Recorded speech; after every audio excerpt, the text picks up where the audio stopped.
Peace to all the gods and goddesses. Back again with the vibes of the divine. I am the god Shango, and today, get ready to take another deep dive into this electrifying world of the Young Thug Rico trial. Let's get into it, family. A jury determined that he was guilty, and so he was convicted to the same thing, life without parole.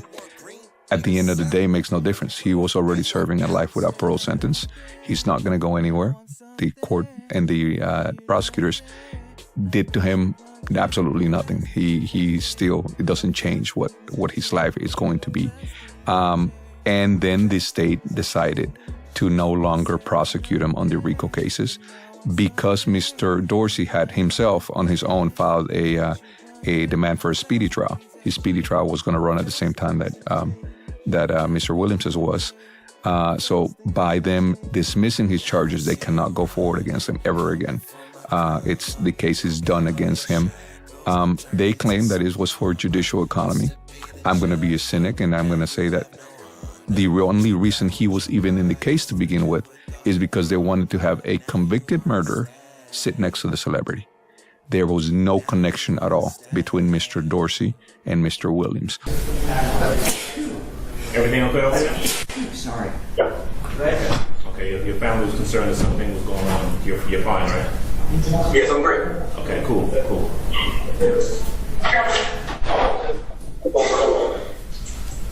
Ralph? When I asked you about that British stuff.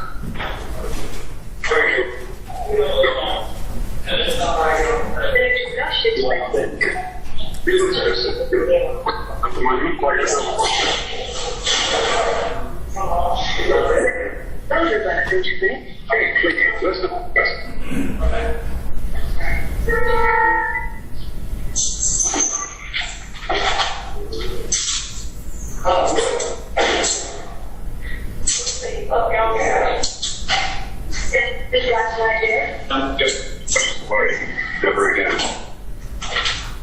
What up, fam? Welcome back to another one.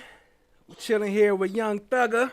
We never really see him on here, so I wanted to bring some Young Thug a little bit up in here, sprinkle him up in there, you know. Down confessed to the murder of his wife, but been found with a damaging cut in his marriage. That's his bad handwriting. He used to do it that they tried to divorce him. So. And who in there watching TV? Y'all hear that? What the hell is they watching? How awful it must be for a wife to suspect their husband's plan to kill her.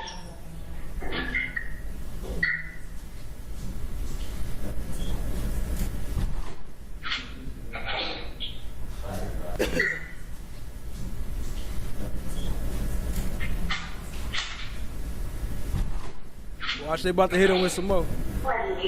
Listen. Ralph Harrison's love for you is what caused Edith's death. But why blame me? I certainly did nothing to encourage Ralph while she was still alive. You didn't waste any time after she was gone. Why should I? I was tired of fighting.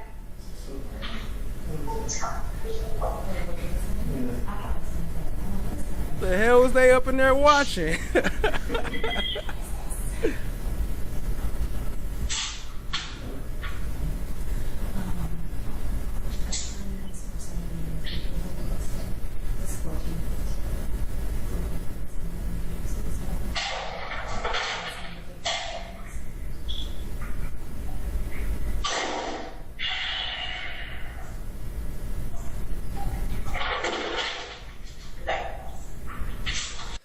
Could you imagine being there going through this for 880 something days so far? And he not even likely the one who did most of the crimes? That's crazy. Or any of the crimes. Right. That works. Good? That was good. Yeah, I lost a little bit of that, Anna. Wow, 199. Yeah. So real quick, this is Young Thug and Gunna talking through the TV. They talking to each other through the TV. No service. Sergio, your audio still is on, by the way. All right. And Jeffrey, I don't believe you're muted either. You're not muted.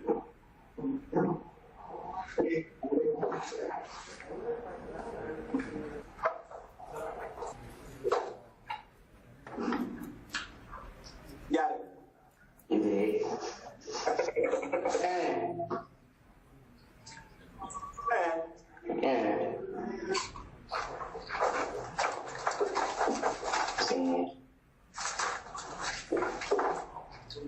You see, got it one. Oh, yeah.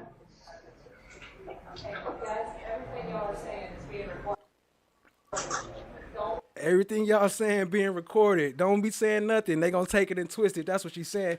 Yo, quick shout out to Michelle Corley. Can't believe what Love and the Criminals at the Table taking back the deal. Man, yeah, that's crazy. They own one. Appreciate y'all being here, family. Hit the like, hit the subscribe, tap in, share with a friend real quick. Let me shout out the first comers. Lady Chameleon, appreciate you. Blue Eye Hillbilly, appreciate you. Danielle, appreciate you, family. Mixed Chick, Loretta McDonald, Michelle Corley, Shannon Giuliano, Kristen Vasquez, Chan My Black is Golden, Steph JK, Daniel Berry. Yeah, Daniel Berry. Appreciate y'all, family. Let's get into it. Don't talk. Don't even talk to each other. Sergio, not you. Just don't say anything. Drop some slime umbrellas for Michelle Corley real quick. We appreciate the super chat, family. Sergio, I'll try to come see you tomorrow, or at least do a call tomorrow, okay?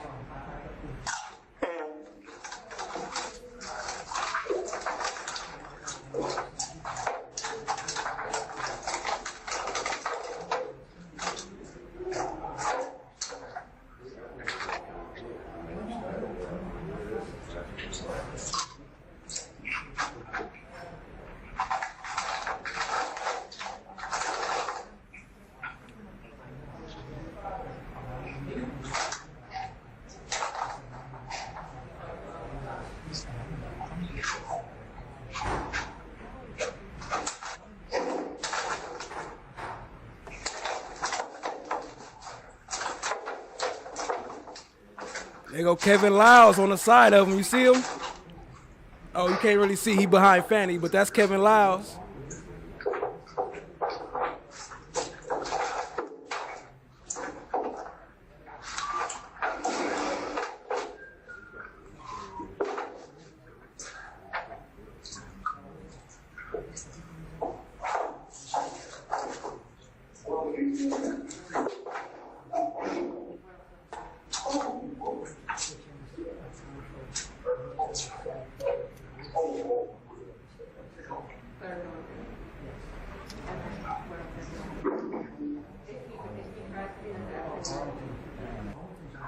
That gotta be your pivot.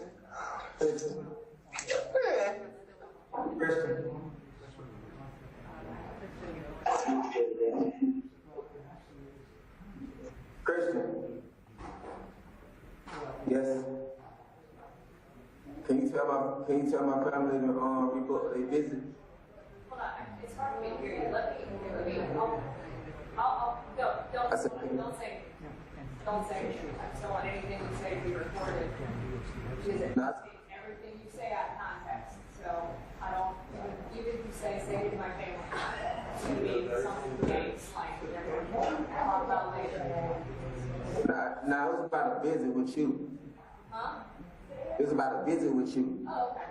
Oh, let me I'll do a video call with our house. Yeah, I was just telling them to reschedule it. Okay. Okay. Can you see me now? Yeah, I can see you. I was telling you just tell my family to rebook the visit behind. Okay, I will. All right.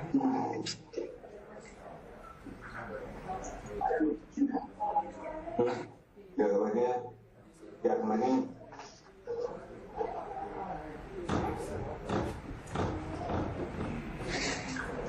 Yeah, like I said, I'm not going to deal with Mr. Winfrey today because he's not represented. So, okay, that's fine. Ms. Novak, you still want me to go through the waiver with Mr. Kitchens? I think we should. I think we should as well, too. All right, Mr. Kitchens, let's see if we can unmute you. All right, sir, can you hear me? Yes, Sean. All right, sir, can I get... Welcome to the fam, Copper, mixed chick. Welcome to the Copper fam. Appreciate you. You to raise your right hand for me, please. You solemnly swear or affirm the evidence you'll give in the case now and hearing to be the truth, whole truth, and nothing but the truth, so help you God, so affirm. One more time? Yes? Yes. Okay, you can put your hand down. Okay, Mr. Kitchens, I am holding a document which is entitled Conflict Waiver. Okay, I just want to go through that with you briefly, okay? Yes, sir. Okay, all right. It starts out with your name. It says, my name is Sergio Kitchens. I'm a defendant in Fulton County Superior Court, case number 22 SC 182273, which has been re-indicted under 22 SC 183572. Did you have an opportunity to take a look at the both indictments, sir? Yes, Your Honor. Okay, all right. And this is a RICO case with 28 defendants, including Mr. Winfrey. We're not going to talk about Mr. Winfrey today, but you do understand that, correct? Yes, Your Honor. All right. You're represented by Mr. Sadow, Mr. Samuel, Mr. Garland, and Ms. Nove. Is that your understanding? Is that correct? Yes, Your Honor. Okay, all right. And it is your understanding that in late 2015,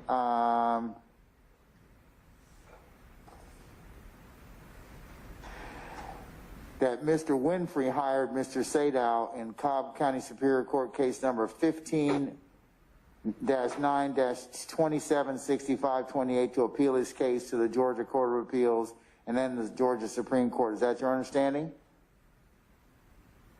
Yes, Your Honor. All right. This is in the conflict waiver I'm holding up right here, and it bears your signature on the second page, and the witness is Ms. Nove. This is the document I'm reading from. So did you have an opportunity to take a look at this document and sign this document? Yes, I did. It would have been dated the 10th of June of this year. So I'm holding up the documents that's been submitted to the court. So that's the document I'm referring, okay? As Court 2. Yes, Your Honor. Okay. All right. The Supreme Court reversed his conviction in Winfrey versus the State 304 Georgia 94, and that's further been cited at 816 Southeast 2nd 456 2018. And then Mr. Sadow then represented Mr. Winfrey in Cobb County, where his offered plea was entered. Is that your understanding? Yes, Your Honor. All right. It further goes on. Your waiver further goes on to say that Mr. Sadow continued to represent you in this RICO case that's here in Fulton County, after and under the two indictment numbers that the court has already referenced. So you've spoken to Ms. Nove and discussed the types of potential conflicts that could come up with a lawyer who previously represents a defendant who later represents another defendant in a case in which both are co-defendants. So did you have an opportunity to speak with her to your satisfaction on that issue? Yes, Your Honor. Okay, all right. The waiver also further enumerates 6 points. The first one is the state could offer to dismiss the case against one defendant, reduce the charges, or agree to a lower punishment if that co-defendant would testify against the other. You understand that? Yes, Your Honor. You also understand, number 2, that a witness might say something or evidence might come in helpful to one co-defendant but harmful to the other. Yes, She talked with you about that, correct? Yes. All right, number 3. The lawyer may want to use a defense theory, witness, evidence, or argument that is helpful to the lawyer's current client but harmful to the lawyer's former client. You understand that? Yes, Your Honor. 4, during closing argument, the lawyer may want to argue that the evidence against his current client is less than evidence against the former client. You understand that? Yes, Your Honor. All right. And then number 5, if there's sentencing, the lawyer may want to argue that his current client is less culpable than his former client. You understand that? Yes, Your Honor. And then number 6, the lawyer may have learned something from the former client that helps the current client but hurts the former client. You understand that? Sir, I understand, Your Honor. All right. So Ms. Nove went over examples of how these potential conflicts might come up in this case. Is that correct with you? The gatekeeper. Mr. Kitchens, are you there? I froze up, I think.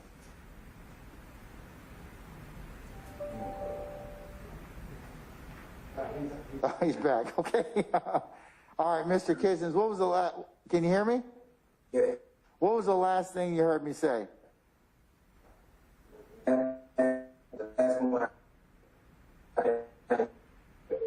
I couldn't hear. I can't hear you, sir.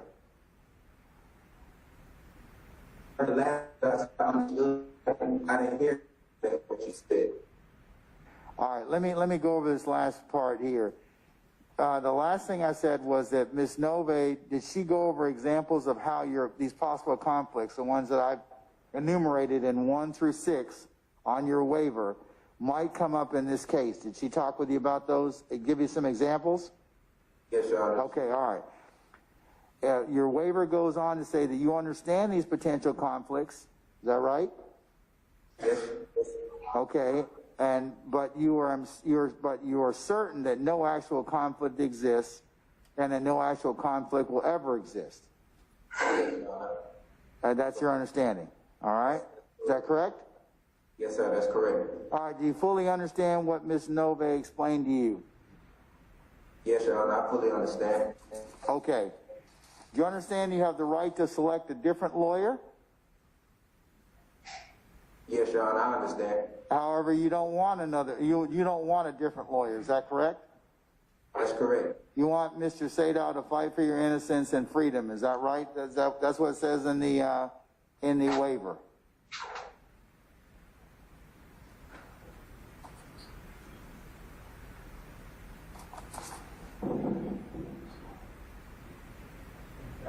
He's back. Okay. What up, Chris G? I see you. I see you, Chris G. The last thing I said, sir, was you choose Mr. Sadow to fight for your innocence and freedom. Is that correct? Yes, Your Honor. That's correct. All right, and you waive any potential conflict and ask that the court preserve your right to choose the lawyer who you want to protect you. Is that correct? Yes, that's correct, Your Honor. And you make this statement voluntarily, knowingly, and freely in the presence of Ms. Nove. Is that correct? That's correct, Your Honor. All right, and you declare under the penalty of perjury that the foregoing waiver is true and correct. Is that right?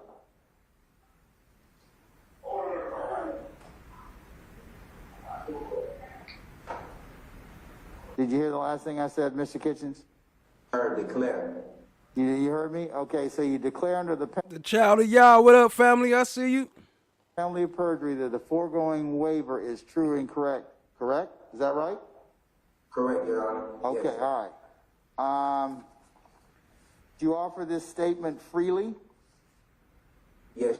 Did anyone force, trick, or otherwise cajole you into entering this waiver?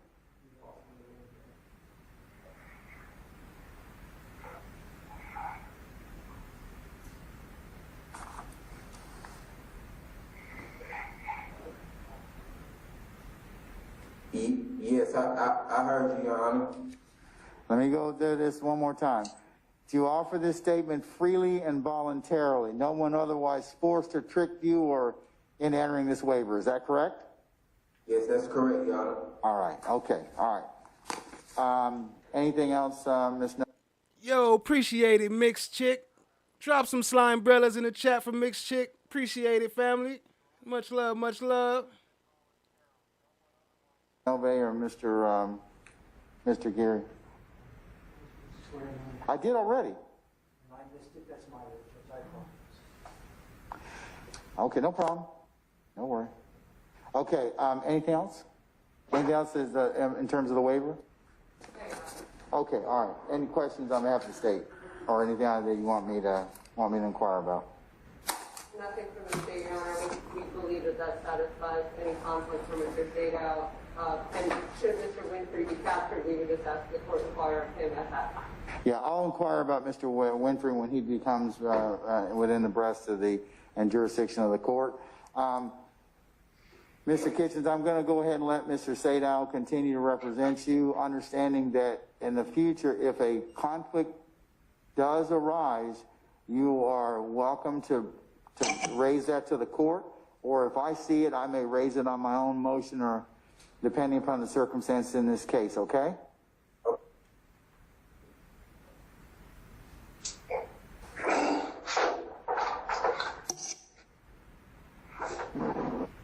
I think he's still frozen. He tried to say okay, and he froze.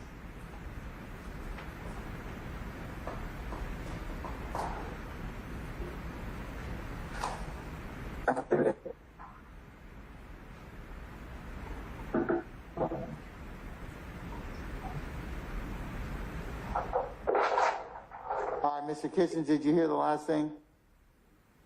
Yes, Sean, I heard what you said. Thank you. Okay, all right. Anything else in regards to Mr. Kitchens? Can we rearrange him? Okay, all right. Okay. Mr. Garland, would you like to otherwise arraign your client on the new indictment, that being 22 SC 183572? We'd like to address that now when we waive formal arraignment. Okay, I will authorize for you to waive formal arraignment. I'll enter a not guilty plea on behalf of your client. I'll otherwise give you 10 days upon the receipt of new discovery to file any other additional motions. Do you have any other issues, sir? If we got 30, Your Honor. Because you have a right to a trial, and there's a whole bunch of rights. You have a right to testify, cross-examine witnesses, blah, blah, blah. So you have to waive all those rights first. Then there's what's called a factual basis, and that's what we're going to show you here. Factual basis, that's where you have to admit that you committed a crime. You cannot enter a plea and not admit that you did something wrong. So let's see what the judge has to say, and the prosecutor in this case. Please state after each statement whether or not you agree or acknowledge that statements are true, okay? Yes, ma'am. So this is the factual basis. So basically, you got to admit to what you're doing or what you did. That makes you guilty. I became affiliated with YSL around 2016.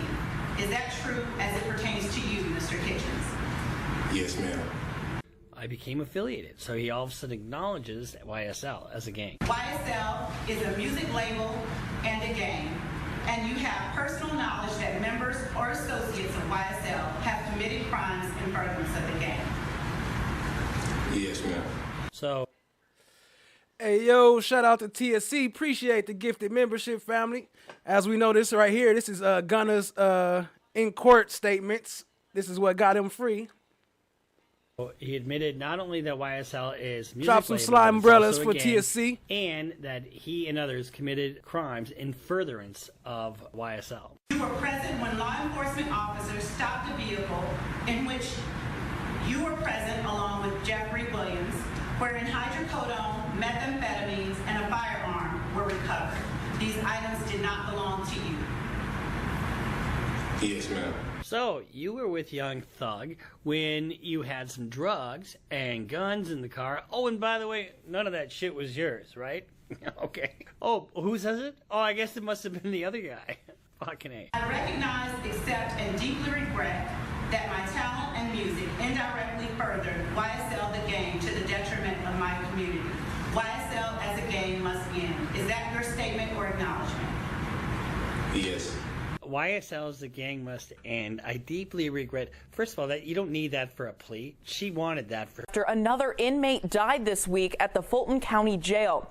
Atlanta police are now investigating it as a possible homicide. Tracy Amick-Pierre is live at the jail now. Tracy, what have you learned? Well, an APD source tells me they are investigating this inmate's death after he was found tied up in his cell. Now, this latest death raising more questions about overcrowding and safety at the Fulton County Jail. A source within the Atlanta Police Department tells me when the jail initially asked APD to investigate an in-custody death on Wednesday, they said it was a possible suicide. But the source says then APD learned the inmate's ankles and wrists were bound when the body was found. Police have reportedly Hold on. How they say it's a possible suicide, but his arms and legs was tied up? What the fuck? What kind of shit is they on up in this Fulton County prison? Why they just lie so much for no reason? interviewed the inmate's cellmate about what happened. But right now, it's still an active investigation, and the inmate's cause of death has not been determined. The inmate's name also hasn't been released. This is the 10th death reported at the Fulton County Jail this year, and is one of 2 that's being investigated as possible homicides. Right now, there are 2,825 detainees at the jail. To put that into perspective, Cobb has just over 2,000 inmates, with 4 deaths reported this year. And Gwinnett has 2,222 detainees, with 2 deaths reported so far in 2022. Now, this Fulton inmate's death comes as county leaders try to find ways to relieve overcrowding at the jail. Now, Fulton County Sheriff Pat Labatt has said that hundreds of men have been even sleeping on the floor. But the county and the city of Atlanta have been discussing a possible 4-year lease. Now, that lease would move some of the detainees to the Atlanta City Detention Center. But nothing's been finalized on that yet. Commission says enough is enough. District 2 Commissioner Bob Ellis says he has lost confidence in Fulton County Sheriff Patrick Labatt following a series of deaths and problems at the Fulton County Jail. Fox 5's Angelique Proctor says the latest problem involves a detention officer dressing as an inmate for Halloween. Fox 5 News has learned that fired detention officer Jesse Scott was hired in December of last year, but according to court documents, immediately started committing crimes. It may be a tough job, but he signed up to do it. The Fulton County Commission Vice Chairman is frustrated with Fulton County Sheriff Patrick Labatt. Commissioner Bob Ellis believes Labatt is ultimately responsible for most of the problems at the Fulton County Jail. Most recently, jail officials say 23-year-old Jesse Scott was hired as a detention officer, but he is accused of quickly crossing the line and not only violating his oath of office, but committing crimes. According to court documents, Scott sent nude body part and pornographic photos to several inmates while serving as a detention officer. Those same court records indicate Scott lied and told inmates he was a sheriff. Okay, hold on. How is he sending pictures to inmates? And how did they find that? Like, what? Do they got phones? Like, they know they have phones? Or was it like an email picture or what? Like, how the hell was he sending pictures? And how did they find that? Maybe they did a search on some inmates' phones, and they saw some incoming pictures from him.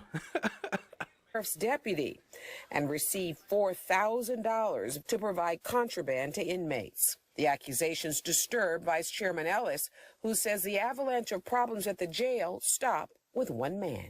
I'm glad the individual was terminated, as he should have been, right? But at some point in time, you look at sort of the total picture of things and say, hey, there's a pattern of concern here. These aren't isolated incidents. Fox 5 News has learned part of the investigation into detention officer Scott involves him dressing up as an inmate for Halloween and boldly posting his costume on his Instagram page. There are going to be instances which occur, right? So, and I think folks get that, but it's more the pattern and the plethora of incidents that have occurred. And then layer on top of that, the deaths that have occurred and maybe the inattention to care that, may have happened there. Commissioner Ellis says the commission funded $188 million for the sheriff's office this year with little to show for it. We provided significant funding, and there's not been returned. We reached out to the sheriff's office to get a comment, but they declined. Liza, YoungThug's own brother is the late. Shout out to Elizabeth Wright with another gifted membership. Appreciate it, family. Let me drop some slime emojis for you in the chat. Appreciate the love. Just to cut a deal. Yes, good morning. Quantavious Greer is YoungThug's brother. As you mentioned, he's also a rapper, and he is now avoiding prison time after entering his guilty plea. But one condition of that deal, and there are many, one condition being that he's not allowed to have any contact with his brother until after the trial is over. As the calendar ticks closer to a trial, the list of defendants taking plea deals in the high-profile YSL case continues to grow. Last week, Sergio Kitchens, better known as rapper Gunna, took the first plea deal, followed by Walter Murphy, an alleged YSL co-founder. Then Wonnie Lee, rapper Slime Life Shawty, and Martinez Arnold, rap name Little Duke, cut deals. Now Quantavious Greer, or rapper YoungThug, entered a guilty plea. All 5 have been sentenced to between... Yo, we're going to get into it later, but I think YoungThug was out on a work release program. I think he was sent out to set up YoungThug, and since he didn't do it, they locked him back up. But we're going to get into that a little later today. Appreciate y'all being here, family. Let's go. Between 9 and 10 years on probation. Daryl Cohen is a prosecutor. Oh, yeah, and if you got gifted a membership, please say thank you to the gifter. Appreciate you, family.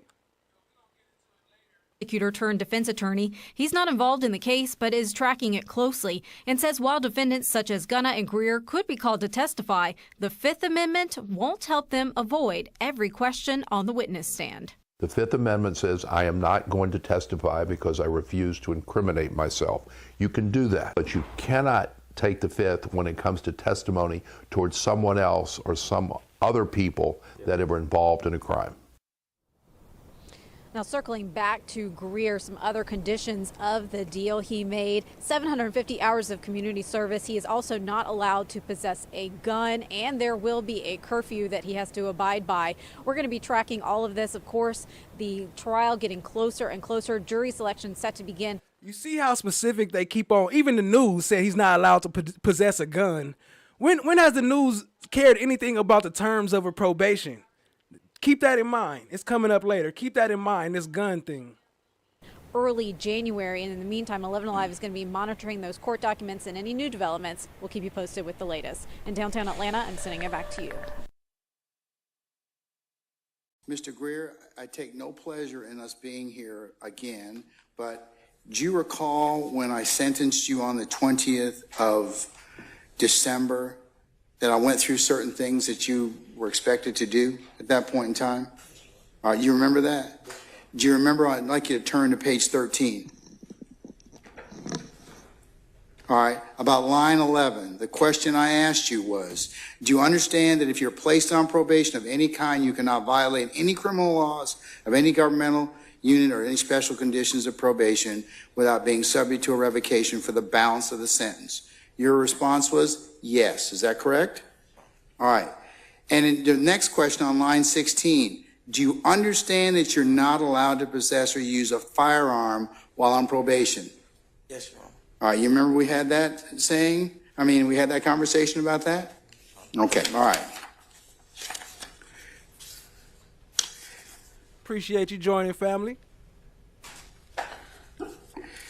On the next page, on page 14, you remember, and this is, I just wanted to kind of just point this out to you. Do you remember we had that conversation about you run the risk of subjecting yourself to additional charges if you have a firearm?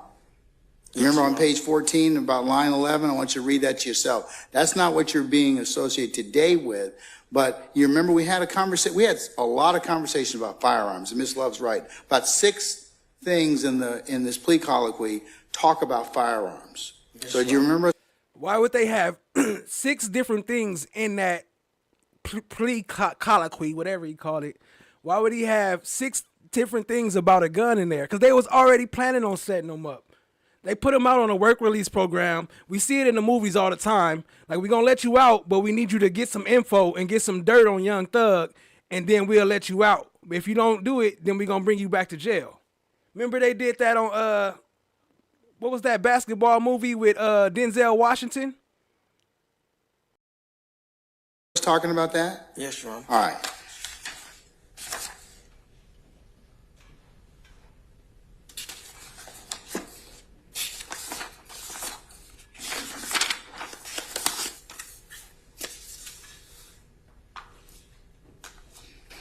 And Mr. Greer, you remember on page 21, I asked you how old you were and about your family?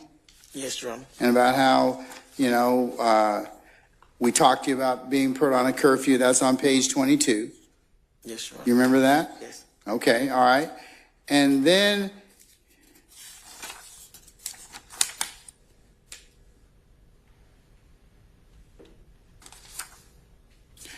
Turn to page 26 at the very top of the page.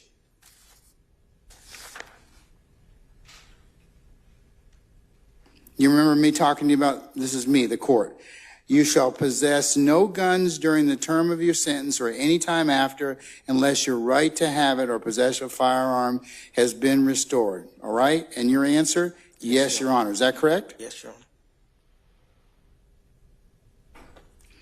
On that same page on line 19, also, when we talked about the special conditions of your sentence, you will possess no guns during the term of the sentence or at any time thereafter unless your rights are restored. This is a special condition of probation. You remember us talking about that? Yes, Your Honor. All right. Yo, Mixed Chick, appreciate the 5 gifted, family. Y'all spam the chat with the slime emojis. Appreciate that, family. We need the love around here. We need the love. It's too much hate. We need the love and not miss love. You remember you signed, I want you to turn all the way to the end. It's on page 34. It's dated December the 12th of 2022. It is, the title of it is Office of the Fulton County District Attorney, Atlanta Judicial Circuit. And it's got 1, current charges, 2, negotiated sentence, 3, special conditions of probation, 4, defendant's acknowledgments, and it's your plea agreement. You understand that? Yes, Your Honor. Okay, I want you to turn to that. I want you to take a look at. Shout out to Lady Chameleon. Yeah, we take the parents too. Those count too. Appreciate you, family. 2, paragraph number 2, negotiated sentence. B, in that particular paragraph. What does that say? Defendant should possess no gun during the time of the sentence and the other after should be restored. Defendant shall possess no guns during the term of the sentence or at any time thereafter unless his right to do is restored. Is that correct? Yes, Your Honor. All right. And your signature is on page 37. Is that correct?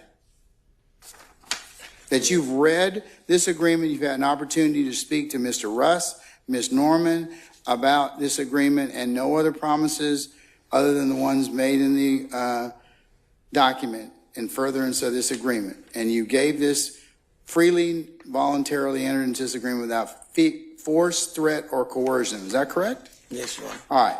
So it's not like we didn't have a conversation about this firearm, right? Yes, Your Honor. So, as I mentioned earlier, I don't take pleasure in sending people to prison. It's part of the job and the responsibilities I have as part of what potential consequences are of people's actions. But in this particular circumstance, the state has alleged that you didn't. And so look at the date, right?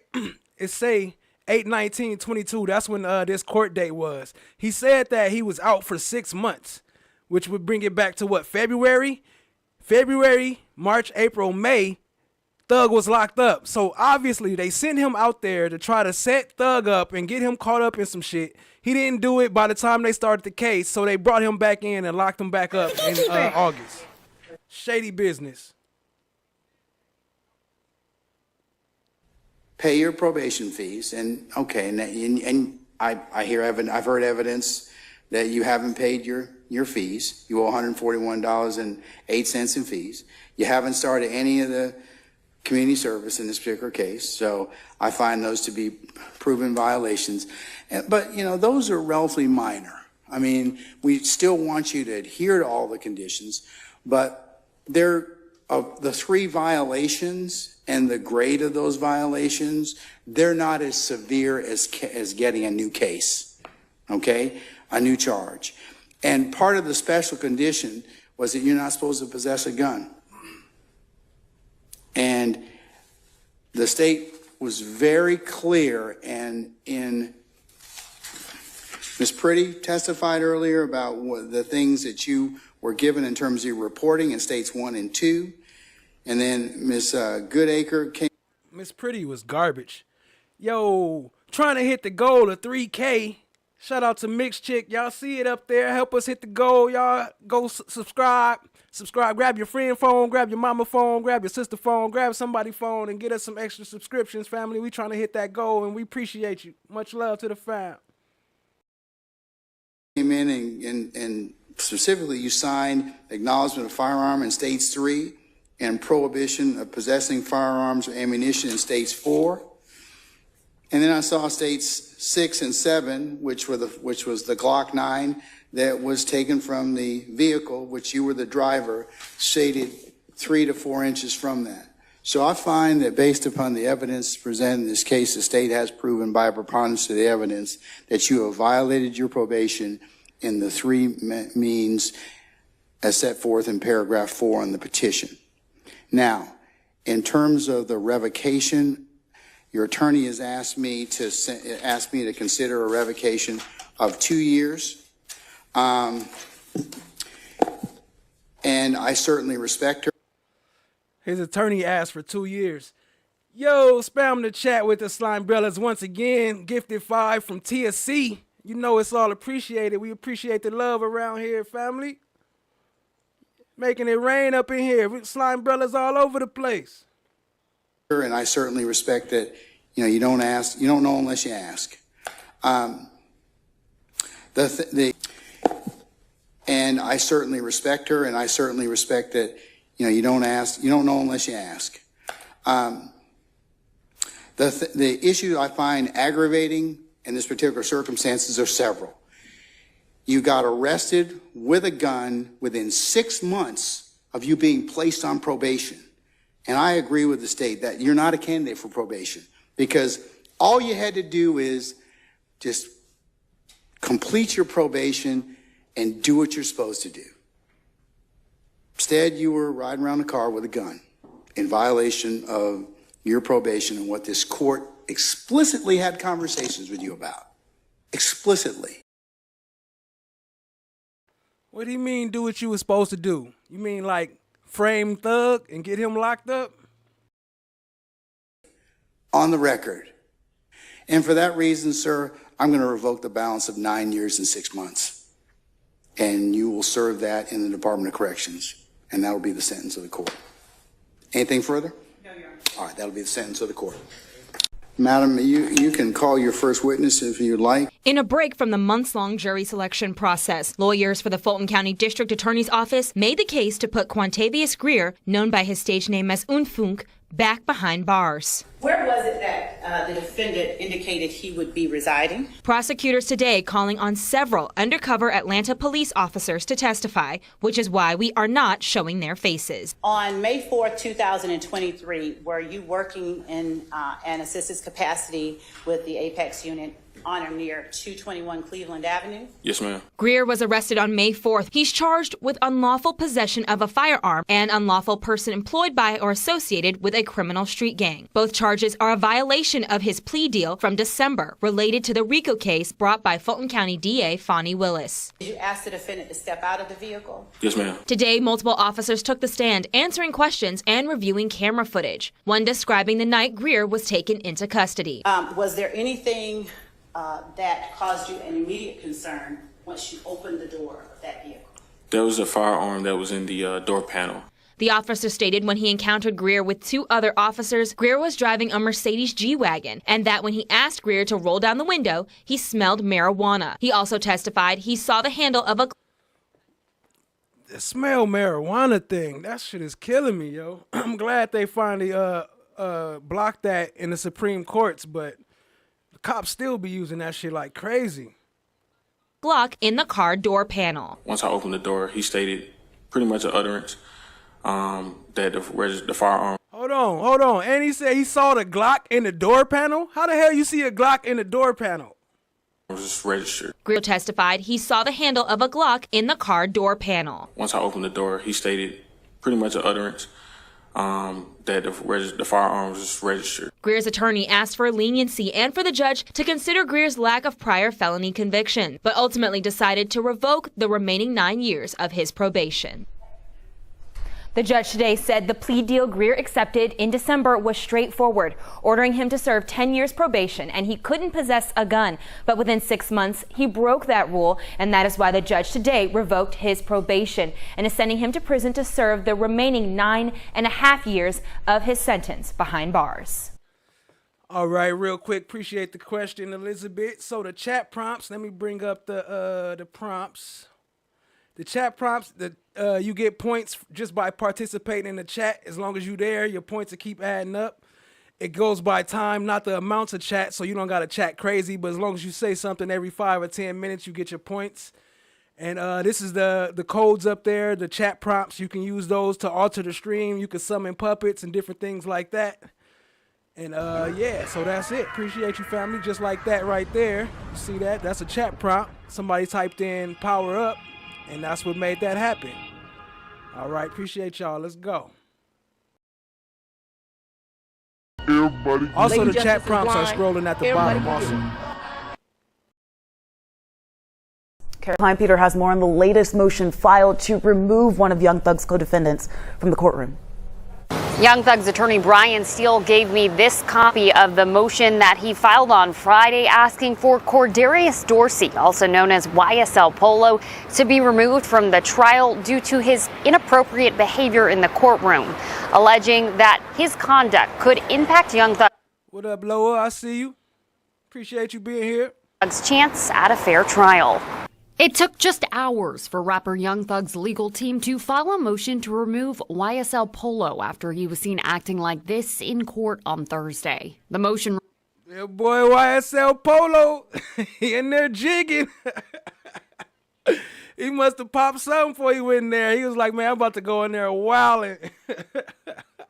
reads that Mr. Dorsey displayed unprofessional and unacceptable conduct in the courtroom. It goes on to say that Mr. Dorsey, during a separate trial, used movements with his hands to threaten the prosecutor as well as the jurors. It's not just what's legal or the evidence, the lack of evidence. It's the way people act, it's body language, facial expression. All of that makes a difference in a courtroom. Daryl Cohen is a defense attorney who is in the YSL case, but says this move could both extend and shorten criminal proceedings in what has already been a months-long process just to seat a jury. It may shorten this trial by just a little bit, but it will necessitate an additional trial that will take a great deal of time. Cohen adds that even if the judge denies the motion, it's a strategic move. If Judge Glanville does not grant the motion to sever, then if this defendant or any or all of the defendants are convicted, then he has another piece of evidence on appeal to say it was not a fair trial. Jury selection in this case started in January of this year, and still no one has been seated. Reporting in downtown Atlanta, Brittany Klein-Peter, 11 Alive News. With us at this point in time, position number one. I was just going to ask him some questions about representation. Mr. Eppinger, good morning, sir. Sir, do you have an attorney? No. Would you like the court to go ahead and appoint you an attorney for this case? Yes, sir. All right. I'm going to have Mr. Siminoff, who's with the Public Defender's Office, talk with you in just a minute. Yeah, Rainy Rain, Funk, that was Thug's brother. And qualify you to see if you can qualify for the services of the public defender or conflict defender, and we'll go ahead and let him. Look at Christian Eppinger though. Look, why? All right, look at where Young Thug is. You saw where Gunna was and Yak Gotti. Where the hell is Christian Eppinger at? That's the dude right here, right over the comment. It looked like he in somebody's office, right? Like what? What did he get special? He don't even got no jail uniform on. And he one of the reasons why all this case started. He the one that shot the police. And do that this morning. I'm sorry. I actually have information on Mr. Eppinger. His case was already submitted for C3 counsel on August 19th from our office, and it was approved and forwarded to the state office. So if he doesn't have a lawyer at this point, I believe the state office is still working on securing representation for him. But our office is part in that process. So you've already started that process? We've already submitted the forms. They have been approved by my supervisor and forwarded to the state office, Judge. Okay. Mr. Chamberlain, since he's in GDC custody, can we put him back on for the 5th of October and see if that council will join us at that point, by that time? Okay, all right. Mr. Eppinger, I'm going to go ahead and put you on for the 5th of October. So it looks like the quest to have representation for you is already started. So somebody should be reaching out to you very soon to talk with you about representation, okay? Yes, sir. But I am going to go ahead and put you back on for the 5th of October, okay? I think it's Pollo, like El Pollo Loco. Yes, sir. All right. Unless you have any questions, sir, you're welcome to remain, or I can go ahead and release you, okay? I'm good. Say again? I said I'm good. I'll leave. Okay, all right. Thank you, sir. Okay, all right. And bond is set at $1 million. Look, you seen him just get up and walk out? Where the hell was he at? And yeah, that's the one that shot the cop. They about to talk about it right now. For a former Fulton County deputy who's accused of having an inappropriate relationship with an inmate. Akiba Stanley waived her first appearance today. She is charged with violating her oath of office. Well, right after this. So this is the cop that he was texting or emailing, messaging on the attorney's computer. And yeah, they got caught up, which I think was another setup. Damn. I don't know. It's crazy. It's too much shit. Reckless conduct and conspiracy to commit a felony. She was fired from the Fulton County Sheriff's Office after her arrest. Now, Stanley was also fired from the Atlanta Police Department a few years ago after an investigation found she was unfit to be an officer. Now, the defendant in question is a high-profile inmate, Christian Eppinger, who is accused of shooting an Atlanta police officer last year. He is also awaiting trial in connection to the YSL RICO case.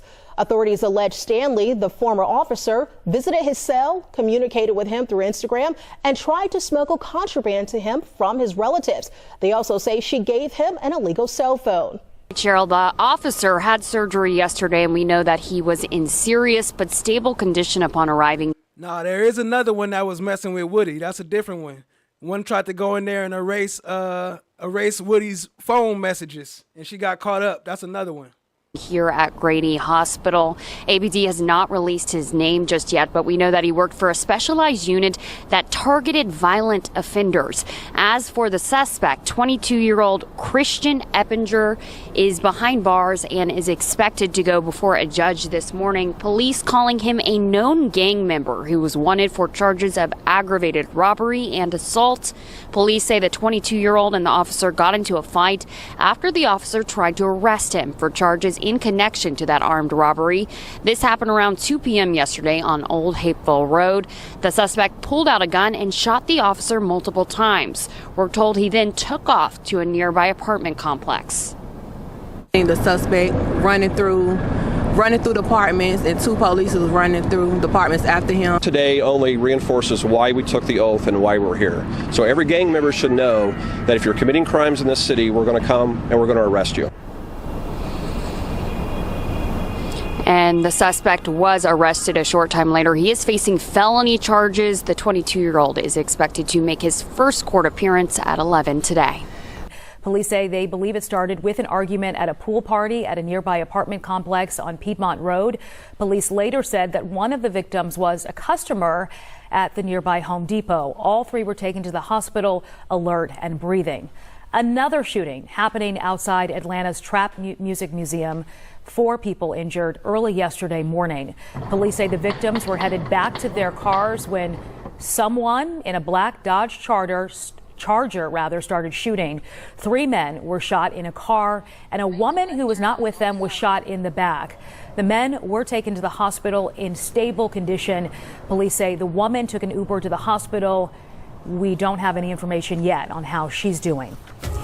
It's ringing true after Atlanta police officer David Rogers was shot 6 times Monday and remains in the hospital recovering. The man arrested is Chrissy Eppinger. In arrest warrants, APD identified him as a member of the Young Slime Lifer YSL gang. APD said the gang has a stronghold on the Cleveland Avenue corridor where the shooting happened. One of the things we see consistently over and over when investigating criminal street gangs is the brazen attitude they have. It's amazing what they're willing to put on social media, what they're willing to talk about, what they're willing to show picture-wise.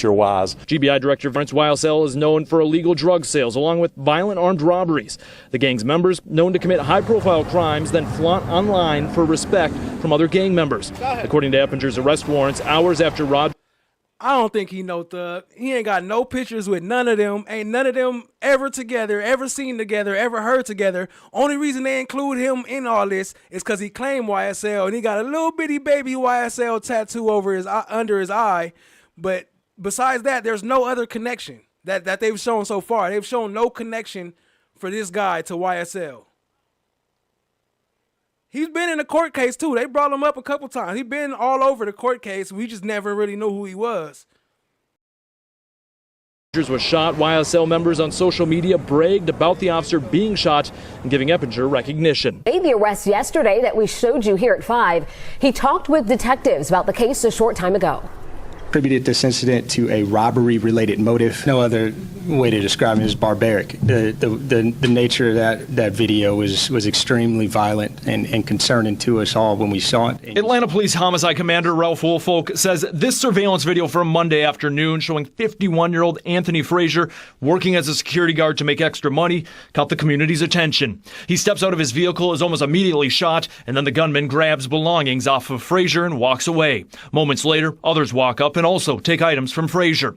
Wednesday, APD received tips of the suspected gunman being spotted by the shooting scene along Cleveland Avenue near I-75 in southwest Atlanta. Officers from our Zone 3 patrol units did a phenomenal job in pursuing that individual along with our gang unit. 11 Alive was there as officers flooded the neighborhood, some with guns drawn. They entered a wooded area on Connell Avenue directly behind the homicide scene. Moments later, officers could be seen walking a man, now identified by police as 30-year-old Stanley Henderson, out of the woods. Hours later, they searched another wooded area across the street from the homicide scene and found evidence related to the killing of Frazier. We were able to establish a urban encampment in which the individual was residing. We conducted a search warrant and conducted a subsequent search of the location, and we removed some items. We can maybe, that's why I would probably deal with that on the 8th. Yes, sir. If his counsel is also ready to deal with it. So we may not be able to do anything with that, but I appreciate you telling me that, Mr. Geary. Look, again, there go Eppinger.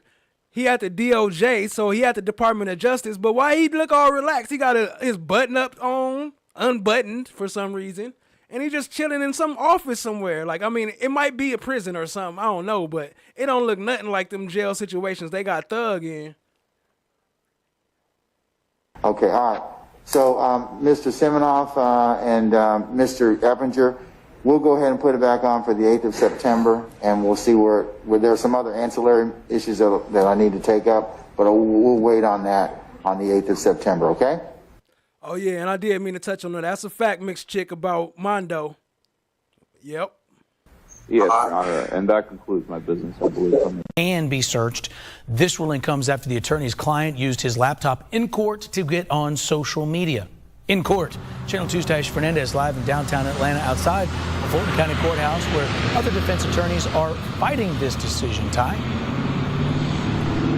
Justin, that computer will now go to a forensic expert who will sort through the privileged information on it. And I can tell you right now, there were at least 5 attorneys inside the courtroom today who are filing motions right now to continue to fight this. Make an additional inquiry, please. You can. You had mentioned earlier and asked me to prepare an order. Why every time they ask the judge something, he always like delay and then think about it and then regrettably say yes like that? He don't want to do shit. Ostensibly, I presume this is denying the state's motion to remove Mr. Steele as attorney for Mr. Williams.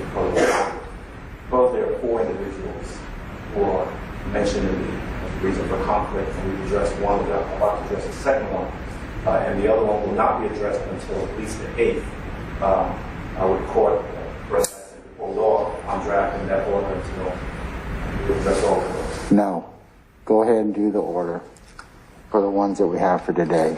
I'll enter a supplemental order when those two folks are taken up, okay? Yes, sir. May I say something else also, Judge? You can. Earlier, the court made reference to, I sort of asked some questions, some clarifying questions in regards to our manner of proceeding, and I think Facts, Rainy Rain. That's exactly what he was talking about. I take some exception to the court's belief, assertion at that point that will attempt to dress me down. I'm not trying to dress you. I'm not trying to dress you down. But this is okay. Since you brought it up, no, you may not at this point in time because you interrupted me to begin with. Okay. We're here. Mr. Adams, here's the thing about it. You have to be patient with the court. You have to be patient with the court because I got a lot of freight I'm trying to manage. I'm always going to let you have and consider everything that you tell me and any motions that you file. But what you do is when you jump me, meaning that my procedure, or you jump in front of other people, then that it doesn't sit well. So I'm just going to tell you, if I offended you in any way, please take my apologies for it. It wasn't my intent to do so. I consider you to be a very fine attorney, and I've known you professionally for over 20 years. But having said that, yeah, they was scared of Steele. They was trying to get him up out of there. I do get to control the method and manner of how things go in the courtroom. I understand that, Judge. This is your courtroom, but I was asking a question to get some clarification, and I just feel like the court telling me to sit down or what I can do is take my seat was not appropriate. I treat the court always with deference, with respect. And the only thing that I ask is that the court treat me the same way. I'm required to do that, Mr. Adams. We both are under the rules of professional responsibility. Yes, sir. Okay? Anything else, sir? That's all. Saturday night, a relative of Atlanta rapper YoungThug is facing charges tonight, accused of shooting and killing his girlfriend. East Point police say Farderine Deontay Greer is accused of killing 24-year-old Destiny Fitzpatrick. The shooting happened Tuesday at the Park at Galloway Apartments, not too far from Brookview Elementary. So for those who ain't heard, Deontay Greer, that's YoungThug's cousin. He a little slow, like developmentally delayed, or something like that. But he accidentally shot his girlfriend, and she used to be abusing him. She used to be beating his ass, and one day he shot her, and now he locked up for life. Police did not say how YoungThug and Greer are related, nor did they clarify what charges Greer would face in this week's shooting. Headlines were following this Saturday. An Atlanta rapper who was part of the record label founded by YoungThug has died. The death of Lil Keed, whose legal name was Rakeed Render, was announced by his brother on Instagram. No word yet on how the rapper might have died. Render had reportedly made a post defending the YSL record label earlier this week after a number of its rappers, including founder YoungThug, were charged alleging association with the Young Slime Life street gang. Why do people keep getting taken out? Like, I don't get it. Like, I don't know. As soon as they vouch for them or act like they about to help YSL, they come up missing, huh? Rich homie?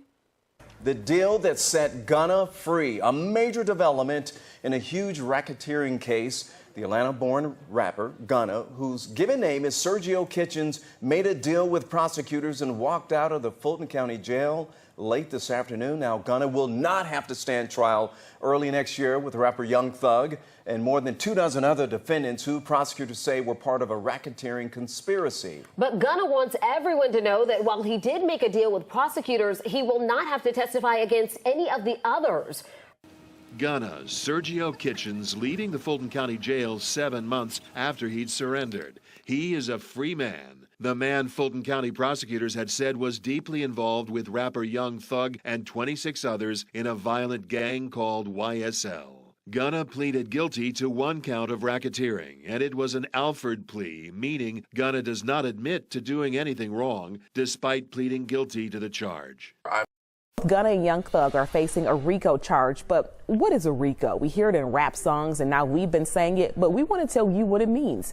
It stands for Racketeer Influenced and Corrupt Organizations. It started out as a federal law, mainly targeting the mafia back in the day, but now almost all states, including Georgia, have adopted similar state RICO laws. It focuses on organized crime and only requires the state to prove that some group of people are committing a Have we seen any organized crime, any racketeering?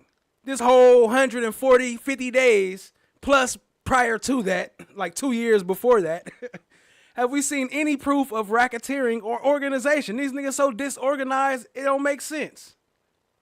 Pattern of crimes. Level to where like, hey, I don't want no stupidity around me. And but you still gotta look at it. I once growed up with y'all. I was once struggled with y'all. So I know I can't just leave y'all out there. I got to try to give y'all a better career. But it's up to you to take it. I can open the door for success for you, but I can't walk you through. You got to walk through it yourself. You got to change when you want to change. No one can make you change. Honest truth. I want to say 2019, that's when I realized the streets wasn't for me no more, man. I got shot 8 times, man. I laid on the ground and watched a guy lay over a car and take shots at me. But guess what the crazy part about it? Fannie Williams and Lord didn't investigate that. And I'm guarantee you they know about it. The prison for the crimes we did. But the whole thing is, it had nothing to do with Jeffrey Williams. They trying to make it seem like the crimes we committed had something to do with Jeffrey Williams when it didn't. You see what I'm saying? That's like, just say like now me and you on this radio station. They know you my big brother. And I go commit a crime. How they gonna hold you against that and you don't even know anything about the crime? Now you probably heard about the hearsay later on down the line, but do that make you guilty? And it's a lot of times, like, he used to cuss me out if he don't heard I did something in the streets. He be like, man, sit your old ass down, man. Right. What the hell you doing? She don't stop at red lights, Loa. You heard the trial. We don't stop at red lights no more. Right. APD also investigating another early morning homicide. This one called in just before 4 a.m. to a gas station on Martin Luther King Jr. Boulevard Southwest. Officers arriving on the scene found a man inside with a gunshot wound. The victim was taken to Grady Hospital, where he later died. Police have not yet said if they have any suspects. Hold on, mistress. Relevance to whether I was in attendance at the time he took his plea. Gunner. Yes, he threw a hand. Was your lawyer? That one I had to get him. Friend, Mr. Relevance to whether I was taken to Grady. Why she put her hand up on him like that? Oh, look. Hospital, where he later died. Police have not yet said if they have any suspects. Hold on, mistress. Relevance to whether I was in attendance at the time he took his plea. Gunner. Yes, he threw a hand. Was your lawyer? That one I had to get Your him. friend, Mr. Kendrick, here in court with you on.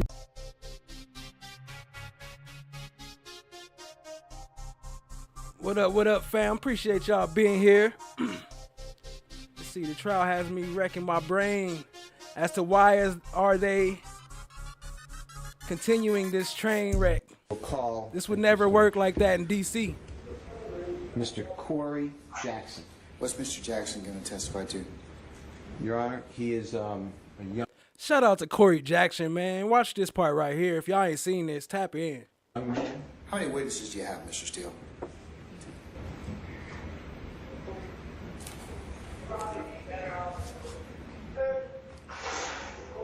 Six, Your Honor.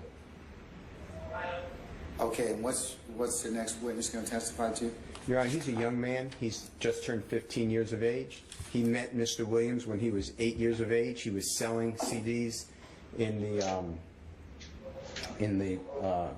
Perimeter Mall. Mr. Williams, he was in poverty.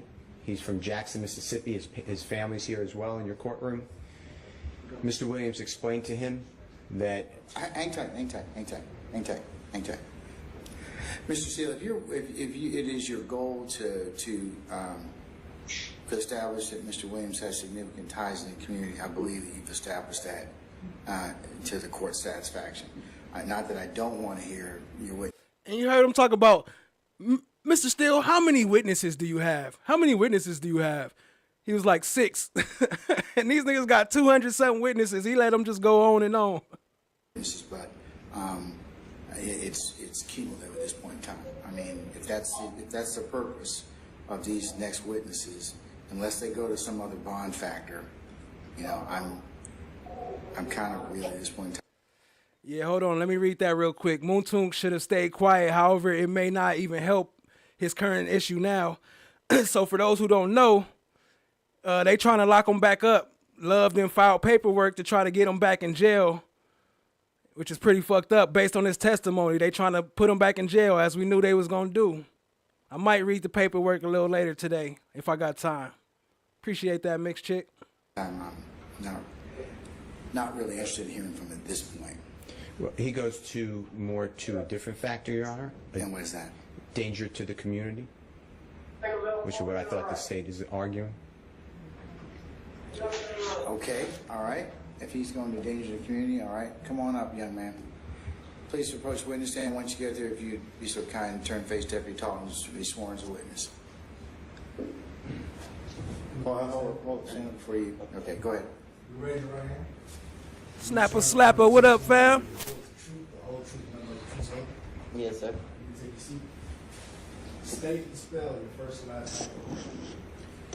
Corey Jackson, COREYJACKSON. Good afternoon, Mr. Jackson. Thank you. Good afternoon to you. It's up to the court, and it's also up to you if you want to take off your mask with the Honorable Court's permission. If you want to keep it on, you absolutely keep it on. Okay. Your choice, young man. I'd like to take it off then.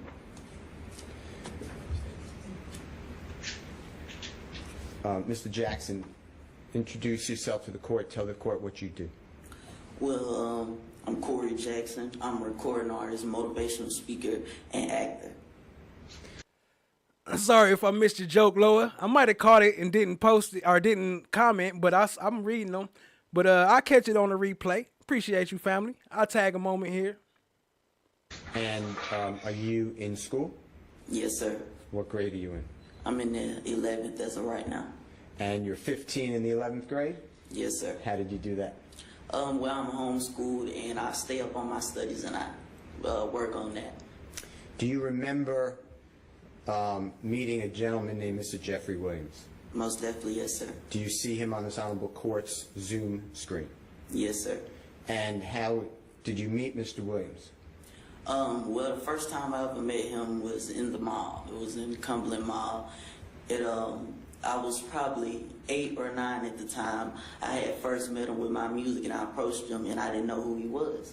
But later on that day, after I had met him, I found out who he was as far as an artist, and I found out more about him. And then when I really met him and we made the connection, made the bond, was later on when I was like 10 or 11 years old at the time. And were you in, I know it's personal, but were you in poverty at that time, if you know what I'm talking about? Yes, sir. I understand what you mean. And where were you living at that time? Well, I'm from Jackson, Mississippi originally, so down there it's called Cromwell Street, Shady Oaks, Christian Brotherhood. And is your father in the courtroom? Yes, sir. And other family members? Yes, sir. Okay. Tell this Honorable Court if Mr. Williams ever took you to where he was raised on Cleveland Avenue. Yes, sir, he has. And tell the court what you learned from that and what the purpose was.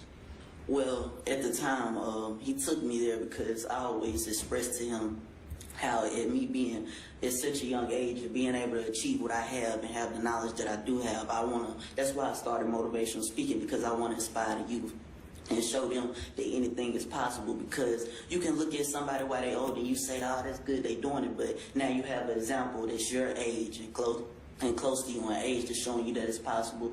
And Mr. Williams, he showed me, he took me to where he was from. And he showed me where he came from. He showed me the property that he lived in. And he told me, he told me a saying, each one teach one, which is something that he lives by. And he has also helped instill in me that I live by now, each one teach one. And he told me whatever knowledge you have to be able to spread it, because this is who you are trying to inspire and show them that they can become successful. So that is what he took me there for, and to show me how he was able to achieve what he has and where he comes from, and what I have to do if I want to motivate more young people like me. And tell this honorable court whether you have gone across our country talking to other students, people your age and younger, at schools. Yes, sir, I have. I've did different things, like different school tours and doing motivational speeches for different organizations like the Boys and Girls Club and different things of that nature, and different youth centers, detention centers, of course, schools. Yes, sir, I have. And has Mr. Williams put upon you the duty that you have to always be positive and try to get other people not to do crime? Yes, sir, he has, and he has always motivated me in that goal and that mission. He has always showed me that path, and always deterred me from anything that could be negative or affect me in a negative way. He always deterred me from that and showed me the right way and showed me a positive way to do anything I have going on. Has Mr. Williams taken you on tour with him, with your family's permission, and taken your family? Yes, sir, he has. And if you can remember, what are some of the places that you went with Mr. Williams? Atlanta, Georgia, Los Angeles, California, St. Louis, Chicago, New York. I've been to New Orleans with them before, many different places, Tampa, and some more places. It's been a lot. Houston, Texas? Houston, Texas, Dallas, Texas. Okay. And have you been on stage with Mr. Williams and talking to people about all positive, motivating in a positive direction? Well, yes, sir, I have been on stage with them, and we have also made motivational videos with motivational messages. And when you go to schools, is that with Mr. Williams' request? Yes, sir. And what do you tell the other children when you're there?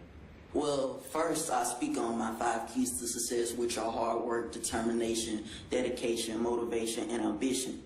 And I show them how you can utilize, if you are utilizing these 5 keys to success, how you yourself can become successful. And that is also what he helps and he sponsors me with. And when I go through the schools, I also speak on things that aren't at this stage in life taught, because while you're in school, you're going off of your report card. But when you get out of school, you're going to go off your credit report. And that's why I also teach and speak on financial literacy. Mr. Jackson, did you ever have conversations with Mr. Williams about your the way you are outlooked, and it has to be positive, as opposed to some people look at him with the name, quote, Young Thug? Does he ever explain to you that not to do that? Well, actually, we have had conversations, and he has been very vocal about not liking the image that is associated with the name Young Thug, because whenever you picture that, you assume, he's a thug. And that's why we have talked, he has discussed with me how he would like to reevaluate and reshape his image into his name, Jeffrey, and how he would like to go forth with that being his. Look at Glanville's face. He like, nigga, I don't care about none of this. Why are you here? I thought you was talking about problems in the hood, not how there is no problems. Name, and that's what people associate with him, Jeffrey, instead of the image of Young Thug. Is it Mr. Williams' communications with you that he wishes? And look, pay attention too. Look, Glanville ain't writing nothing down. This whole time we've been talking, he ain't writing nothing down. Soon as he say, I'm from YSL, or I believe my YSL is Young Successful Life, he gonna write that down. Now he categorized as a YSL member, and they could use that against him if he ever get in trouble. That people do not do drugs or alcohol or be a danger to the community. Yes, sir. He has expressed that to me, and he has also expressed that to many others. And does he use you as a lightning rod to express it to other people? Yes, sir, he has, and he still does. What is YSL? Are you a member of YSL? Well, I'm not signed to the label on papers. Look at him. Look how he started looking at him when he asked that question. What up, YP Chick? I see you, family. Appreciate you being here. What is YSL to you? Well, to me, YSL is a family. To me, YSL is, ever since I first met him, it's been all love, all respect, and it has been pure. And for me, when we spoke on it, other than... Look, now he got something to write. Oh, he said he was from YSL. He's influencing the youth. You know, the name of the label, Young Stoner Life Records. I told him my YSL means Young Successful Life because that's something that he has created. He is a young successful man himself, but also he is helping more young men and young women have successful lives, such as myself, for example. And that's why my YSL stands for Young Successful Lives, because that is what he has done, and that is what he is now creating and showing and putting into the community. What up, Indie Love? I see you, family. Has Mr. Williams' tutoring and guidance to you taken you out of poverty and your family? Yes, sir, it has. Has Mr. Williams ever asked you for a nickel? No, sir. He has never asked for no profit or proceeds from anything that he has helped contribute with. Never. Your Honor, with the court's permission, Ms. Edwards has a very short video that relates to Mr. Jackson. Okay, what's it supposed? I mean, he's testified here, so it's kind of like so. It'll explain background. I don't see the dangerousness in this, Mr. Steele. I mean, he's. Dang, that'd be sad. I don't know. I didn't hear that. I didn't hear about that yet. I hope not. He buttresses again what I have indicated earlier, which is he has significant ties. He's helped a number of people in the community. But I don't see the danger of the community that you promised me from this from the testimony. He's the opposite. I think that my promise is good. Mr. Jackson is saying that the entirety of Mr. Williams' desires is that people do not commit crime, do drugs, do violence, and to stay in school.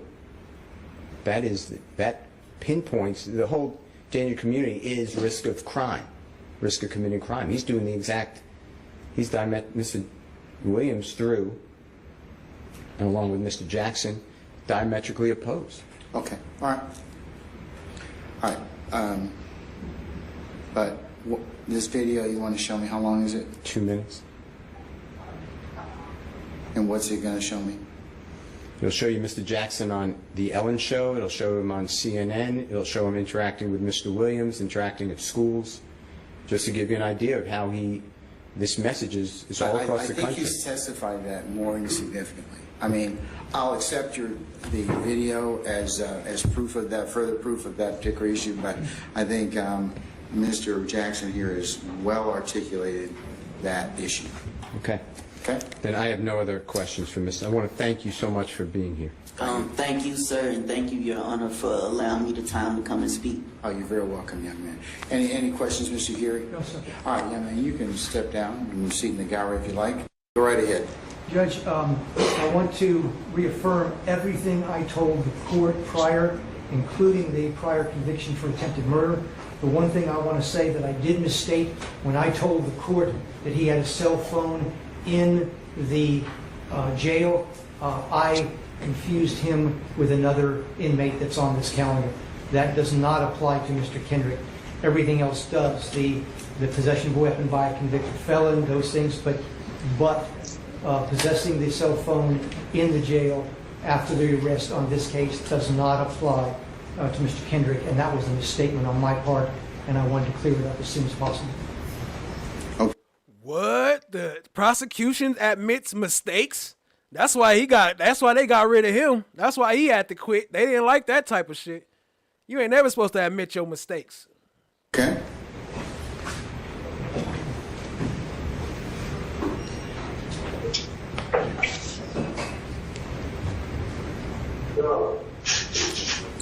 All right, well, given that, Mr. Geary and Mr. Apt, I'm still going to leave him in a no-bond status based upon what's been proffered thus far. I understand, Your Honor. But I appreciate you clearing that up and your candor with the court as well as the opposing counsel, okay? For the record, Your Honor, I appreciate Mr. Gary's professionalism and ethics always. We're all human. Okay. All right. Thank you, sir. All right. Okay.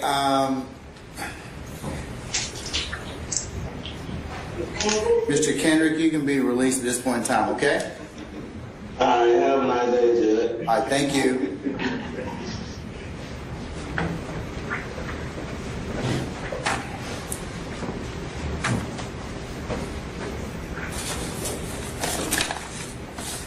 All right, Mr. Hudson, where are you? Yes, sir, I'm right here. Okay, you can bring your client up, Mr. Walter Murphy.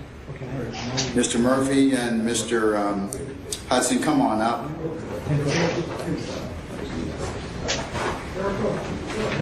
Now, I know we went over Walter Murphy in the last video over this part, but it had to be included in some of the wildest out-of-court moments, so I had to bring it back.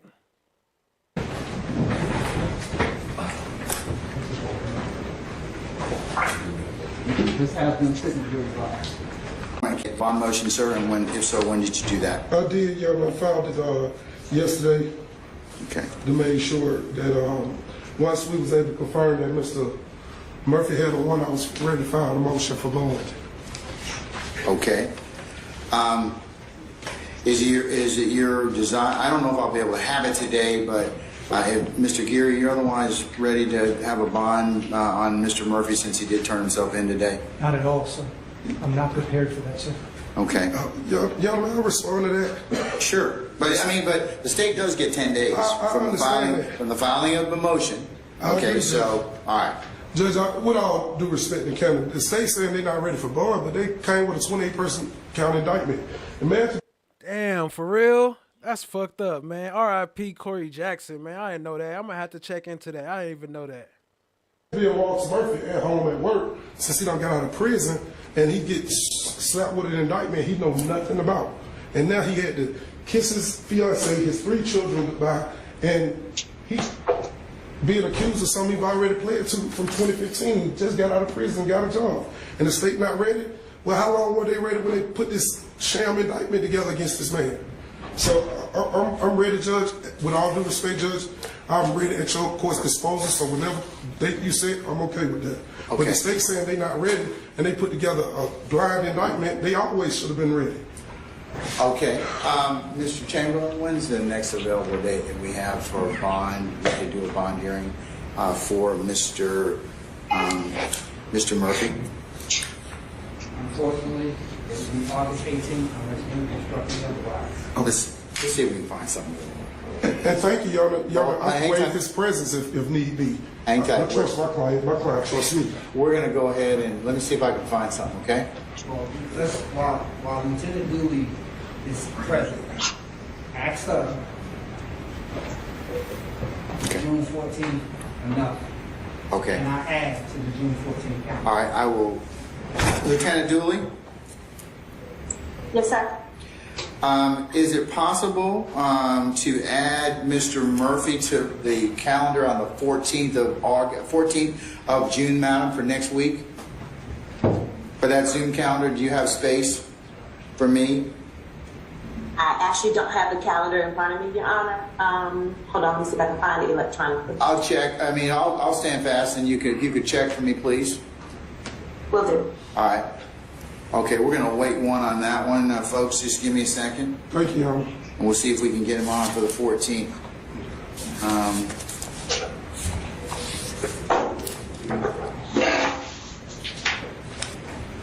A while back.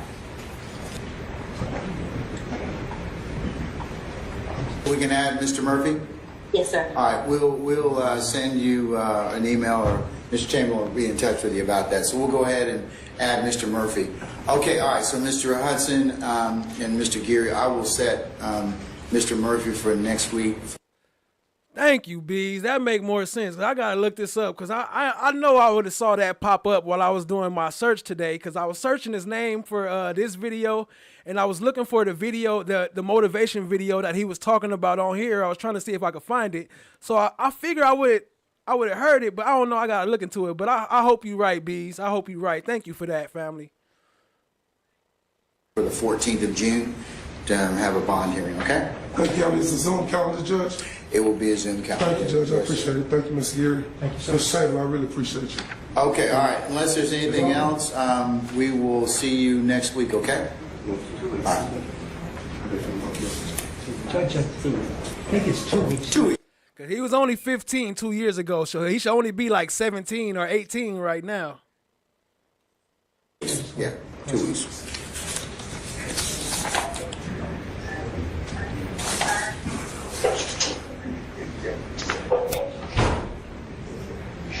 Indictment is significant beyond the celebrity of YoungThug.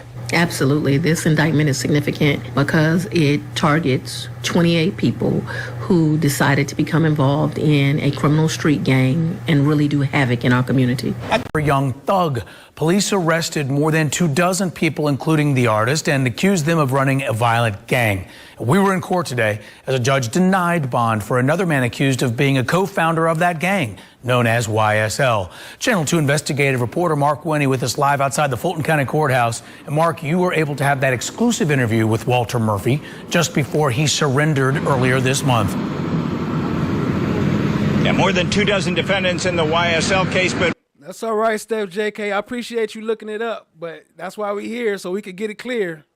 But that's all good. No harm done. Especially if he alive. That's better. That's better than what we expected. So that's a good uplift moment.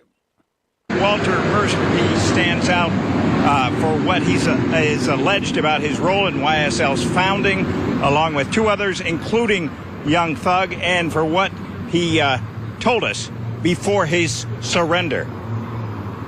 We believe he is one of the co-founders of the YSL criminal street gang. After the judge's bond ruling against Walter Murphy, a defendant in the YSL case, I'm going to deny bond at this point in time. his lawyer, Jacoby Hudson, admits he went off. He's changed, Judge. He's crying. He's doing the right thing. The defense lawyer says Murphy's situation is tied to a high-profile co-defendant in the YSL case, to the gang and RICO conspiracy charges against famous rapper Jeffrey Williams, a.k.a. YoungThug, whose lawyer Brian Steele has said Mr. Williams committed no crime whatsoever. The whole case is about Jeffrey, YoungThug, Jeffrey Lamar Williams. That's who they want. My client don't want to talk about Jeffrey Williams. A prosecutor with the Fulton County. Oh, yeah, you talking about DK. We covered that in the last video, I believe. The one about DK, Walter Murphy. County District Attorney's Office says Hudson was told if Murphy cooperated with the DA's office, the office would cooperate with him, routine in such cases. Hudson says he acknowledges before Walter Murphy, who surrendered on the YSL racketeering conspiracy indictment, went to prison in 2016. I did my time like a man. He was a bad dude. He was messed up in 2012 and 13 and 15, but he has since changed. The purpose of count one is to hold the defendants responsible collectively. The YSL RICO conspiracy count alleges acts by Murphy, including an aggravated assault with a deadly weapon on or about September 11, 2013, an attempted murder involving 4 different victims on or about April 12, 2015. Hudson says Murphy had been charged in those incidents years ago, and he pled guilty or guilty in what's known as an Alford plea, basically to reduce charges, and until his surrender had been out on parole since early this year. We spoke to Murphy when he was free. I spent 7 years in prison. While I was in prison, I stayed out the way. And I just got my GED, completed all my classes, completed the transition center. I transitioned back into the world. I got me a job at the transition center. A prosecutor says a victim in one of the incidents in Murphy's past lost part of his head in the shooting. Hudson says Murphy was present, not the trigger man, in the shooting of a man who lost part of his head. He has an extensive criminal history. Defense lawyer Hudson acknowledges the pleas he worked out to Murphy's earlier cases, one negotiated and one non-negotiated, were sweet deals. But he maintains Murphy made the most of them. And since his release is not associated with YSL and has held a steady job. Changed his tone and changed his life. Now, Hudson says he plans to file a reconsideration. Does APD stand for the... Yo, shout out to TSC. She said, we on the same boat. My eyes burning. I'll still be trying to hang with the family. Appreciate it, family. Appreciate you toughing it out for us. Appreciate the love. Jeffrey, brush that off your shoulders, man. At a police department? At which capacity? Okay, was there ever a time that you served as a crime scene technician? Yes. And can you describe for the jury what your duties and responsibilities were in that role? Yeah, if gang got a RICO. Well, happy to say we beat the case. The state dismissed all charges on the YSL case against my client. I think it was long overdue. I believe he should have never been charged with this. Mr. Dorsey, who is a member of the Bloods, I think specifically is a member of the Slaughter Gang, is certainly not slime. Oh, that's my cat. Ignore him. He's not slime. He's not YSL. He has nothing to do with Mr. Williams. The only connection they have is that they grew up in the same neighborhood. That's it. They're both from the Cleveland Avenue area, which is part of town, little. Yeah, everybody blame YP Comp Chick. No, I'm just playing. It's all good. We appreciate you coming with some info. It was something we had to look up. We don't know until we know. So it's all good. Appreciate you, family.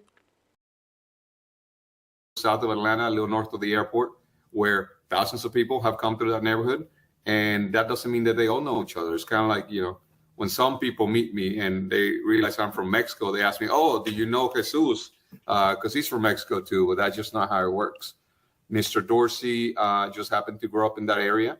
And Mr. Dorsey had other cases pending, but none of the cases he had pending had anything to do with Mr. Williams or any of the other 26 co-defendants. I don't know why we were on the case. I thought from the beginning it was a waste of taxpayers' money. I was paid by the taxpayers, my fees, which weren't that much because all indigent defense attorneys are underpaid. But still, that is money that could have been used in better ways. But the state did drag it out. It took him 8.5 months to realize that it's a waste of money, it's a waste of time, and he doesn't belong there. So they dismissed those charges. Mr. Dorsey actually filed a speedy trial on his own. And it was So this Chada Jimenez, this is Mr. Dorsey, the one that was just tripping in court, waving his hands. This is his lawyer. He said he was smart enough to file his own paperwork, so he couldn't have been too crazy. He did a good job acting it out, though. Perfectly done. Properly served, the right language. He did it from prison. And that speedy trial is still running, and it's going to run in November. So they cannot re-indict him for these charges after November. So I think we're done. We beat this case fair and square.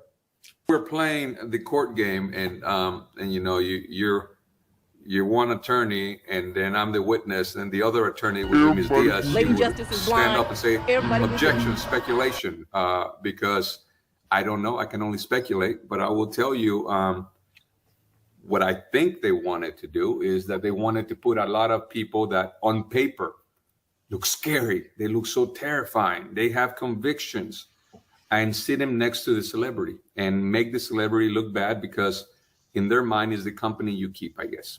But the reality is that this man. No, that's not Mondo. That's Mondo's best friend. And these children, some of these young men are very, very young. Like Little Rod, he's a child. Yeah. He's developed yet. We've seen it by some of the ways he reacts, some of the, no disrespect, but tantrums that he's had in court because he is a child. But and he's serving life without parole, I believe. But they're trying to put him with the celebrity, even though, regardless of what they did, many of these men have paid their debt to society. DK, he ended up pleading, and he's on probation right now. I prosecuted him. I sent him. Good day, Casper. I see you. So yeah, remember I was telling y'all about the one in the video, Chada Jimenez, that was interviewing DK in that video with Gaither. This is him right here. So he the one who actually prosecuted him for that case, and also he prosecuted YoungThug for his first felony too, before he became a defense attorney. The prison. He went to prison like a man. He didn't snitch on anybody. He ended up pleading, and he's on probation right now. I prosecuted him. I sent him to prison. He went to prison like a man. He didn't snitch on anybody. I don't remember, right? I probably asked him if he wanted to snitch on somebody, and he didn't. He stood up tall and said, I'm going to take the charges. I did what I did. I'll serve my time. And he did, went to prison, got out, got a job like a man, was supporting his family, was not getting in trouble, was reporting to probation, and then they indict him for YSL for actions that happened before he even went to prison. Nothing new. He didn't break any new laws. So again, I don't know if I forgot, but good day, Casper. I don't know if I said it, but good day. I think the reason was they wanted to put convicted felons. They wanted to put convicted murderers next to a celebrity that has done, I think he had a first offender back in 2013 or 2014 for possession of alprazolam and a firearm. I know that because I prosecuted him. I gave Mr. Thug his first felony, so I gave him some street cred. But he completed the terms of his probation, and that case went away legally. He does not have a conviction because that case went away like it never happened, because he took first offender and completed first offender, which is what you're supposed to do. Mm-hmm. I started my career as a I will tell you this is a funny story, because when I graduated from law school, when I was young, I had a little too much fun. So, I've been arrested a few times myself, and I thought it'd be funny. I'm like, there is no way a DA is ever going to give me a job. So I just applied to be ironic. And Mr. Howard, who a lot of people have very negative opinions about him, but Mr. Howard sat in that interview room with me and told me face to face, like, when I told him, hey, by the way, I need you to know this about my past. I've had X, Y, and Z. And he said, I know. I already knew it. I was just waiting to see if you were going to be upfront about it. You're going to tell me about it. And he told me, I'm going to treat you like every other candidate. If you're qualified for the job, you'll get the job. If there's a more qualified candidate, you won't get the job. But it'll be based on your qualifications, not on your past. And sure enough, it took him like 6 months, but he called me 6 months later and offered me a position. I was skeptical because, I don't like the police. But I thought it was the best job I ever had, because I was on the side of justice, right? I was doing the right thing. I'm prosecuting criminals. They're evil. I'm good. I was drinking the Kool-Aid. And I took a lot of pride in what I did. And I got in trouble sometimes for dropping cases that I had no approval to drop. But in my opinion, we couldn't prove them, or the people deserved a second chance. And prosecutors have so much power. They have the discretion to go forward or not go forward on a case. They have the ability, they can change somebody's life.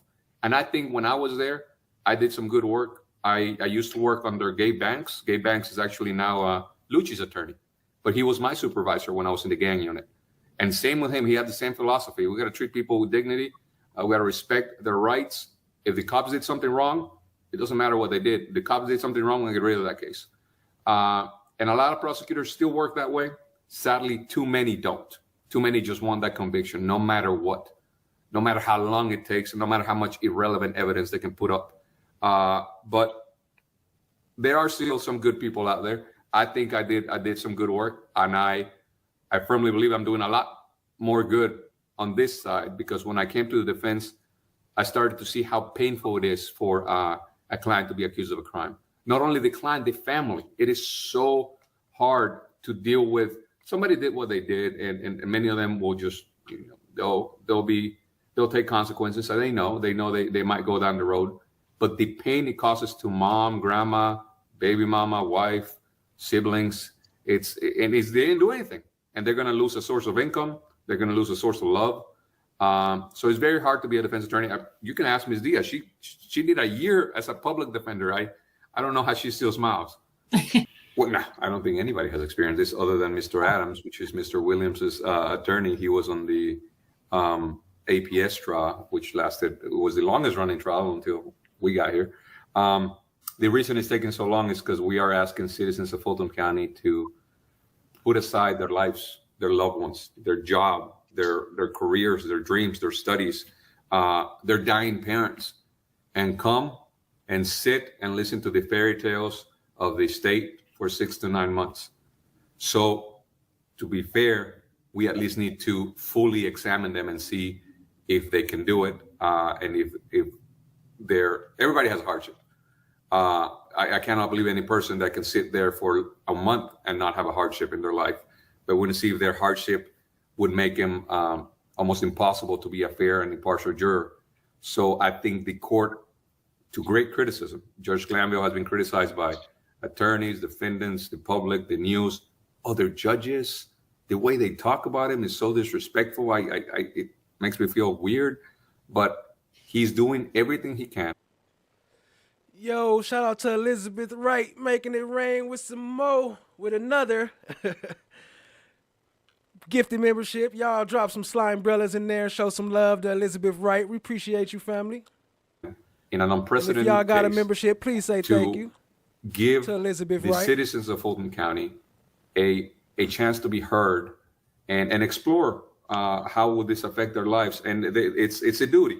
You are a U.S. citizen. You live in this country. You enjoy the liberties. You know what? You have a right to complain, like Judge Lambo says, but you also have the obligation to serve. And jury service, one of the most important duties anybody has. I hate it when people ask me how to get off of it.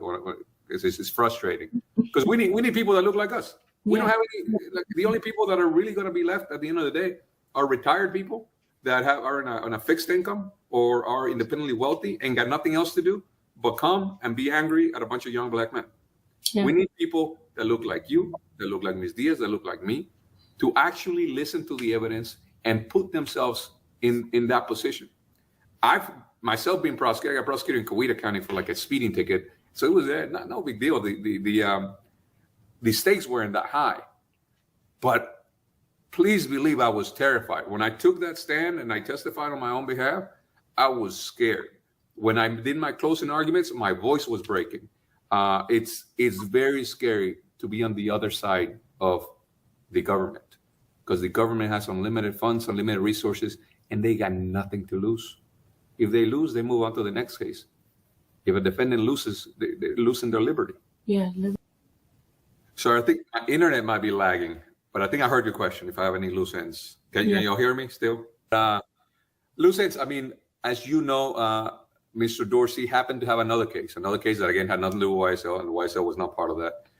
And in that case, he was accused of murder. I think a lot of issues took place with that case. We have filed a motion for new trial. We are hoping that the court will grant that motion. And if not, we will be appealing the case. So I can't get into too many details of that. But when I file our motions and our notice of appeal, you can see the actual details and issues that we want to bring up. Because no matter what he did or didn't do, no matter what his past is, he still has rights. And the Constitution still applies to him, just like it applies to you and every other person in this country. And so we want to make sure that we protect those rights and that we get the Court of Appeals or the Supreme Court to take a second look at it and make sure that everything got done properly. And hopefully he'll get a chance for a new trial, a fair trial. Okay. Speaking of your client, a lot of us had a chance to see some of his movements. A lot of people asking. I think you're getting it confused with like one of those used car dealerships, like little floaty things, you know. Doctor, but I can only imagine that if you're being accused of something that you know you didn't do, you're being sat in such a high-profile case where you know you don't know this guy. I'm like, oh my God, I love his music, but I don't know who the hell that is. Mm-hmm. And then there's all these other people that you probably saw when you were growing up in the neighborhood. Some of them, because some of them were too young. Some of them were probably in elementary school when you were out there. And like, I've seen him on the streets, but I don't know him. And I'm sitting here every day. Let's remember that Mr. Dorsey was already serving life without parole for another case. Mm-hmm. He was convicted of murder in DeKalb County.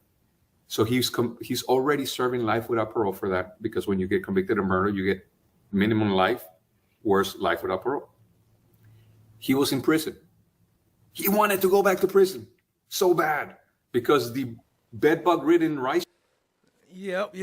Once again, we trying to hit that 3K goal. So y'all tap in, hit them subscribes, grab your sister phone, your brother phone, your neighbor phone, and go subscribe. Help us hit that 3K. Appreciate you, family. Street is hellhole. Nobody wants to be there. Absolutely nobody should be there. It is a human rights violation. I don't care who runs. I like Sheriff Labatt. I supported him. I think I donated a little bit of money. I went to a couple of his fundraisers. Yes, because there was free food, but I also like him. And he is a great man. I met his wife, a great couple. They're both very hardworking African Americans that leadership in Atlanta. I don't care how much I like you. You are running a place where people are dying. It was 10 people to date. Yeah. We are not even in month 10, and we already beat one a month. Yeah. And these people are dying for preventable causes because they don't have access to medical treatment, because they're living in a, I think there are twice as many people there as is designed to. Just, if this was an apartment complex, the government would be all over them for violations of code enforcement. But because it's the jail, you know what's the solution? Just give us more money. If you give me more money, then only 5 people will die, not 10. They want to build bigger jails. There are thousands of people. I think it's 3,000, right? Let's say there are hundreds of people in that jail who have bonds. There are bonds on the books that they could pay. And what's their crime? Being broke, being poor. That's their crime. And Sylvia. Mr. Dorsey wanted to get the fuck out of there. And I think it was getting to him physically and mentally. I don't know if it was a reaction to those conditions that his state of mind. I can't say I wouldn't do the same thing. Yeah. I'm actually, that was me. I might have smacked my lawyer, probably. I guess, there's a lot of phones and a lot of drugs at the jail, and I know it's not attorneys bringing that in. Whoever brings that in probably has a badge. Yeah. Sounds a lot like the argument that was made by. Yeah, he is. He's talking to Sylvia. This is one from like about a year ago or so. It's like a year ago from this video. I'll try to link it into the chat once this video is done. I forget. Can you hear me? Yeah, I can hear you. Yeah. Okay. I'm sorry, my internet. I apologize to your viewers. That sounds a lot like the argument that was made by that Gwinnett fancy DA that drove all the way down to handle the hearing and said that Mr. Johnson is responsible for Eppinger's actions because he gave him the computer. And they made an example of it's like giving somebody a knife at the jail in the kitchen and then they would stab somebody. Well, if that's the case, Pat Labat gave him that knife. The supervisor gave him that knife. Yeah, I think he claims Hispanic. He do look Indian, though. The officers in the courtroom allowed us to give computers to our clients. So they know as much as Attorney Johnson or more, because they were always spying. And how come they're not getting charged as co-defendants, co-conspirators? It seems to be, I take that, actually that upsets me. I don't even want to go too much into it because that upsets me a lot. Mr. Johnson has been practicing, I think, for decades. His wife is a judge. He's well respected. He is a public defender for life. And you're going to fucking accuse him of doing a crime like that? Hold up. Shout out to Steph JK real quick. She said, I subscribed on my baby daddy phone. He was here for like 2 minutes, came to drop the kids off. Lady Justice is Laughed my blind. ass off like a ninja. She hit him with the ninja subscribe. Appreciate that, family. That's not right. It's not. It's unfair. It's crazy. Now, as far as prosecution, The gang unit, when I left, she had just come into the gang unit and we worked together as prosecutors. Okay. These are no comment. No comment. Okay. Every single person's taking a deal. They got to go home. You can sit here, sit in Bedbug Rice Street, or you can go home. Call it a snitch, call it what you want to call it. If you can go home, go home. Mr. Kitchens selling out NJB, Nene, what up, family? I see you. Appreciate you being here. concerts right now. Yeah. I think some people home. Mr. Kitchens selling out concerts right now. Yeah. I think some people were talking about how the newest record by Mr. Williams, Business is Business, was talking shit about Mr. Kitchens, but that record was recorded before they were even ever arrested. Mm-hmm. People don't even know that, do they? Yeah, no. Okay, 50-50, India and Spanish, huh? Okay. I see you, Chata. Those have been sound bites that have been, on the freezer, getting Thank ready you, to be Casper. released when the time was right. And unless Mr. Williams is Jesus and he knew ahead of time that Judas was going to do what Judas did, that's not what happened here. Business is business. Mr. Kitchens is a great artist. He should go out there and make all the money he can. I was placed with the difficult decision of, you can sit here and knowing you're innocent, knowing the only thing you ever had to do with YSL was create great music and make millions.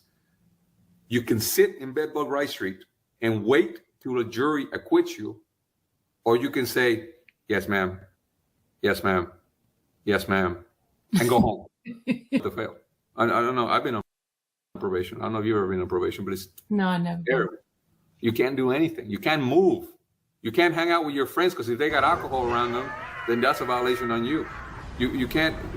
There's so many restrictions. So when we take cases, we do everything we can so that even if our client is going to take a guilty plea, probation is going to be either non-reporting, suspended, or just non-existent at all, because being on probation is being set up to fail.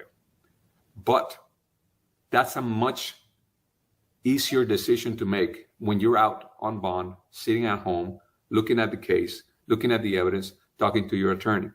When you're in a jail cell and you take probation today, or you can roll the dice and maybe we'll hear back in 9 months, you're saying, I'm going to take probation today because probation, even 20 years, is better than a week at Rice Street. Yeah, that's true. Don't, because his deal is that he doesn't have to testify. His statements do not have to come in per this state. The state is not going to make him do that. However, in love and war and trial, there's no rules. Everything's fair. Any of these co-defendants, right now, I don't think anybody's planning on it. But if any of them at one point need to impeach anything that's related to Mr. Kitchens, they can subpoena him. His deal says he doesn't have to testify for the state. If I wanted to, if I was still on the trial, I put a subpoena in his hand. Well, I hire somebody to go find him and put a subpoena in his hand because I don't know where he's at. And then he has to show up and he has to answer my questions. And if he doesn't answer my questions, I can impeach him with his transcript. So, no, it's not impossible. It's very unlikely, but it's not impossible. Someone can force him to testify, just like any other person that knows anything about the case can be forced to testify through the power of subpoena. Because they are playing hide the ball. These are not new witnesses. These are not new people, new statements. They're just either, let's give them the benefit of the doubt. Because it's either they are using bad faith, playing games, hiding evidence. That's worst case scenario. What up, M. Shannon? I see you, family. Or best case scenario, they're incompetent. They don't know what they're doing. They're not ready for trial. So it's one of those two. At the latest bond hearing, the state claimed, the judge said the reason denied it because the state claimed that they had witnesses that had said they were scared. And I said, okay, cool. That's not my client. I don't care about him, but I want to know what these witnesses said. I want these witness statements. Why would you talk to somebody and not record it? I mean, you got cameras. But they were like, oh, no, but we didn't record that. We didn't, no, we don't have any record. We know exactly what they said, but we don't have any record of it. Have not been given the names or anything. We just, and this is, I agree with the judge. As officers with the court, when we get up there and say something, you should take our word for it. Because that's what my whole business is, my word. But I mean, come on, like who are these people? When I say something, I can back it up. I requested in my latest discovery demand, I requested the names and I requested the statements, notes on those statements. I don't need the work product of the attorney, but I need to know what these people said, and you had to write it down to quote it. But they won't give it to us. Yeah, it's right. That's what it is. Hello. To be. Is that something? Yeah. So what's the difference? Mr. Williams forgot to be white. That's what it is. When it comes to discovery, there are rules of discovery. There is a whole section, I think 17.6. He said he forgot to be white. One and all the other statutes that come after that. And that section says that if we engage in reciprocal discovery, I'll give you my cards, you show me your cards. There's certain deadlines, there's certain requirements. And all of us have said we will engage in this reciprocal discovery because trial is not supposed to be a surprise. There's not those Perry Mason moments like, oh, wow, it was him. No, that doesn't happen in real life. We know what the evidence is, and the evidence that comes in is what the jury listens to. And those rules require that all discovery should be turned over 10 days before trial. However, the court has tremendous discretion. That's how it's legal, because the court has tremendous discretion to allow for those deadlines to be modified. For example, in the Trump case, there are, I think, 8 terabytes of discovery or something ridiculous like that. Hey, Steph JK, where your boy FFS? He mad at me or something? It's 2 streams. I ain't seen him so far. What's going on? 10 days before trial, nobody can go through that. You need months to go through it. So it would be only proper for the judge to create a scheduling order and say, yes, the law says 10 days, but I'm going to require you to turn it in 3 months before or whatever. I don't know what Judge McAfee is going to do, but I expect a judge to do something that's reasonable for a fair trial. Conversely, a judge can also delay it. Like, okay, you filed a speedy trial, so you only have 1 week. So you have a week. You know, it's after 10 days, but let's do it at 7 days. Turn it over today. The judge can also do that. In this case, Honorable Judge Glanville said, you have an ongoing obligation to turn over discovery. My interpretation of that is, if you find new stuff, you have an ongoing obligation to give it up. The state is interpreting it as, we just give it whenever. We just keep on giving it. But Ashley Nelson that has that, I don't know if she's in law school, but if she's not, the LSAT is only a few dollars. You got to take it because you already understand law better than some of these prosecutors. Because they were trying to do an investigation themselves. I believe Mr. Harvey filed a great motion, which said that was very improper. And so the judge said, okay, well, no, that is correct. We shouldn't be doing this investigation internally. Maybe one day somebody else will. Maybe the GBI will come in. That was YSL Polo defense attorney, the one that we showed at the beginning that got severed for acting crazy in the courtroom. The one, I mean, not at the beginning, but earlier, the one that was waving his hands all around and making the crazy faces. That was his attorney. He was standing right next to him.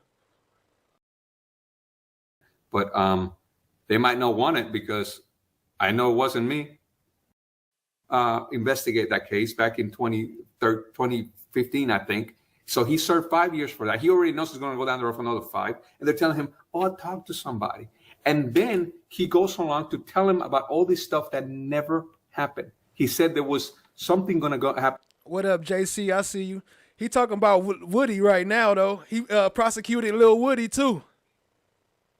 And that night, there was already, the wheels were turning. Somebody was going to get shot at. Nothing happened that day. Whether he was there or not, if something's going to happen, he's not the shot caller, right? He's just one of the minions. So it's the plan will still go forward. But nothing went forward because he was bullshitting. He was making all this stuff up to get out of there. Bless his heart. He wants to get home. He wants to go home to his baby. I will tell you this. A lot of people hate Woody. When I was prosecuting him, I thought this dude is a real one. This guy was driving. He was coming out of his apartment complex with his baby mama. And he's coming out, and there's been all these shootings back and forward. And while there's all these shootings going on, he's hyper alert, because people have tried to shoot at him and at other members of his friends, and he's coming out with his baby, like a baby, not like a toddler, like a baby. He's got his baby going to his car parked right in front of his the apartment complex. And he sees a car out of his left eye. He sees a car just parked at that stop sign, not moving. And he's such a gangster. Like, he knew what was going on. Car starts rolling slowly. He starts rolling slowly. The windows come down. And then you see 2 sticks coming out the car. And I know all of this because I prosecuted the guys that did this. And Woody turns around, covers his baby, pulls out a Glock. Not a stick, not an AR. Just a good old handgun, pulls out a Glock, shoots at them, disables the vehicle, shoots the engine is disabled, the vehicle has to go crash, hits one of the dudes. I know that happened because there was blood all over. We had DNA of one of the shooters all over the place. And then they get out of the car and they ran out of there. There was 3 of them with AR-15s or whatever other machine guns, whatever other rifles. And he had one handgun and completely disabled the vehicle and protected his baby in the process. And then APD was on him so much that I don't know what happened to him. When I saw that video, that's not the man that I recognized from when I was doing an investigation. He was broken. They probably just the same way they were interrogating him. They broke him, and that's what the police do. They act like they care about you, but they really don't. His name is Surrender. They just want that conviction. Wow. I don't understand the mental pain he's been going through for the past 9 months, and he has. We laughed about it. I showed him and we laughed. We all laughed. Maybe we said maybe we should start a hashtag. The polo dance on TikTok or something. Polo dance. But I mean, it was just imagine being held in a cell like an animal for 9 months, away from your family, your loved ones, no health care, no adequate food. You might act a fool too. So I don't blame him. And it is what it is. I mean, people make fun of me. You got to have tough skin. I mean, they make fun of my hair. Say I had like a rat tail or something. The leader of the Navajo Nation, I think, that's actually a compliment. I requested one from Judge Adams, and she said no. So no psychological will be ordered. Why? I'm a juris doctor, so if you know any jurors that are sick, I'll take care of them. But other than that, they claim that that's what the Woody said. So Woody has lied a lot. So hopefully the jurors can see through that. They'll be able to see who's credible and who is not. And again, a lot of people criticize Woody, but just like being in jail is painful, so is being harassed by police and coercive interrogation techniques. People break. That is why we have so many cases of innocent people in prison after confessing to crimes that they never did, because these officers are trained to break you. They're trained to make you say things that you would never say in any other circumstance. That is why they want Cop City, because they want all officers to be properly trained in how to coerce people into false confessions. With these circumstances, I've been before other judges where they say, what is Glanville doing? If I was doing that, I'll do it differently. Well, show me. Because right now, I think there's a 61 co-defendant RICO trial for the Cop City kids, and I might be part of that. And let's see how they handle it differently, because this is not normal, and it shouldn't be normal. Don't blame the judge for this. It is the state that chose to bring such a massive and Don't blame the judge. Think of the judge right there working with their ass. They all partners. ridiculous indictment, and then object to every single person in that courtroom ask for it to be severed. And then they will object to the severance. And they want to go forward on all 28 of them. On this case, they want to go forward on all 19 of them with Mr. Trump and the other people. They want to go forward with 61 co-defendants of young people that were at a concert to express their First Amendment right to protest and speak against government because they don't agree with Cop City. They want to keep them all together. It's not the judges. And then the judges are dealing with this situation. And I think Judge Lambo has dealt as well as he can. He's ruled against me and the other co-defendants so many times. I would say he's ruled against us more than he has ruled against this state. He probably shuts us down more often than he shuts down this state. But he still does it with respect. He has shown tremendous respect to me. I know he butchered my name for about 8 months, but then I said something and he tried his best to get it right. And that goes a long way. I respect him a lot for that. He's got to be there too. He's been there for 8.5 months as well. He's tired. And I think that some of his punishment, for lack of a better word, punishment to the jurors that have been held in contempt and people that have not respected the court doesn't show that he's a tyrant. Facts out of Elizabeth giving Woody props. He said this guy was a gangster.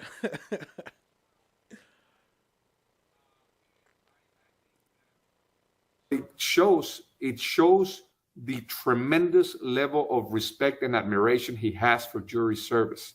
And he expects other people to have the same level of respect. He is a general. He has risked his life for this country. And all he's asking you to do is show up on time when that little piece of paper came in the mail and be respectful and not take videos and listen.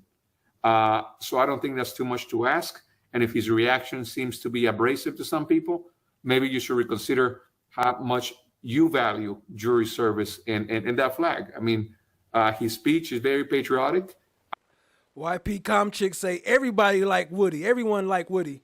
That's a fact. Woody helped blow my channel up. I ain't gonna lie. When I posted that Woody video, that's when everybody started watching my content. I might not agree with all of it. I mean, I'm not a super patriotic person myself, but I tremendously respect the way he sees the process, and that's why he's been the way he's been, because that's who he is. Mr. Dorsey had a case in DeKalb County, and he had been sentenced to life without parole for that case. A jury decided that he was guilty of murder, and the judge gave him the max. And the max is that you will never get out of prison. So that... Okay, he talking about his client now. That's again YSL Polo, the crazy one. Happened before we even started this trial, knowing that they still wanted to go forward against him. While we were on trial, they decided to indict him on another murder where he was a suspect. In that murder, I was defending him as a Fulton County murder. In that case, in essence, what happened is that he was walking down a shopping center, a sidewalk. Somebody pulled a gun on him. He heard a click. So he turned around and defended himself and did what he had to do to be able to walk away. So the person that initially pulled a gun on him ended up losing his life. A jury determined that he was guilty, and so he was convicted to the same thing, life without parole. At the end of the day, it makes no difference. He was already serving a life without parole sentence. He's not going to go anywhere. The court and the prosecutors did to him absolutely nothing. He still, it doesn't change what his life is going to be. And then the state decided to no longer prosecute him on the RICO cases because Mr. Dorsey had himself on his own filed a demand for a speedy trial. His speedy trial was going to run at the same time that Mr. Williams's was. So by them dismissing his charges, they cannot go forward against him ever again. The case is done against him. They claim that it was for judicial economy.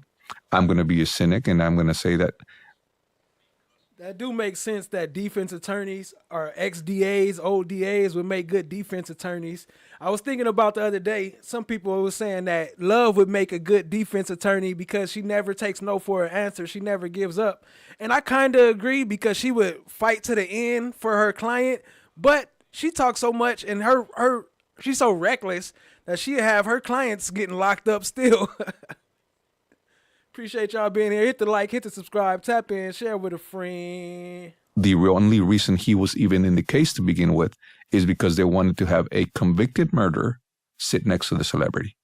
There was no connection at all between Mr. Dorsey and Mr. Williams, other than they happened to be from Atlanta and they happened to have at one point grown up in the same neighborhood of Cleveland Avenue. Cleveland Avenue, which the DA's office wants to portray as a war zone. You would think it's Gaza over there. You would think that it's most dangerous part of town.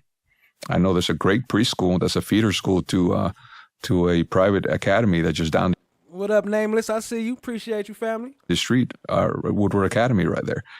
There's a lot of, there's a bit of gentrification going on, but there is community. There's people that know each other, that have known each other for generations.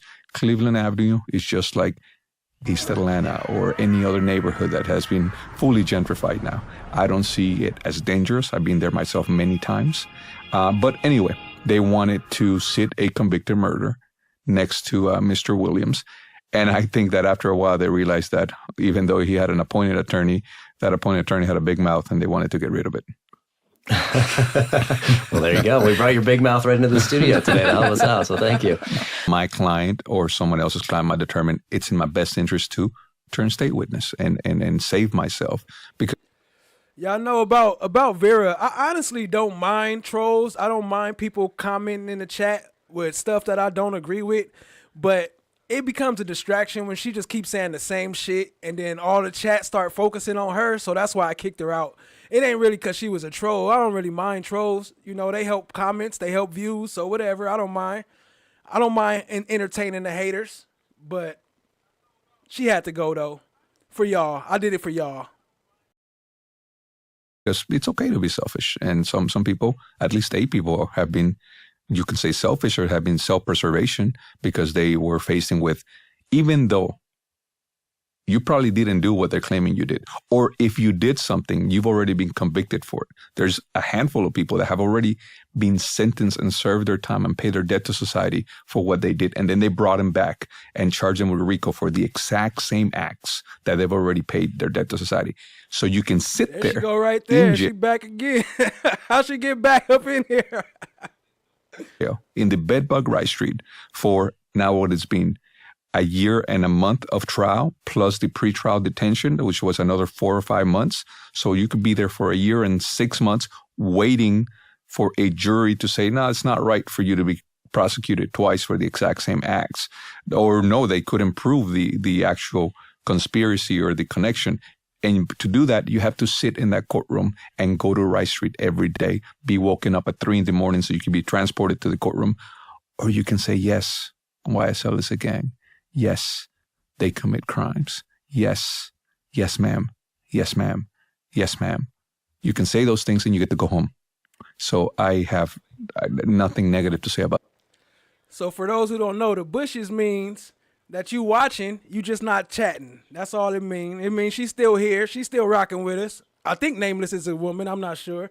He or she's still with us, but they just not chatting. So it's all good. Those young men that went home and are with their families. You saw Mr. Stevens, he's doing great. He's got a CDL. He's got a good job. He's being a productive member of society, as well as many of the other men that were released. And very important point, they're all alive and well.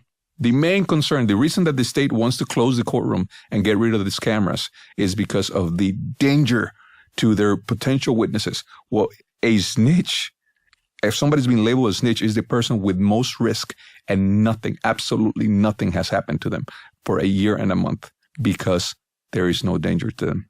They're just living their lives. But going back to the original question, sorry, I went on a tangent. Everybody is fighting for themselves, but at the same time, we got to be smart about it. We're going against the state, a party.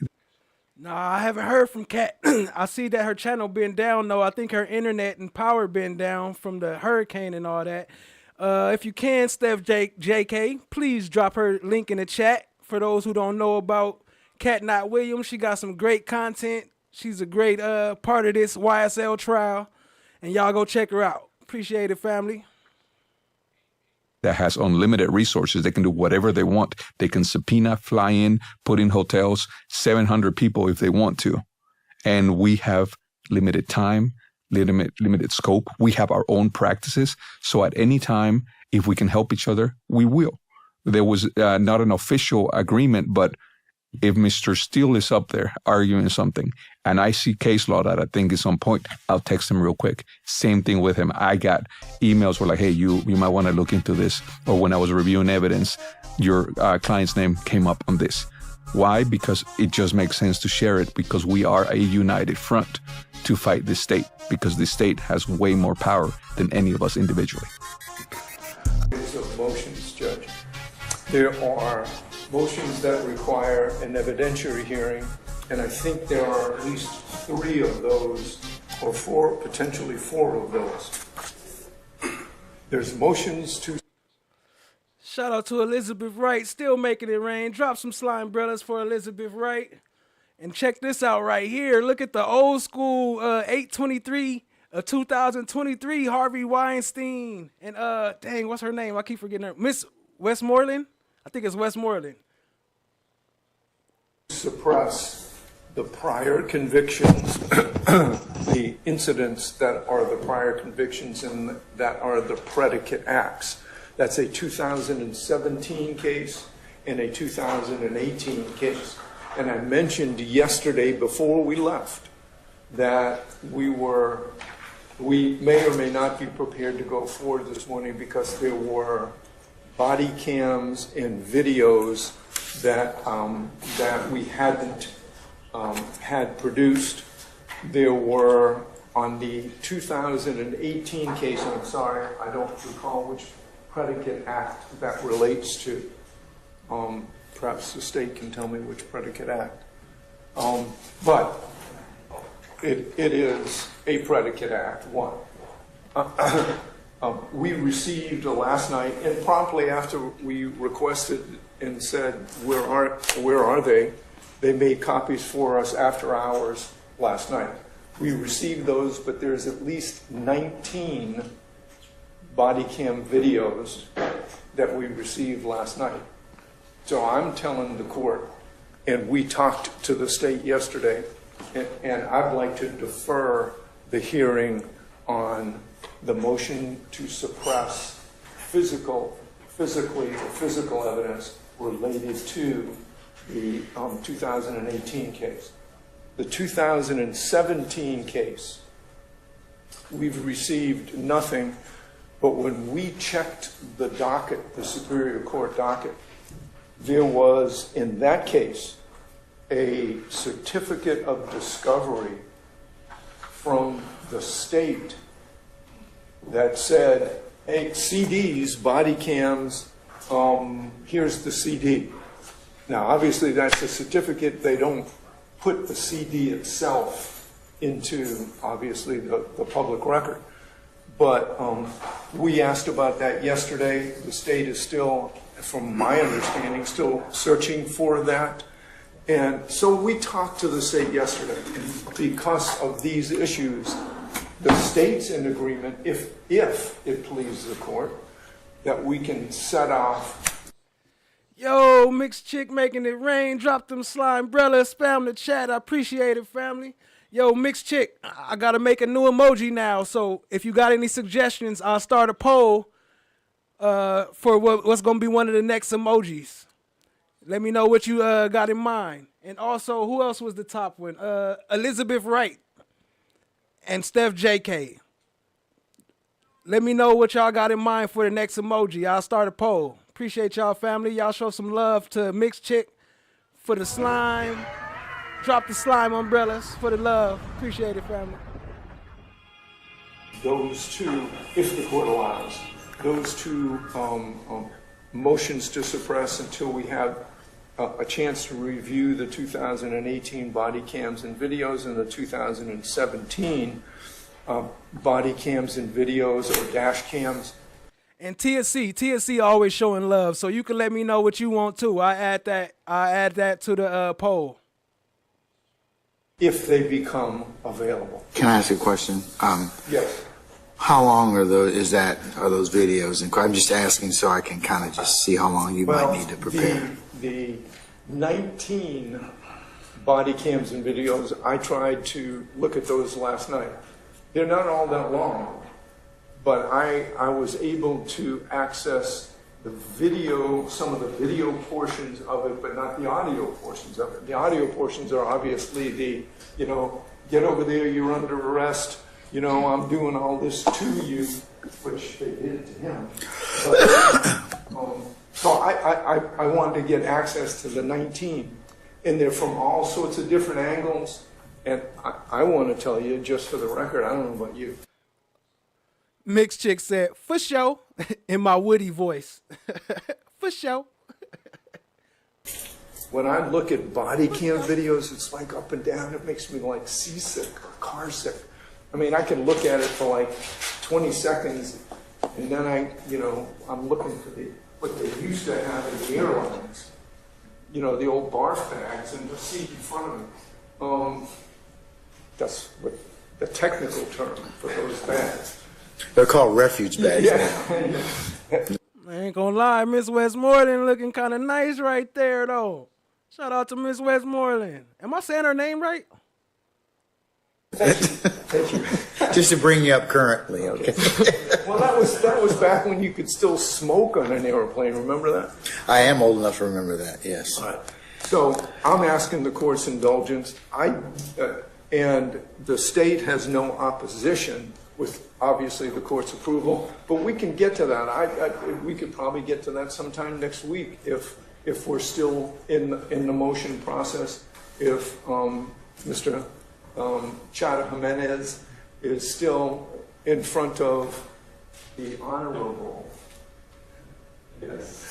Kimberly Esmond Adams. Yes. State, ladies, what's your thoughts? Sam? No objection, Your Honor, to resetting that particular motion until we can provide everything to the side. And that was the basis of our discussion last night. And they diligently looked for they got me those 19 videos, last night. So I know they're on it, and their staff is on it. Okay, I tell you what, how many witnesses are we talking about, or do you think that, how long? Well, I don't know because I don't control that. Yeah, I know, state, I'm asking the state. Oh, okay, I'm sorry. Yeah. Your Honor, we put in a request yesterday for the videos. We're trying to see if the videos are not archived. So we are looking to see if they are archived. So we made a request this morning to see if they're in our archives, as well as reaching back out to the Atlanta Police Department. So we're hoping within the next week or so we should know. Well, and that's great. My question is, how long do you think it will take for your portion of the motion? You're going to require witnesses, but is it a half day? What do you think? I would say a half day. Okay. A day at the most. All right. Let me just your motion to continue those is certainly granted for good cause. I will go ahead and just make a note that depending upon our schedule over the next several weeks, I'll go ahead and revisit that at that time. Does that work? Yes, Your Honor. Mr. Harvey, is that acceptable to you? Sure, whatever you said, Your Honor, is always acceptable. Except when you rule against me, but I didn't hear it, so... it didn't occur. It didn't happen, right? Just being agreeable. I said that what I'll do is I granted your motion to continue. I will go ahead and just revisit that depending upon our schedule over the next couple, 3 weeks. Okay. Whenever it pleases the court. Yeah, I will give you a couple of days heads up on that, but the state's told me it's probably going to take about a half a day to a day, so I'll plan accordingly. Okay? All right. One of the other motions that is pending today is a motion to suppress cell phone records.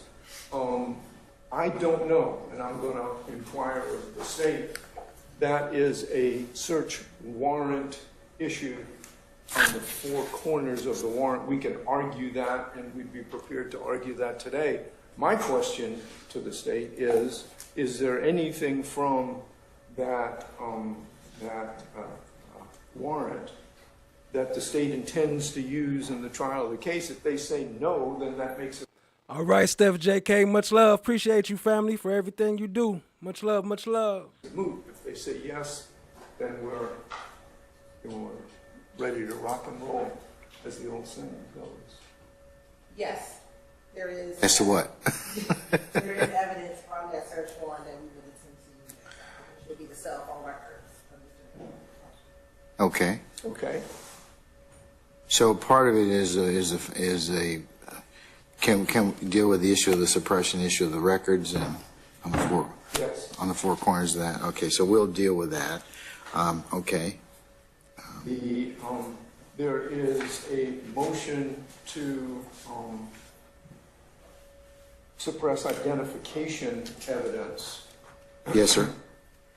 I think we can handle that today if the state is ready. Man, y'all really love y'all some Kokomo, huh? I'm gonna have to just put a picture of him up on the side or something. Go forward on that.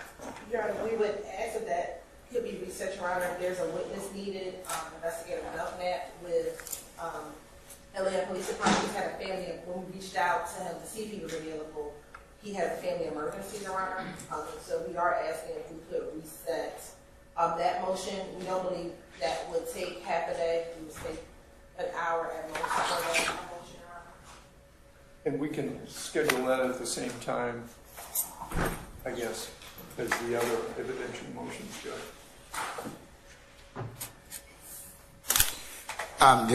Do we know how long Investigator Belknap will be out on emergency leave? When's he become available again is what I'm asking. Your Honor, we'll find out. I'm not sure. Okay, all right. So I'll defer that one as well. Okay, what else do you have? Judge, we have the motion to suppress the evidence gathered during the stop, which we talked about yesterday, of Mr. Jackson and Mr. Nichols. I don't know who the state might call on that, but I guess we can go forward on that one. There'll be another one, Your Honor. Again, we did try to reach out to all of our witnesses. That's about 4, potentially 5 witnesses, Your Honor, to have them available. 2 are on vacation previously prior to us being able to reach out to them. We do believe that motion would take about probably half a day, Your Honor, given that we have 4 to 5 witnesses in that case. So we would ask for that one to be specially set so we can make sure all of our witnesses are available. Which motion is that one? This is what would be, I guess, considered number 13 on Ms. Weaver's list. So it's the motion limiting to exclude any and all evidence and testimony pertaining to purposes. And that's also the motion, Your Honor, that Mr. Stillwell has a related motion regarding that same evidence. Yes, it's the same stop, so there's no point in doing it twice, and there's no point in arguing it twice. We were going to argue some of the peripheral matters, but we need to do that after we hear the evidentiary portion. I've got, Judge, listen, with the state's announcement, the only thing it seems to me is the issue on the motion to suppress the cell phone records. And I think that can be done on the 4 corners. If you want to do that today, as a first, we're going to do all of these motions. Miss Westmoreland is ready to handle that, man. She's here. She said, boy, I want. That's why she's obviously standing next to you, right? Yeah, I know. I want to get up there. I want to tell Judge Glanville why we're right. Isn't that what you said this morning? No. Maybe you should take the 5th. Okay. Okay. Well, can you ladies, that is Ms. Hilton and Ms. Love, tell me when your witnesses for that motion will be available? The motion to exclude any and all evidence that is related to Mr. Stillwell as well.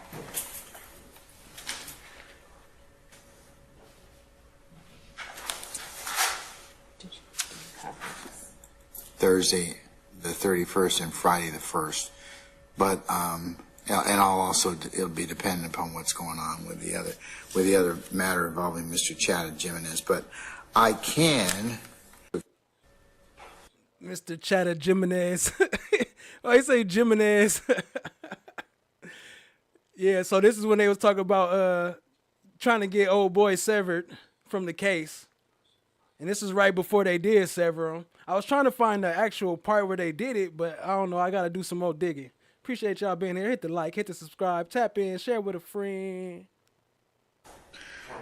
I think you've got a motion in limine to limit the use of photographs, relevant, non-presidential, I guess, and non-duplicative evidence.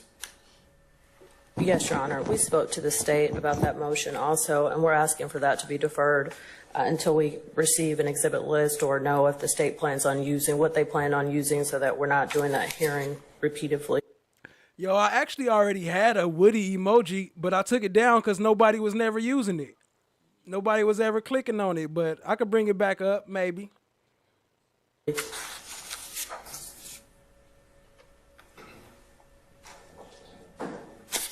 Okay.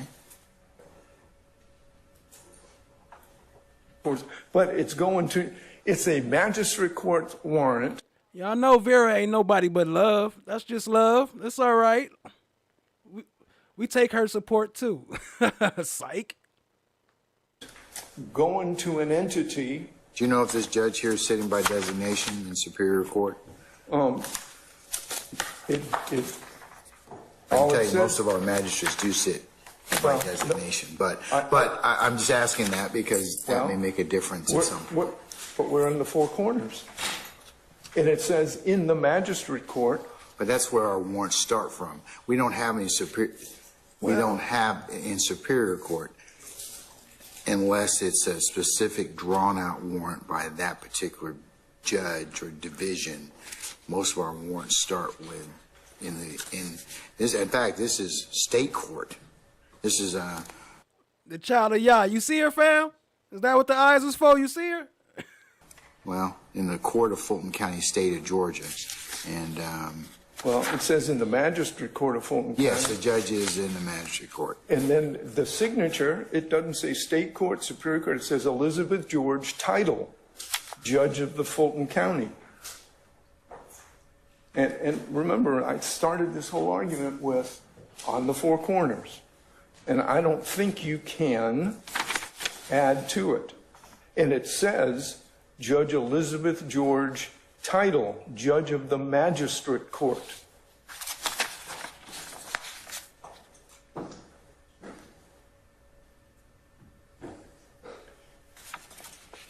Number one. All right. All right.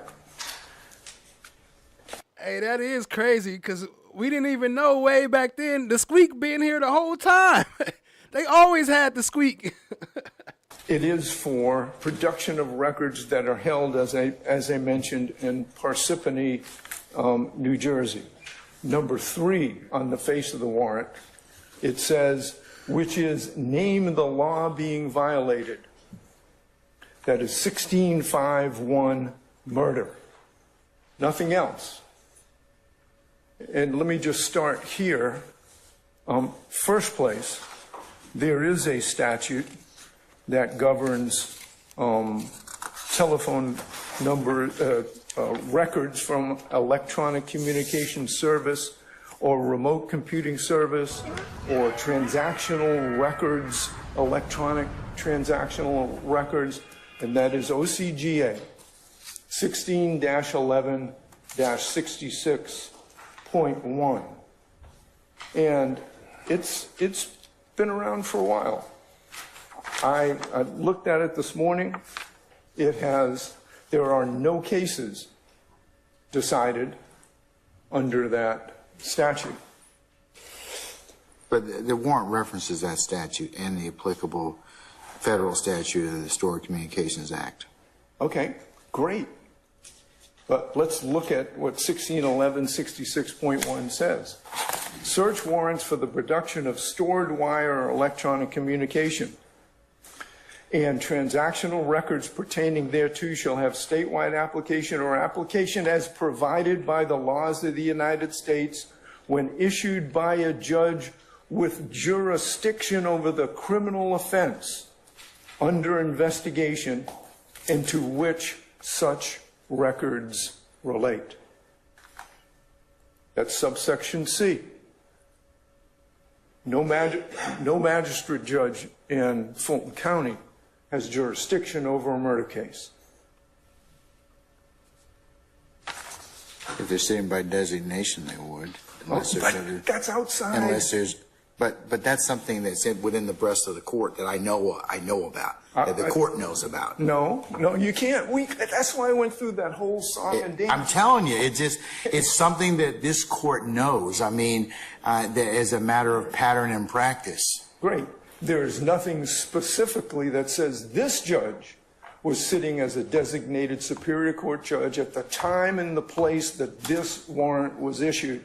And the four corners prohibits, you may say, okay, sometimes they do, and maybe sometimes they do. Well, I can pull the order and just whether or not there's an order that's on the court's, that's within the court's docket, that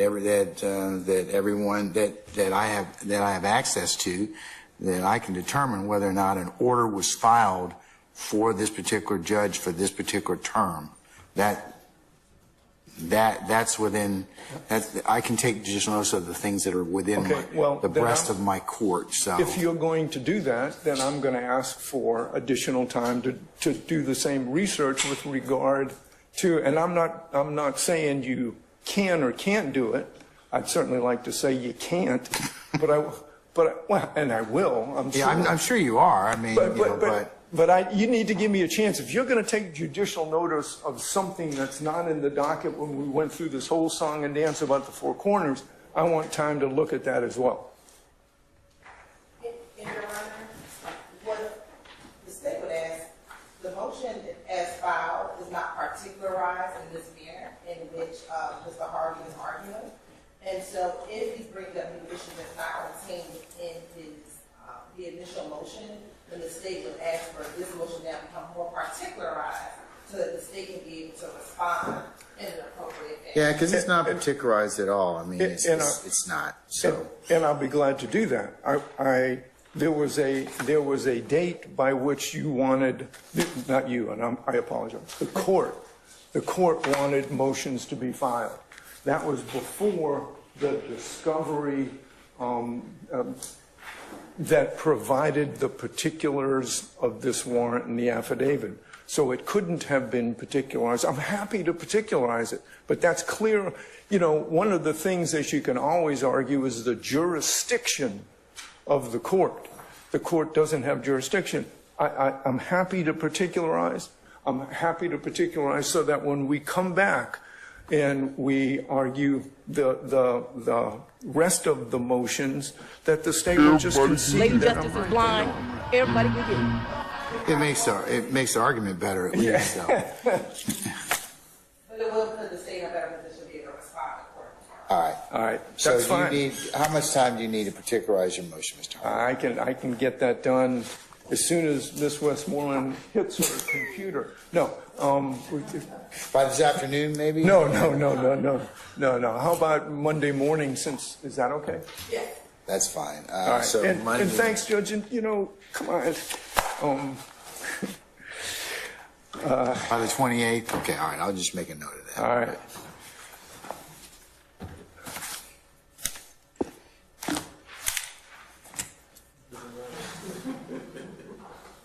Ms. Westmoreland, you okay with that? I mean, since he's obligated you, can you have that done by the 28th? Absolutely. All right, madam. Thank you. I'm the gatekeeper.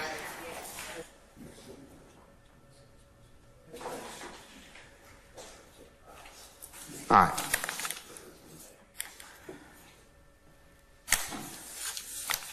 All right. Thank you, Mr. Harvey. Yes, sir. May I be seated? We're done? Oh, absolutely. Absolutely. You can be seated. That's right. Suspects, it was learned the shooter of this incident was KC, and it gives a alias as well. May I approach, Your Honor? You may, sir. The shooter was KC.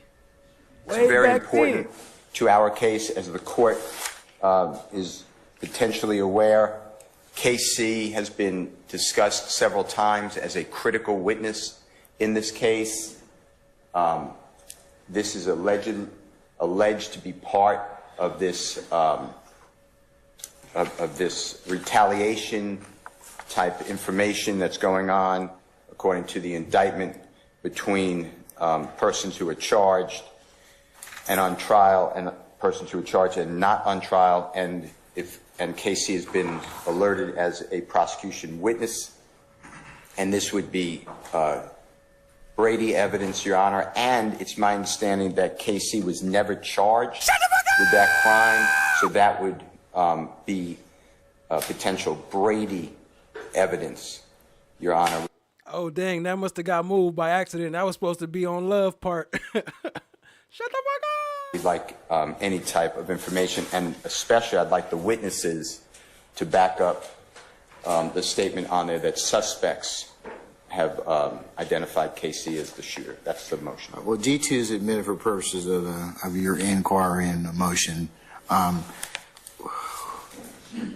What's the state's position on that? Is that part of your discovery that's already been given? Or? So yes, it's our position that we turned over as part of discovery the interviews with witnesses that may have implied or alluded to Casey having been the one that did that. I reached out as I was speaking to Mr. Steele during the break, and he made clear what it was that he was seeking. I reached out to the detective that produced the document that Mr. Steele proffered just now, and his response to me was that it was through interviews with Casey and another defendant in this case that they determined who did it, But my last question to him, I texted just as Mr. Steele was up talking, which is, shut the fuck up! Did anyone explicitly say I had to do it myself. Because our position is that the reason that KC was never arrested for that was that they never had anyone who said that they saw him do that. We never had that type of evidence in this case. All right. So, and has that been answered in the negative as from your inquiry from the detective?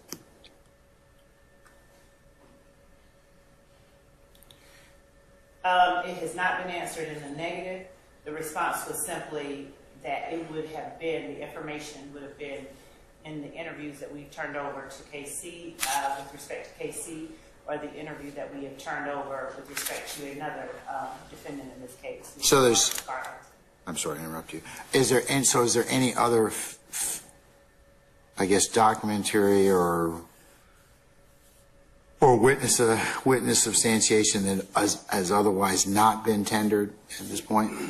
No, and I can say that because the last round of discovery that was turned over was discovery that I personally compiled that was intended to respond to requests from the defendants for information not specifically on this case, but that sort of surrounded this case that related to witnesses, and I put that together myself, so I know that we did turn that over. Okay. Mr. Steele, it looks like that you should have everything as related to discovery number 6. Of course, the state would have a continuing obligation to supplement, but for your initial inquiry, does that satisfy that, sir? Potentially, can I inquire the court to see if the state would mind who is that detective that prepared that, who has that information that's texting? Dennis.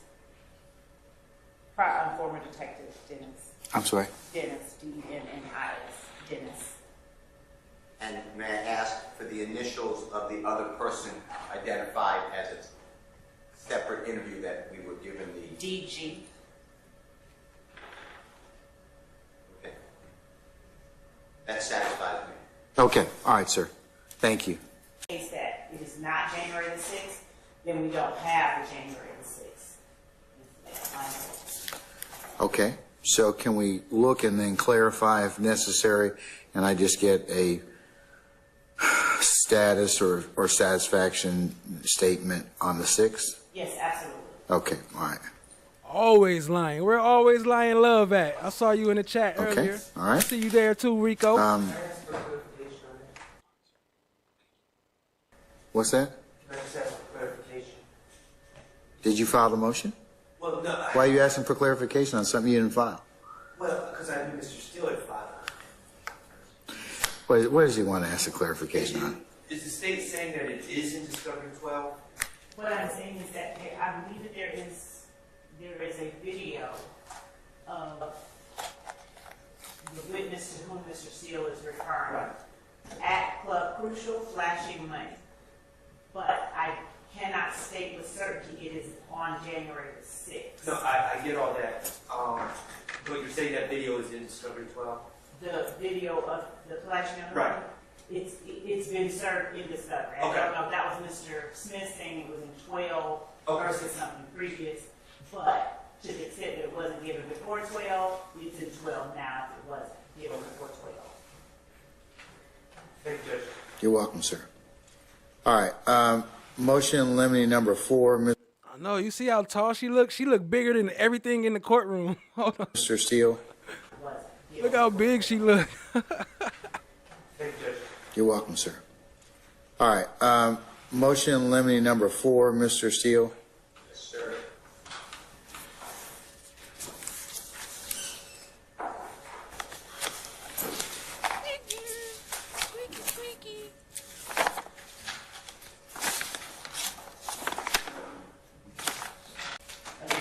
Violation alleged by Williams. Look at her now. She like she could eat still. Like she could just take a bite. Her big ass. We object to it being admitted for this purposes of this hearing or any other hearing. Well, I'll let Mr. Steele finish. What's the relevance of it before I consider it? Okay. I appreciate it. And What up, Jennifer Snyder? I see you, family. Appreciate you being here. This comes in discovery, this establishes that there's a joint task force set up. Agent Cunningham is part of that joint task force. I do not have any of her notes. I don't have any of her reports. I do not have any of her documentations. I said I have the recordings. On the recordings, Agent Cunningham comes in with KC in the middle of the recording and said, if you do not cooperate against Mr. Williams, she didn't call him that. I've already spoken with the United States Attorney's Office in the Northern District of Georgia. You're going to get 25 years in federal custody without any parole. I want to know who she spoke with. I'm entitled to the deal that was supposedly told. That's a threat. That's impeachment evidence. And she's part of the task force, meaning I don't have to go through a TUI letter whereby I have to now argue with the federal government. We got Rico up in here, y'all. To get her reports because the prosecution has put that file, that joint task force, here in discovery. This honorable court has the power to order the prosecutor to provide all those notes. Memorandum, she's involved in the case. She didn't just show up on a recording and that's it. She's been to several different scenes and, in fact, spoke with Mr. Williams at the jail. I was representing Mr. Williams at that time on another case. I was not called. They referenced that I represent Mr. Williams on the other case. I wasn't called. I don't have any of those notes. I do have the recording, but I don't have any notes of what happened. There were, and I know it's suppressed, but Agent Cunningham's at Mr. Williams' home. She's in his home. She's telling Mr. Williams on July 15, 2015, what a nice home he has and what they took out of the home. I want to see those notes. That's what I'm asking. And that's why this document, I have no idea why it would be inappropriate, irrelevant, or objection. Let me see it and I'll see if there's any. I've heard the state's objection, so let me see if it's relevant. And, Your Honor, just to correct the record with respect to something that was just represented to the court, no time during that interview did Agent Cunningham say, if you do not cooperate against, testify against, give me something against this person over here, for this case over here, you're going to get 25 years. We can let the court hear that interview. That simply was never stated. And again, that's fine if the court wants to hear that interview.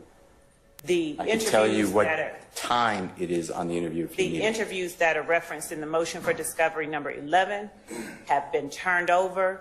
That document that Mr. Steele is tendering to the court right now literally has no relevance to the motion that he is making. I'm not certain of the reason.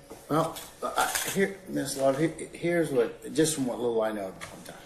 If he's saying that this is an agent that procured information in relationship to this case, and there were discussions that she may have had with either the defendant, Mr. Williams, or any other witnesses, that would go to, he would probably have, with it being his rights, to have those particular interviews, because if you call that witness, bias can always be examined, and any other interest in terms of threats or promises or anything like that. So it's relevant in terms of that. So if there's, arguably, I think it should be turned over. What's this chart supposedly supposed to represent? I get your ask for the notes, okay? And I'm about there. What's this chart indicate to me, or what's this supposed to show me? So, God forbid there's an appeal. I'm looking at D3 for purpose of motion. God forbid there's an appeal. I'm going to have to show that Agent Cunningham is part of the prosecution team. The beginning, the part that's highlighted on D3, shows who the prosecution team is by law enforcement standards under Operation Planters. That's why I've asked to admit it. Agent Cunningham is part of that team. I wanted to point something else out to you, Your Honor. Your Honor, the Agent Cunningham was not a part of this office. Law enforcement was Well, it's got her name up there on top of the... That is a chart that was made in terms of looking at the shootings and the retaliatory shootings that took place between YSL and other parties. What that chart does not in any form state is that Agent Cunningham, who is and was at the time a federal agent, she was not a task force officer as some of the APD officers who were working on that joint task force was. She was at the time, and I believe she still is, a federal agent, and a TUI letter would be required to get what Mr. Steele is asking for. But the point is that we've turned over the interviews, and The interviews, I'm not interested in interviews, okay? Because that you would have to turn those over otherwise. He's asking for the notes and other things that this agent may have. So that's what he's told me the reason he wants those is because they go to bias or motive to misrepresent. Hey, I did catch that this sounding like this a couple times. Dishonorable court. I did catch that a couple times. And among other things. So but I'm still kind of uncertain as to why do I have, I mean, I've heard enough at this point in time. Why do I have to consider this chart here? Because at the top of the chart, the only part I'm focusing on is who is on the prosecution team on Operation Planters, which is the murder of Donovan Thomas. And it has Agent Cunningham along with Investigator Dennis and along with... Okay, so can I theoretically... The state will state in its place that Agent Cunningham investigated shootings and retaliatory shootings by members of YSL. What we are saying is that at no time, and that chart doesn't prove, that chart doesn't suggest, that chart doesn't serve as any kind of evidence that Agent Cunningham was a member of the, quote, prosecution team. The Agent Cunningham, to my knowledge, was not, at the time that this case was indicted, was not even in the city of Atlanta, wasn't working on this case. She was a case agent, though. She was the case agent for ATF. Can I ask another question? Is Mr. Williams? I can't read this because He's on the upper right hand. Because I'm, over 60. So, but Mr. Williams on this chart? I believe I'm not looking right now, but yes, it should be on the upper right hand. hand. Look at it. Here, go hand that back there. Hand that back and show that to counsels.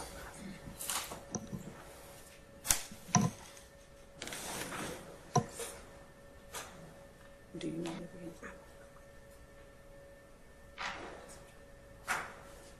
It's on the upper left hand.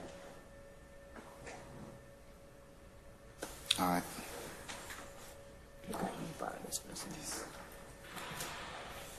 Mr. Williams is on the left-hand column. I don't deny that at all, Your Honor. Again, the point that I'm making is, one, to the extent that this motion, to the extent that it is a Brady motion asking for rough notes and the like, Hambrick versus the state, 175 Georgia App 207, it's a 1985 case, it has not been overturned, states that the Brady doctrine does not require state agents to retain rough notes made in the course of their investigations.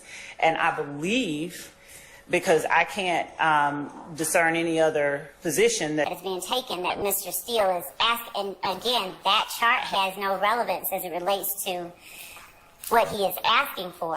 I think it does. I mean, let me just kind of, I'm going to go ahead and rule on that issue. I'm going to admit D3 for purposes of motion. I believe that the chart coupled with Mr. Steele's proffer, it goes to her involvement or purported her being Special Agent Cunningham and any conversations that she may have had with Mr. Williams about hope of benefit, bias, or anything like that. So, you're right, Miss Love. She does not have to retain her notes or other things. That's a fact. That was disrespectful. Calling the file Planters Peanuts. What kind of shit is that? About a nigga's death, and you gonna call it Planters Peanuts? What y'all was planting? If they exist, did she do some other type of report? To my knowledge, I don't know, because she's a federal agent and we don't have that. Let's find out. And if she did one, then I can kind of look at it from there. Mr. Steele, you may end up having to ask my federal colleagues for a TUI letter, but to the extent that if this has been provided, you've been provided the interviews in discovery. But the other things, I don't have the jurisdictional ability to give you, short of my federal colleagues kind of doing that. I think that it's relevant, and I think you'd probably have to ask the federal judge to add to. I think some of the things you've indicated to me already would clearly. So the federal issue they talking about that Lil Woody interview, interrogation. And you know, I had a thought too. Now I realize why they call them interviews, because all these people is work for hire. This is like a job application. It's not an interrogation. This is an interview. Like, are you gonna be a paid informant? Okay, well, let's see what you do. Let's see if you could pass this interview. They kind of give you some indication of the interviews of of your client and maybe any others for that relevant purpose. And Judge, I just want to point out that for Brady purposes, just reading State versus James 292, Georgia 440, which is a February the 18th of 2013 Georgia Supreme Court case, the Supreme Court said that to prevail on a Brady claim, a defendant is required to show 4 factors. The state, including any part of the prosecution team, possessed evidence favorable to the defendant. And if that is the reason that the assertion is being made that Agent Cunningham is part of the prosecution team, we push back. We push back forcefully on this idea. I mean, she's not. She was not. Okay. All right. Okay. Go ahead. What else? What were the other factors again? I'm sorry. That the defendant did not possess the favorable evidence and could not obtain it himself with any reasonable diligence, that the state suppressed the favorable evidence, and that a reasonable probability exists that the outcome of the trial would have been different had the evidence been disclosed to the defense. The reason that I'm making the distinction is that it is as difficult for the state of Georgia as it is for any member of the defendant's trial team to obtain from a federal agent federal notes. We are not the same. We do not have any notes. We do not have rough notes. We have what has been turned over. We have turned over all of the information in Atlanta Police Department's possession that they had about any investigation between YSL and rival gang members. What we don't have are rough notes or whatever it is that Mr. Steele is asserting that he is seeking from a federal agent with ATF. Let me ask you another question. At the time that this chart was prepared, was she a member of the prosecution team? No, she's not a member. It's a law enforcement agency who is working with a state law enforcement agency, the Atlanta Police Department, and they are trying to solve 1, homicides, 2, unsolved drive-by shootings, and the like. They're trying to discern what motive was behind it. They're trying to discern who the players are and what impetus anybody would have for doing anything. Okay. So she was not a member of the prosecution team, and we do not have access to. Okay, I get it. I think Mr. Steele's first inquiry is, if she's not a member of the prosecution team, Mr. Steele, the state's telling you that, or they're telling you she wasn't. If you've got some other independent basis to ask our federal colleagues for that particular other information, I'm not saying it's not relevant. It probably would. But I don't think that I have the authority to order that at this point in time. So you can keep me posted on that issue. But I understand what you're trying to get, to the extent that you have the interviews that are in the state's possession, but the other notes or other things, you're going to have to ask one of my federal colleagues for a TUI hearing, okay? I will absolutely do a TUI letter. Your Honor, I'll leave this alone. I heard what the Honorable Court's direction is, but I do want to point out that on Mr. Williams number 3, dated August 23rd, 2023, that's on your Honorable Court's bench, Operation Planners was to say that Agent Cunningham's not part of the prosecution team. It says that it's an ATF case number 771020-15-0029, which is a joint operation. Detective Gaither, Detective Thorpe, and Detective Dennis have been marked as the lead agents on that part of this case. So for Ms. Love to say, I don't know how she defines prosecution team, but that Agent Cunningham worked with these other agents, and to give me part of discovery, because now in the last download of Discovery 12, I have notes of Detective Dennis. I have notes of Detective Gaither. I have nothing on Agent Cunningham. And to say she's not part of the team seems to be a bridge too far, the way I understand the definition of a prosecution team. Well, that might be something that you may be able to successfully argue to a federal judge if that's the case, or if you know. He said, "Yeah, I could talk to Fanny. I only talk to Fanny, Fanny, Feeny, Phoebe, the fanny pack." If you need to have a hearing in that respect, you can prove to me that she was in fact a member of that task force. It's on that document. Huh? On the document, Defendant 3. It says her name, it says the task force, ATF case number. You talking about motion in limine number 3 or? The one right on your, like balancing on your Honorable Court's bench by your microphone in Defendant's number 3 that's highlighted. Yes. Okay. It says all the names. And Your Honor, with respect, I can respond to a portion of the argument made by counsel for the defendant just now. I do not Can define. I just finish 1 second? Yes, sir. I wasn't, thank you. Look how she paused. She just froze and paused like, nigga, what?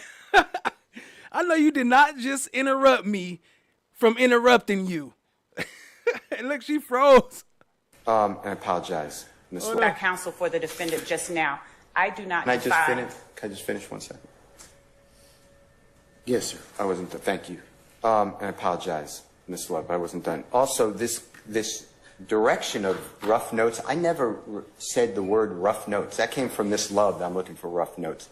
And Brady, I never asked for Brady. Brady is by law required, and it's an obligation of the prosecution, and it's an ongoing obligation. I'm saying I have incomplete discovery. That's what I'm saying. I'm saying that to give me things from a recording or multiple recordings and notes from certain officers, but not give me ATF case number 771020-150029 seems to me to be wrong when you bring the case here. This man's liberty, as the court knows, is here. It's in your jurisdiction. And to excise out part of a file that I would like to look at based upon information given to me. And I want you to know something, Your Honor. You know who's not on the witness list? Just look up the word discovery. Agent Cunningham. So it knocked me down. It just severed me and crippled me from having any access to anything she did on the case, and she is part of that team. That's why I came to you. I will, of course, do what you told me to do, and I will be before one of your brethren in the federal court arguing this, but I believe. Hold on real quick. There's a part right before she took his laptop. She told him to look up a word. Dang, what was the word? You can't barely hear her. I meant to turn it up. Let me run it back. See if we can hear what she say real quick. Oh, shit. I fucked up. Hold on. 241.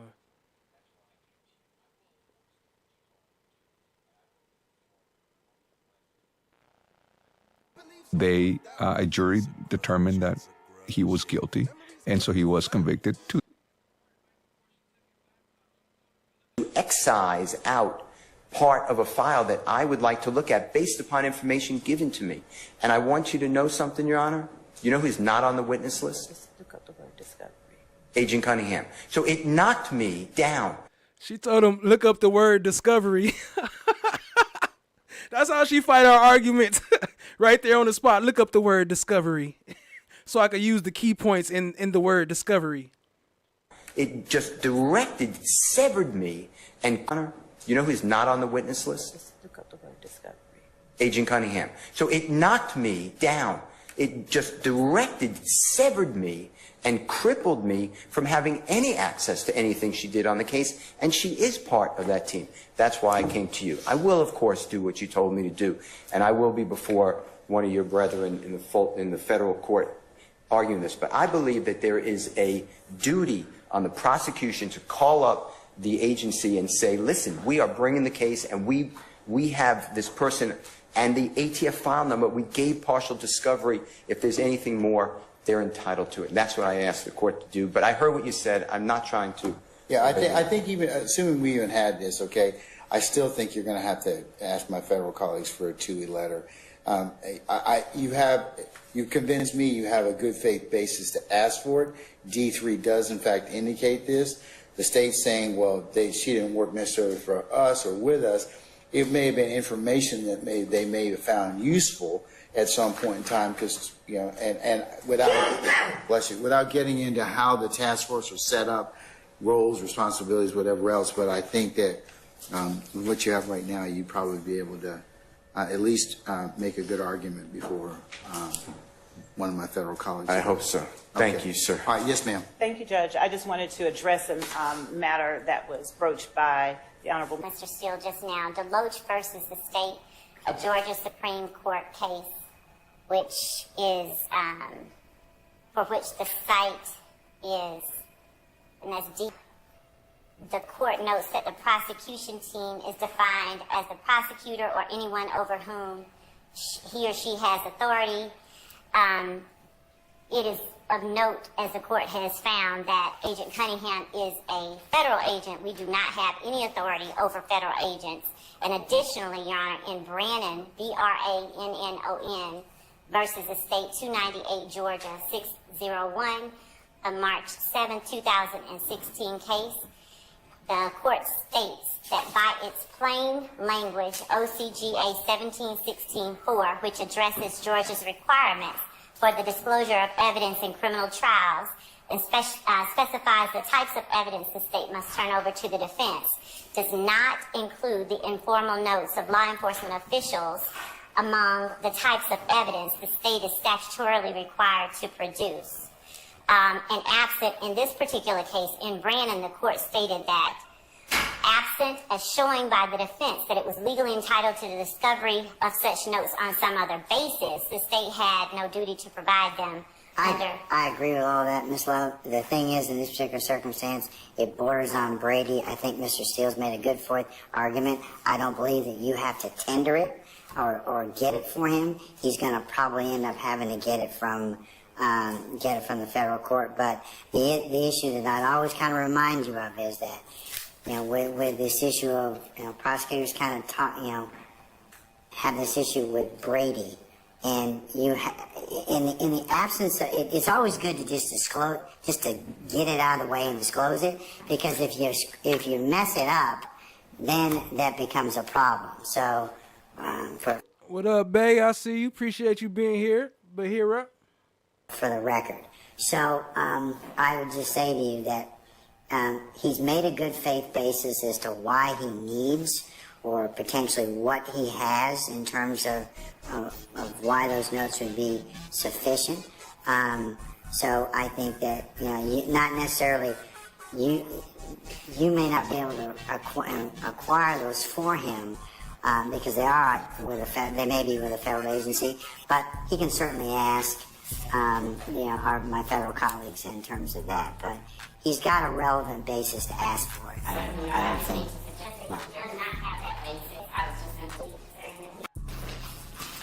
So, I will start by saying that this assertion that I did not mention the 4-3 argument.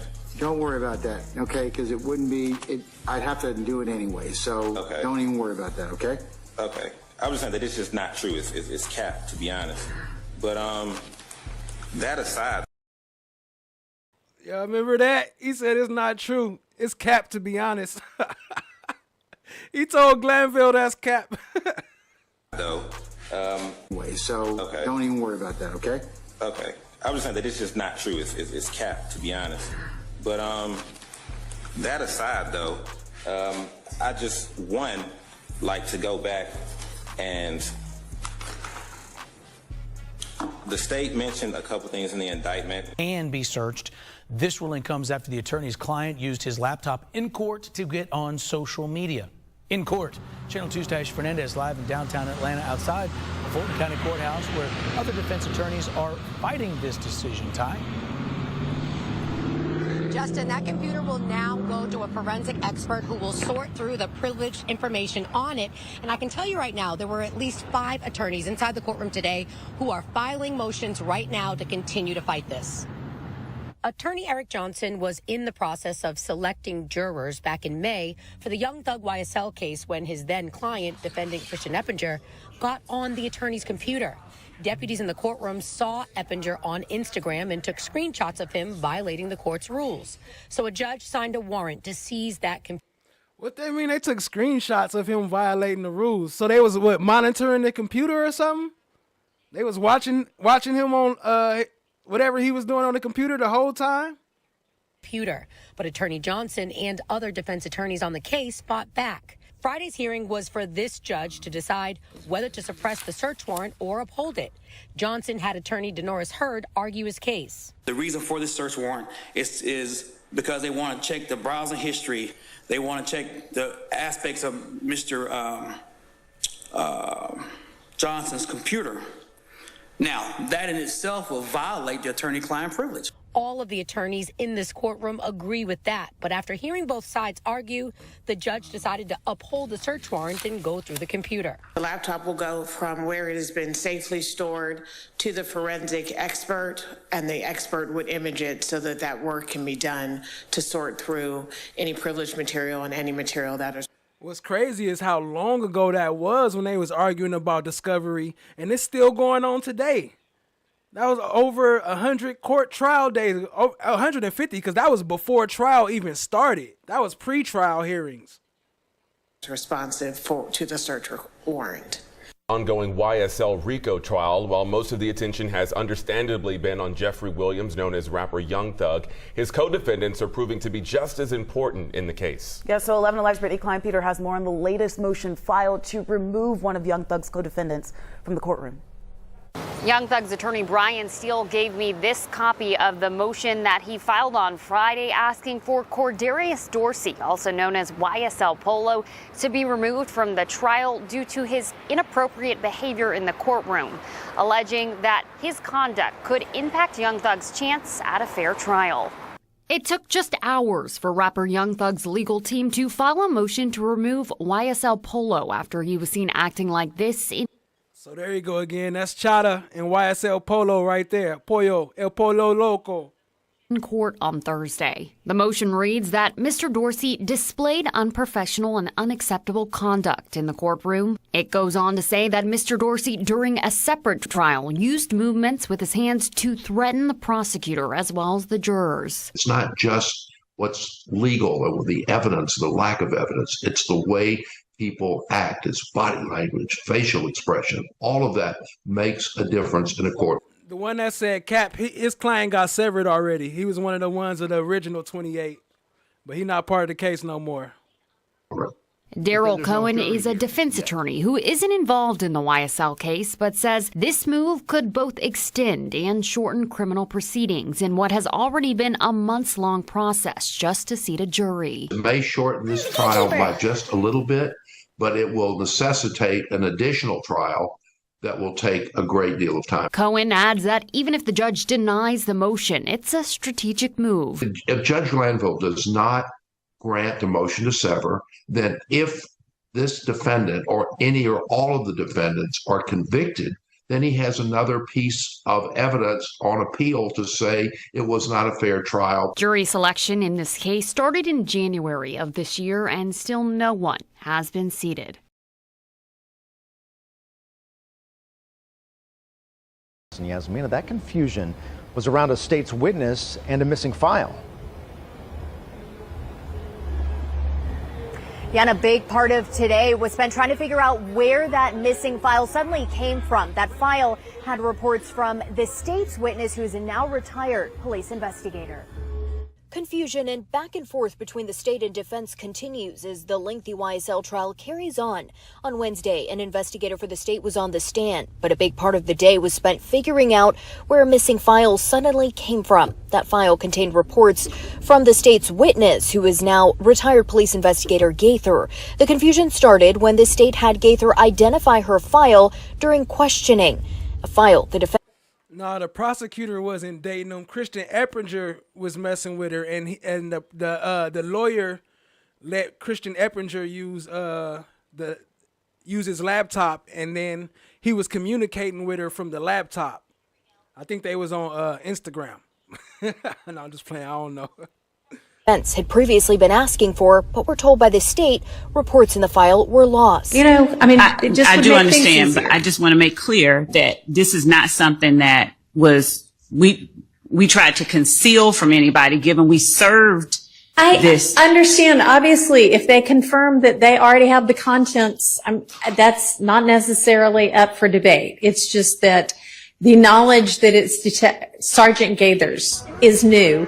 And when you learn it, it'd be nice to share it with the other people. After much back and forth, Gaither was able to answer questions about her file, and it turned out not all of the pages in that file belonged to her. This all had to be made clear in the courtroom, but not before some strong words from the defense. These men are all fighting for their lives. I don't know how we get to a point where we just grab a file and then just throw it in front of a detective, and the detective's like, yeah, looks like my file, in front of a jury. And then over a lunch break, then we determine, well, it's actually not her file. And again, none of us were even told about the file before it was even presented in front of the witness.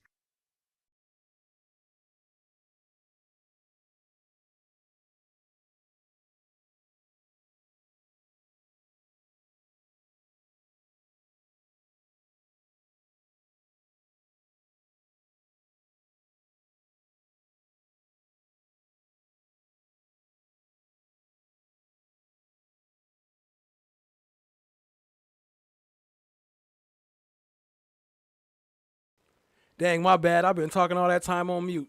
That's the other attorney that got arrested for bringing his own pills to court, but they wasn't in the proper container, which ain't even illegal out there. So I don't even know how they arrested him from that anyway. But he was one of the attorneys too that got arrested messing with them. Supposed to work.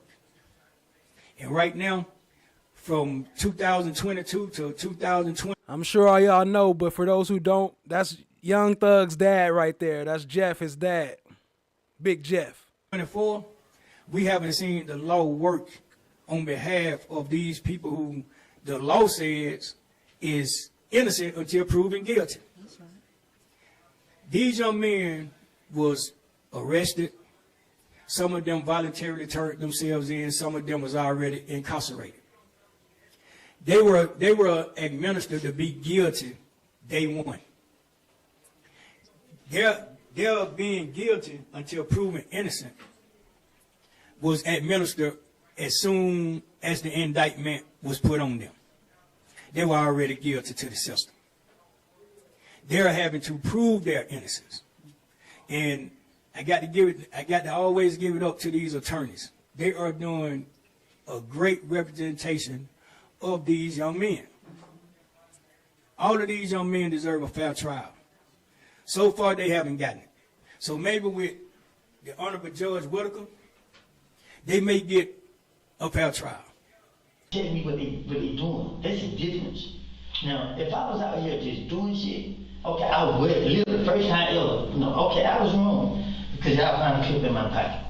Why would you have a clip in your pocket? I don't grab these pants. These ain't even my pants. I don't grab these pants and just. This nigga said, I just grabbed these pants. These ain't even my pants. I just grabbed them and put them on. I didn't notice it had a gun clip in the pocket. You know how heavy a clip of bullets is in some pants? You would have felt that when you first picked them up before you even put them on. Put them on because I was rushing. Now, I mean, and I didn't even. Well, you told me the same stuff when Mondo got knocked. So you remember because I talked to you after. I remember. Yeah, as I was saying, you remember I talked to you after that happened. What was the same? What did you tell me then? I got a foul you did stuff. Dude, and look what happened, man. It's the same shit.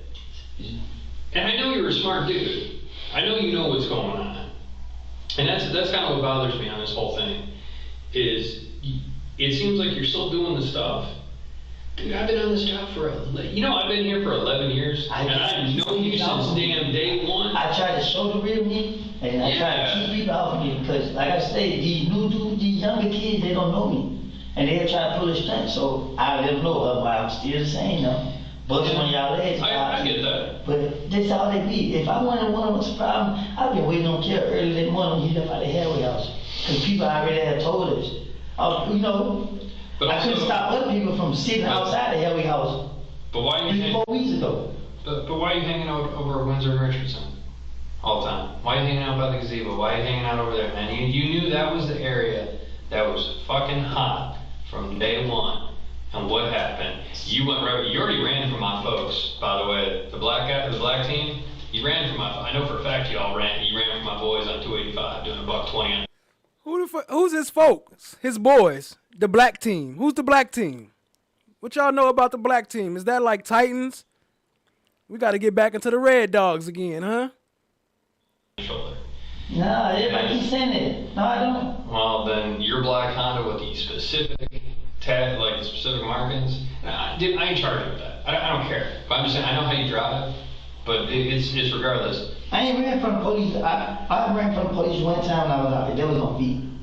Wow. Ain't no other time I ain't ran. Okay. No high-speed chasing. Regardless, like I said, man, I'm not charging you with this shit. I don't care. I'm just saying, like, you still ended up back at your old stomping grounds.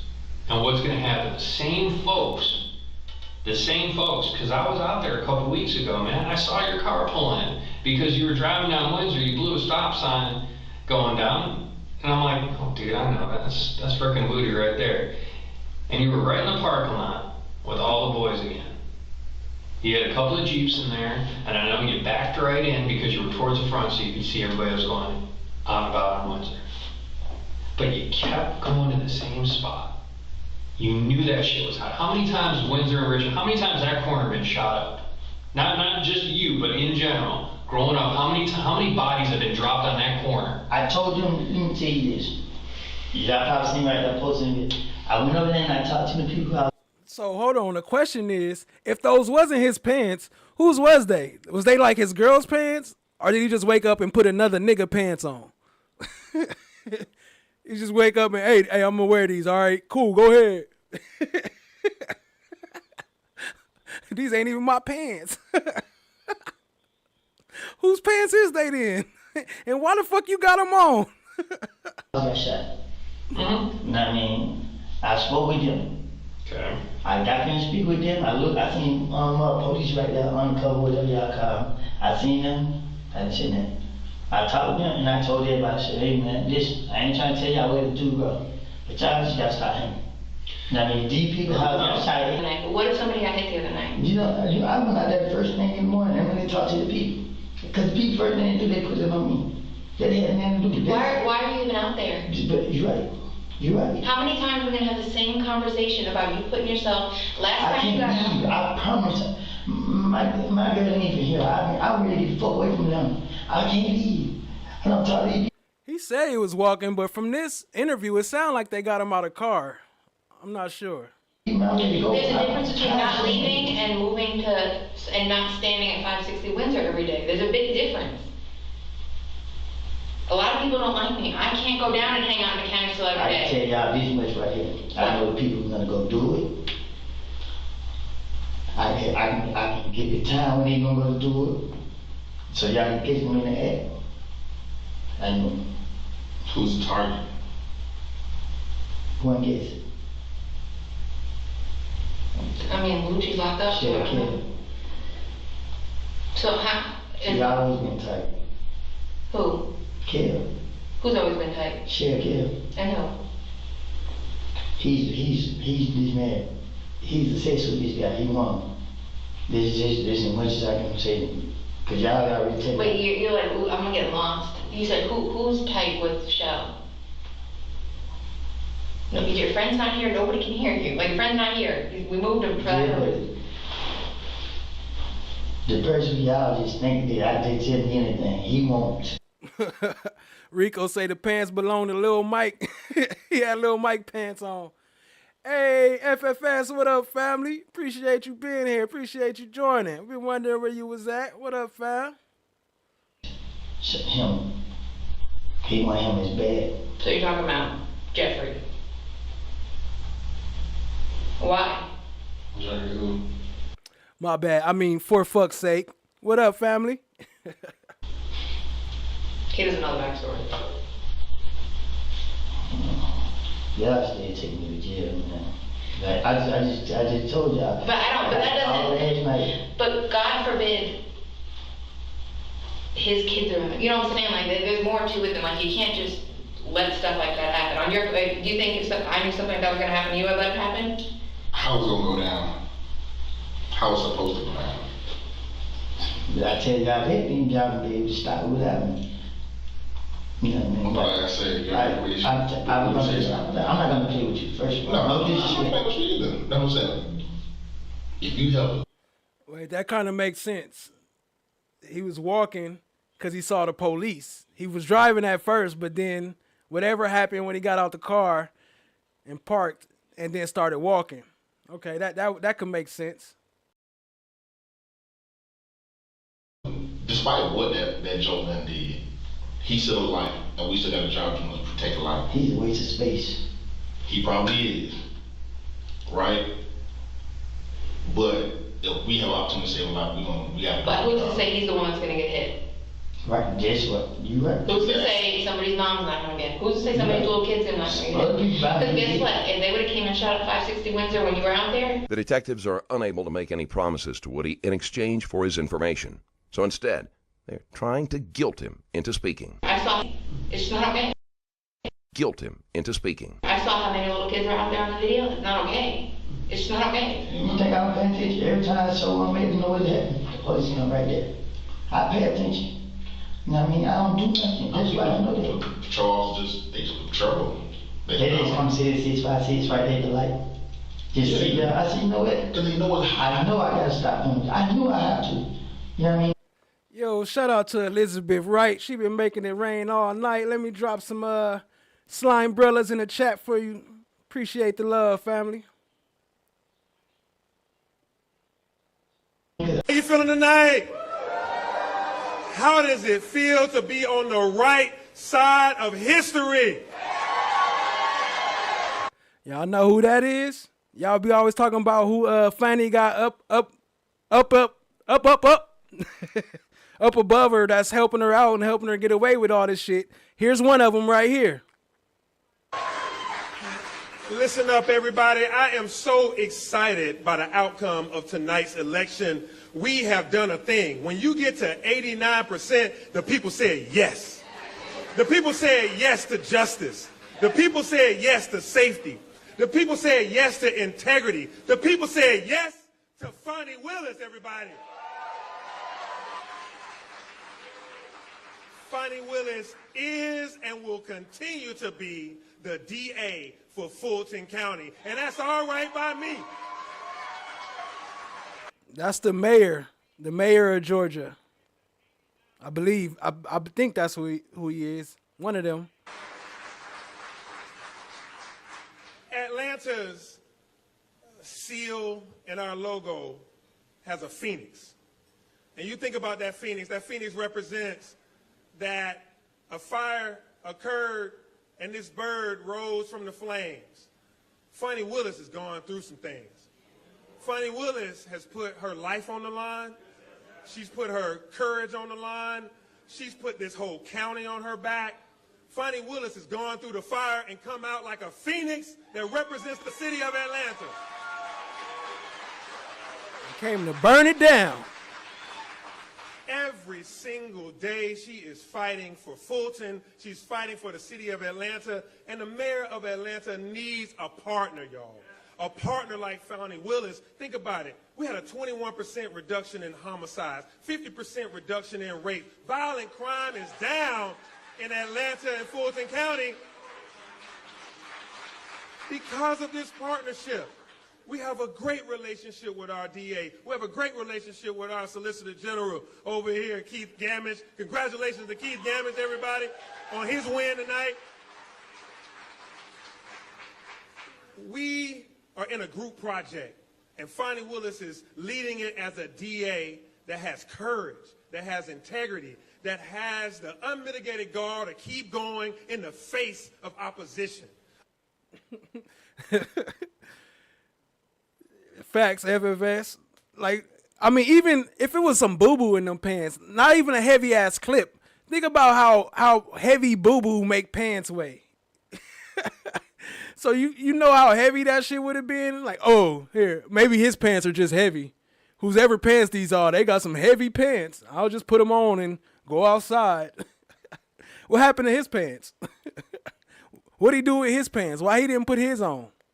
His own pants, I mean. Opposition on all sides. Women, especially women DAs, are under attack across this country. And Fonnie said, I don't care. I'm going to do what I was called to do, and that's to serve this county. And the people said yes.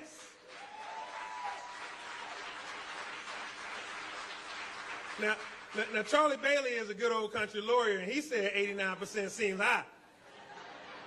Now, I'm a Georgia Tech chemical engineer, and 89% is high. Fonnie whooped somebody tonight, and it's important for us to recognize that the people of That's the mayor of Atlanta. Fulton County said we got a leader, and that leader is D.A. Fonnie Willis, and we want her to keep on keeping on. My heart breaks every time you see someone get killed in Fulton County. But let me take it a step further, and I'm gonna wrap this up. I got a secondary phone. That phone is tied into 911. That 911 system goes off every night. Every night. In Atlanta alone, and DA can give you the rest of the 14 cities. In Atlanta alone, somebody's either shot or stabbed, carjacked or robbed. Every night. Or trafficked. This guy right here.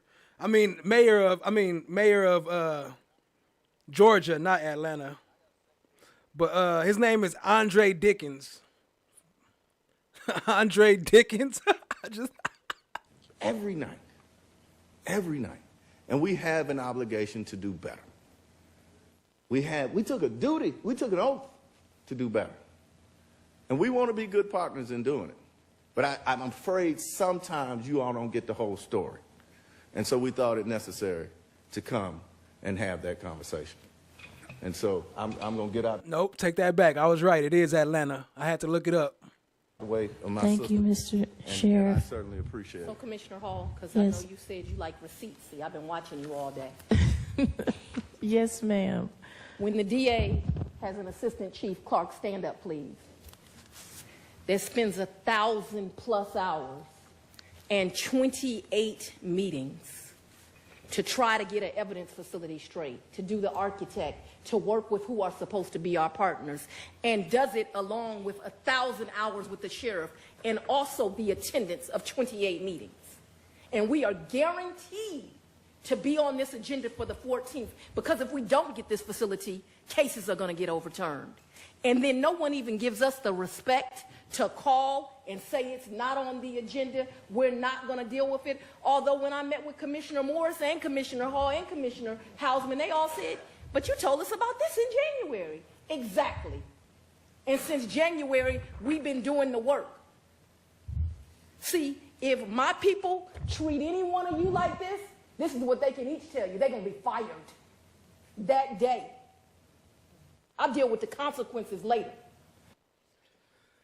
Y'all, what he sound like to me, I really didn't want to say it before, but I gotta say it. He sound like what you call a house nigga, or like one of the slave, the top slave master, like the right hand man that come and beat all the slaves for the master.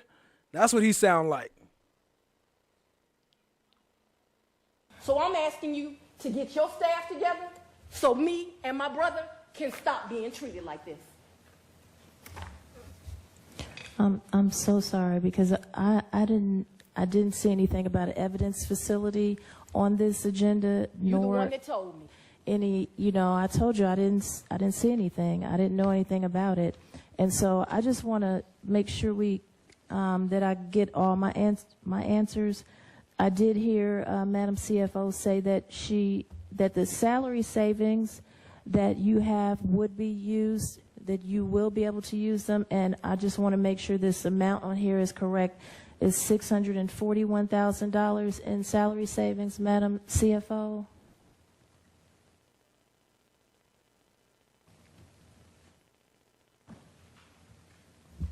We calculated 617 for the salary I'll take the savings. 617 because I was told I can't use anything. All right, so 617 it is going. She jumped on that. I'll take the 617 because I was told I can't use anything. I'll take it. Once, going twice. All right, and so you're gonna move forward with these positions to help the district attorney try these cases, because I heard you loud and clear when you said that over 1,000 people could bond out and get back in the streets, and these are serious crimes. These are not just, I jaywalked, I spit on the ground, I'm loitering. These are serious crimes, and I don't want to see not one of those people get released out just because we didn't do what we needed to do financially for your office. That makes no sense whatsoever. Commissioner Hall, I would ask with my brother that I could be on the next agenda so that the other pot that I want to deal with, because we have been strictly told that money is for COVID, and it's all right because I have enough to do with COVID, that we can ask for the other 2.5 that I referenced in the PowerPoint to deal with the rest of the cases. And so I would ask to be on your agenda. So let me ask that Alton never came back. Well, let me ask this question, Mr. County Manager. In the COVID-19 plan that we just passed, it says that there's a court case backlog line item, but it only is speaking to cases.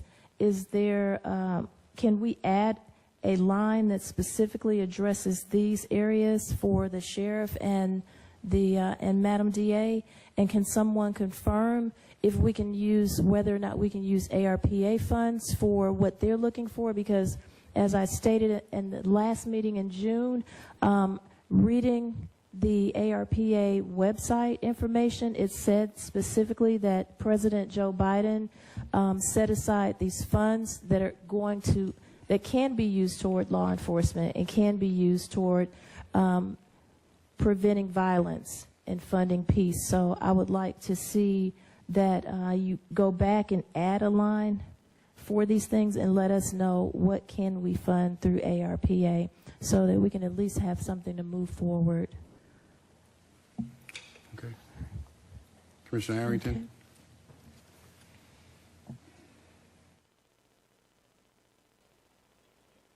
Yeah, that's why I say Atlanta. To the body here that we have done everything in our power to the point of we're sending the incorrect message to other mayors. We're sending the incorrect message to constituents.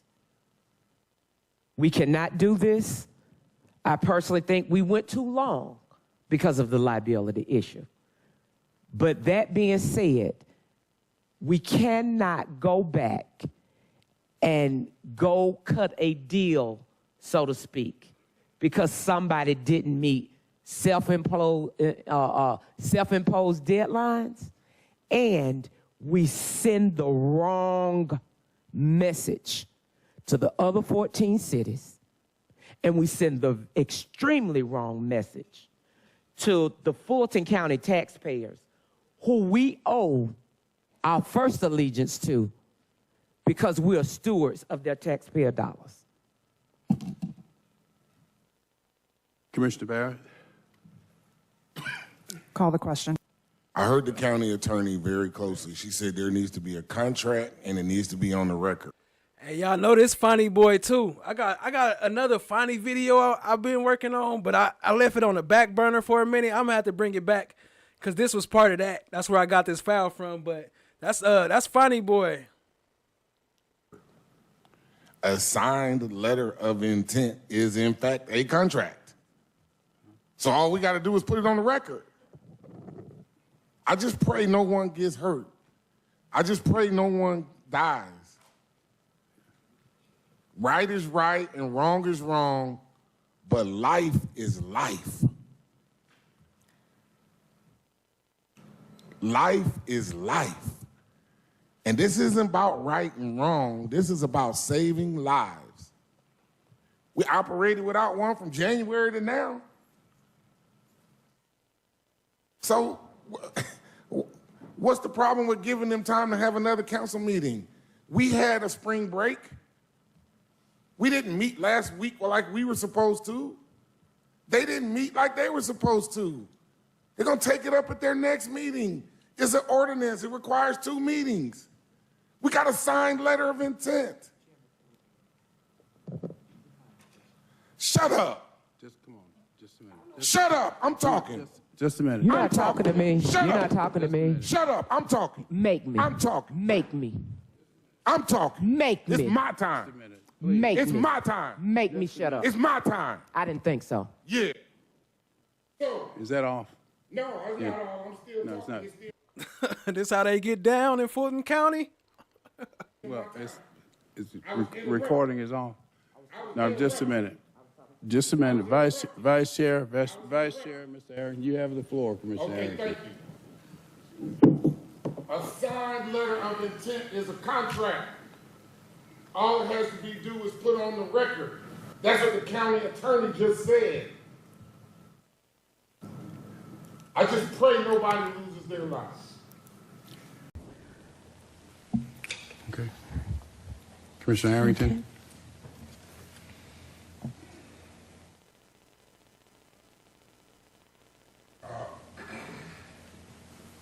I would love to hear Mr. Herman and Ms. Whitmore why they are here right now. I would love to know why we are here at this hour. Why are they frustrated that why would you tell them they can't get their salary savings? Why would you not expedite their hires? She said coming in, she's going to get rid of 70 people and hire 130 people. We've been knowing that for 9 months.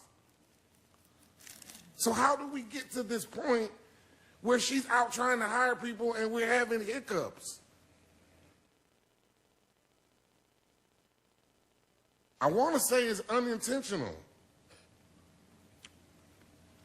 But then when I look on the agenda and I see Commissioner Hausman talking about, oh, we passing the lowest millage rate ever.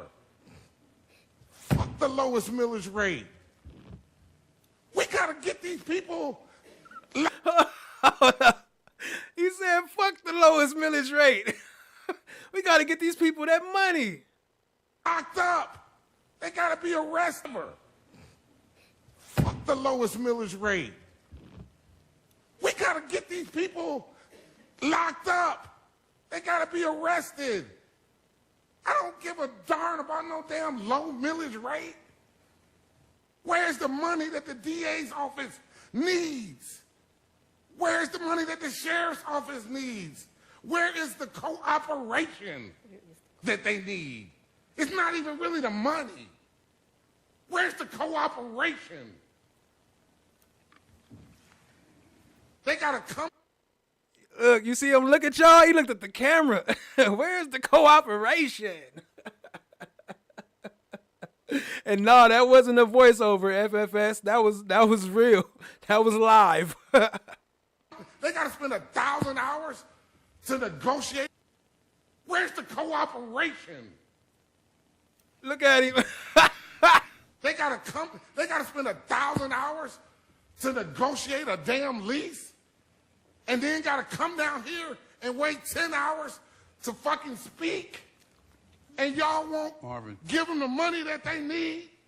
You won't cooperate with them to give them to be able to hire the people that they need.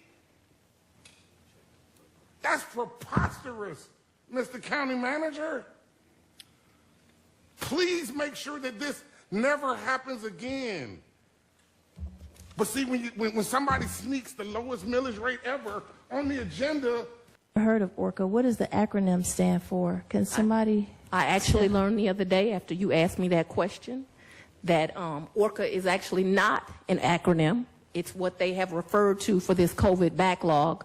ORCA, and I can't make this up, is a big whale. I guess they thought because this is a big. No, you a big dummy, because the ORCA is a big dolphin. It's not a whale. It's called an orca whale, but it's actually a dolphin. It's a killer dolphin. Problem, they would Killer call whale it that. of the dolphin family. I didn't make it up, but we need those funds. Okay. Okay. And so, Mr. County Manager, Madam CFO and COO, can you speak to this funding and what is the situation Maybe it's like with this 2.46 maybe it's half and half. It's like a mixed breed, half dolphin, half whale. million that the DA is saying she was supposed to receive? Is she going to receive it? Is there a I mean, explain if you can, please. And I would ask another question, if respectfully. Yes, ma'am. I'd ask that the chart that was sent by your representatives at those rates and those positions, if we are actually going to get that, or if we're going to keep going through this song and dance. I don't know of a chart, so you're going to have to tell us about that, because I don't know about a chart. I haven't received. Has anyone on this board received a chart of positions or something? I'm sure they're aware of the chart. Is there a chart, Mr. County Manager, that she's talking about that you can share with us? I'm not sure exactly what chart she's referring to, but as we presented today, the budget for the court backlog reduction is now at $75 million versus 61. So it is fully allocated in terms of the resources that we have from the American Rescue Act. So now, I guess from a does she get it, I'll turn to Sharon, but now the process is that it's fully funded, the positions are allocated, and she has the ability to hire. But let me defer to Sharon. Is this the sheet that you're speaking of that's coming? Yes, Vice Chair Hall, that is the chart. These are the positions. Those were the rates of pay we were told. That was agreed upon. As you see, it is in writing, and I just want to make sure that it is honored, because I did 2 transactions and already there were problems.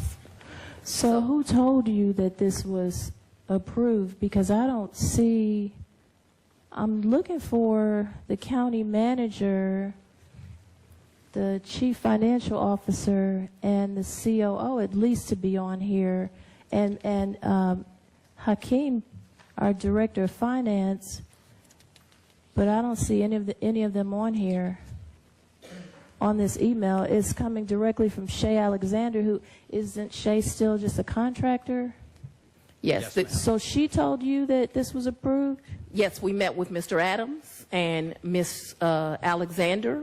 We did that for months. We wrote out the positions. They met not only with my office, they met with every justice partner. We worked out the things, and then we were sent that this is the list of how you are to do things. And so then we began to do things in that order. And as I told you, transaction 1 and 2, problems already. And so those immediate 1 and 2 have been resolved, but I can't do that for transactions. I've heard you all today talk about hiring for different projects. And what I have to tell you is I've been hiring for the last 6 months, and every time it is difficult. And so I want to assure that what we said was going to be done is going to be done the way it was outlined for us. Mr. County Manager, did you know about? Hey, real quick, who is that in the last stream that brought up the "you mad" from Cameron? You mad? You mad? Who's that? Are y'all here tonight? Whoever said that? I just want to know. This document that was given to the DA and said it was approved? Yes, ma'am. We met with the DA and discussed it with her recently. I think it was Friday. Okay, and so it was approved then? Well, fundamentally what the disconnect, I guess, if you will, was Shay, and don't let me speak for you, where did Alton go, but Shay and Alton were working with all the justice partners to outline the plan for court backlog reduction. When this document was put together, to the best of my knowledge, and you can look at this and somewhat surmise this, these salaries are rounded numbers, 75,000, 53,000, 80,000. They are not precise numbers. So as the DA went forward to hire based on this, which was essentially a consultant working document from Shea Alexander, as it so happened, the first two that went forward did not have a good coordination with HR, and an offer was made to two people that's slightly above the authorized salary grade, the higher limit of the salary grade. So we did have to get together and either do one of two things, change the offer letter back to the lower number. Let me find out Pee Wee Herman in politics now. Which I think, I don't remember, Ken, exactly what the number was. Look but at his let's say name, though. $15 less. It was an absurdly small number. Or change the position title to a higher title. And that was the decision that we collectively made. His name is Dick Anderson. And so are you currently working on moving forward with completing this list of hires? Yes. So, and let me ask Sharon to speak to the plan that we gave to the DA that I think will facilitate not only better working, but elimination of any miscues. Thank you, Mr. Manager. Vice Chair Hall, the one thing that we, after the meeting with the district attorney, we have the HR staff reviewing the list to validate that the grades and the salary ranges all are in line with what our grades and salary ranges are, and that we don't have any more issues relative to that process. Yeah, and a big part of today was spent trying to figure out where that missing file suddenly came from. That file had reports from the state's witness, who's a now retired police investigator. Confusion and back and forth between the state and defense continues as the lengthy YSL trial carries on. On Wednesday, an investigator for the state was on the stand, but a big part of the day was spent figuring out where a missing file suddenly came from. We get to a point where we just grab a file and then just throw it in front of a detective, and the detective's like, yeah, looks like my file, in front of a jury. And then over a lunch break, then we determine, well, it's actually not her file. And again, none of us were even told about the file before it was even presented in front of the witness.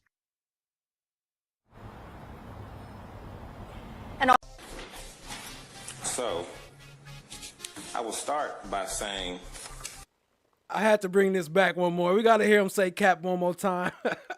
that this assertion that I did not mention the 4-3 argument.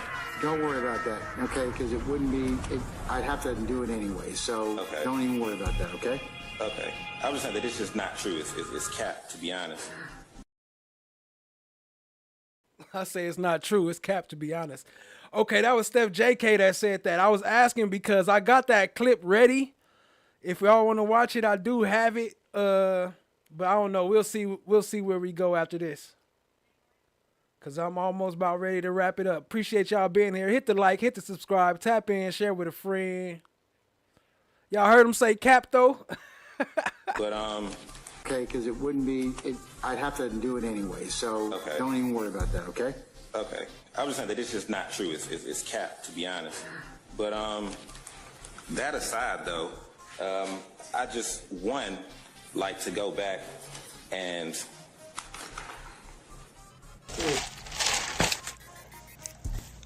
everybody say slap. I'm supposed to say that. Don't say that.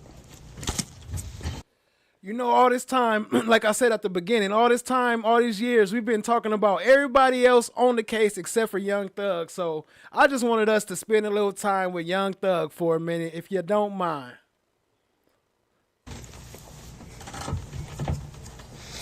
And Gunna. Yo, we on surf shit, nigga. You know what's happening.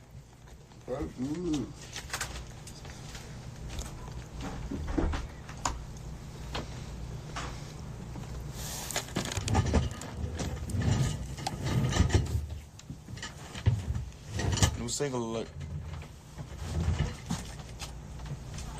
Y'all they say tell who real YSL, nigga. Tell them who the real YSL members is, man. Hey, big folks, you know what the fuck going on, bitch. Big folks, you know YSL shit, gang shit, ho. Tell them who real motherfucking YSL, nigga. They see me walk out. No cap. That nigga burned that, boy. What you got going? Surf, surf, surf, surf.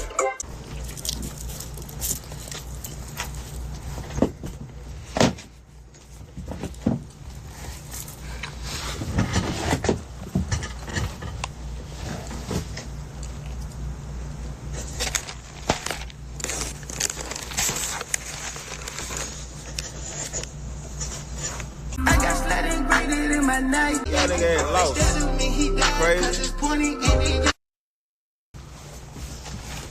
I've been getting it since a time. Blue on it. YSL business. Alright.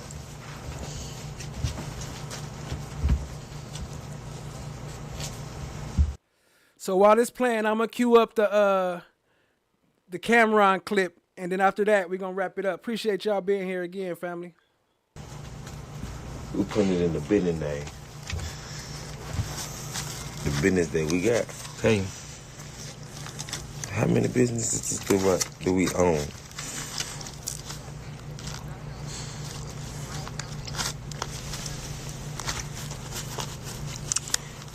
It could be in either one of the businesses' name. It's the beauty of it. Okay. Okay, yeah, that makes sense because I didn't think it was Steph. Danielle, that had to be you. Okay, so yeah, I'm gonna load it up. Appreciate you, family. I was thinking it wasn't Steph, but chat said it was, so I believed them. But she did come in after and comment on it after, but it was Danielle. Appreciate you, family. I'm gonna load that up for you. See you later, management.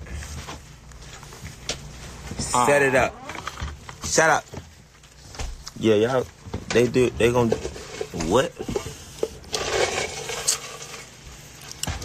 Man, y'all get that suckered up shit on, man. That shit from out down upper yonder somewhere, man. Yeah, we purchased our one drink buying that nigga, man. You know what I'm saying? I forgot I got the cream. It's up. Yeah, nigga, it's up. We up. You know what I'm saying? No cap. All ops must know it's up there and it's stuck there, nigga. When it's up there, man, it's stuck there. You know what I'm saying? And we coming out with fight with the motherfucker with the Michael Jackson jeans on. Shut up. Shut the fuck up. I think they put it in the freezer. What? Nah, that ain't it. Been out of the freezer. That ain't it. It's a new. It's April 9th. I don't think it's no court tomorrow. I'm not sure though. I don't think so. Yeah. Explain that. Yeah. Gotcha. He thought it was roll. He said, nah, that part, it been in the freezer. How the fuck is it? It's been in here 2 hours. Nigga wouldn't been there. Hey, you talking about crazy? He said, bad, bro.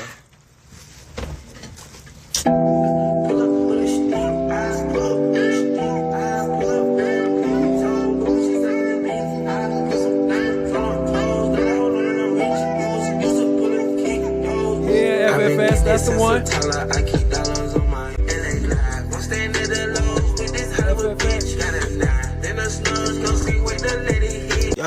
Y'all let BEO know, man.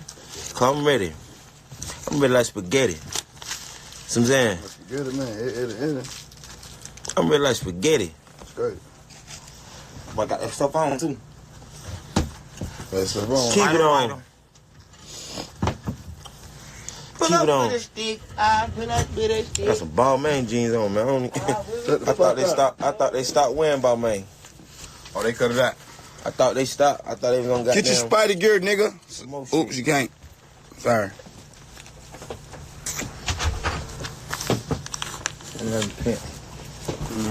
Oh, we're trying to get tossed. That song got pink in the studio. Yeah, pink, man. I got good serve. Nigga ain't running out of serve. Good tip. You know what I mean? Have a serve. Nicotine.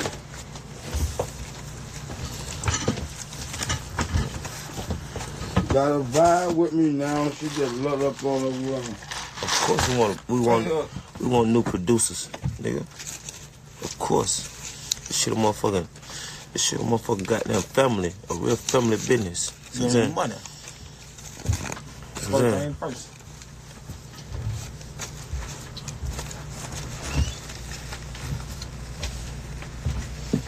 You want that money broke out like a rat? Yeah. Yeah, he said he got the money broke out. He got wide open with the money. Wide open? Man, got them wide open. Where my clothes at? Come on for the shoe. Yeah, that's my shoe. Come. Take one grab for the bike. Come down. You take the stone out of me, but you can't take me out of the stone. That was okay. See what I'm saying? They said that was a big night right there. Yeah. Big night.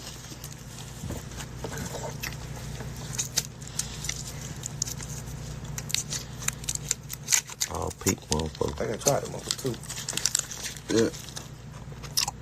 You like it? I'm on some all pink shit. You know what I'm saying? All summer. I'm on a pink vibe. I'm going on pink vibes. I beat that case, bitch. I spoke in your face, bitch. Yeah. You understand? No cap. I left that red one in the car. And you more than this, right? There's some of the spider shit, right? Drip City, bitch. Drip City, bitch. Something to a barnish near you, man. Stop. I can wait, goddamn. Come on with that. What the fuck? Green one? This shit a wave, like. That shit drippy. I was just showing my little vibe. This shit the other day. She like, boy, what the fuck y'all nigga on? You gotta look at the material, like, in the dark. The spider was crazy. The crazy shit. Oh, yeah. That shit look crazy. Hey, y'all go to the goddamn factory, bro. I don't know why my shit out. Silk. Earn this new shit. Silk inside. Oh, that's crazy. Really two of them. That's really 2 in 1. Stop. Come out to the sleet and eat. Man, that's crazy. Yeah, we got spider drip. I don't know what they talking about. They're doing that in my short. We got the real one. I ain't had to do all that with nobody. Look at the barn. Look at Chop. the short. Huh? Do not play with me. That's how I'm coming through there. Yeah, this shit on the way now. Spider shit, now swamp shit. Come like this. That's how we're going. I mean, Thug finna put that video out too. That shit hard. Damn, y'all hear that? The three-headed snake, motherfucker. Me, Gunner, and Weed, that's 3-headed snake. It's crazy. I mean, Thug and Duke, that's a 3-headed snake. Either way it go.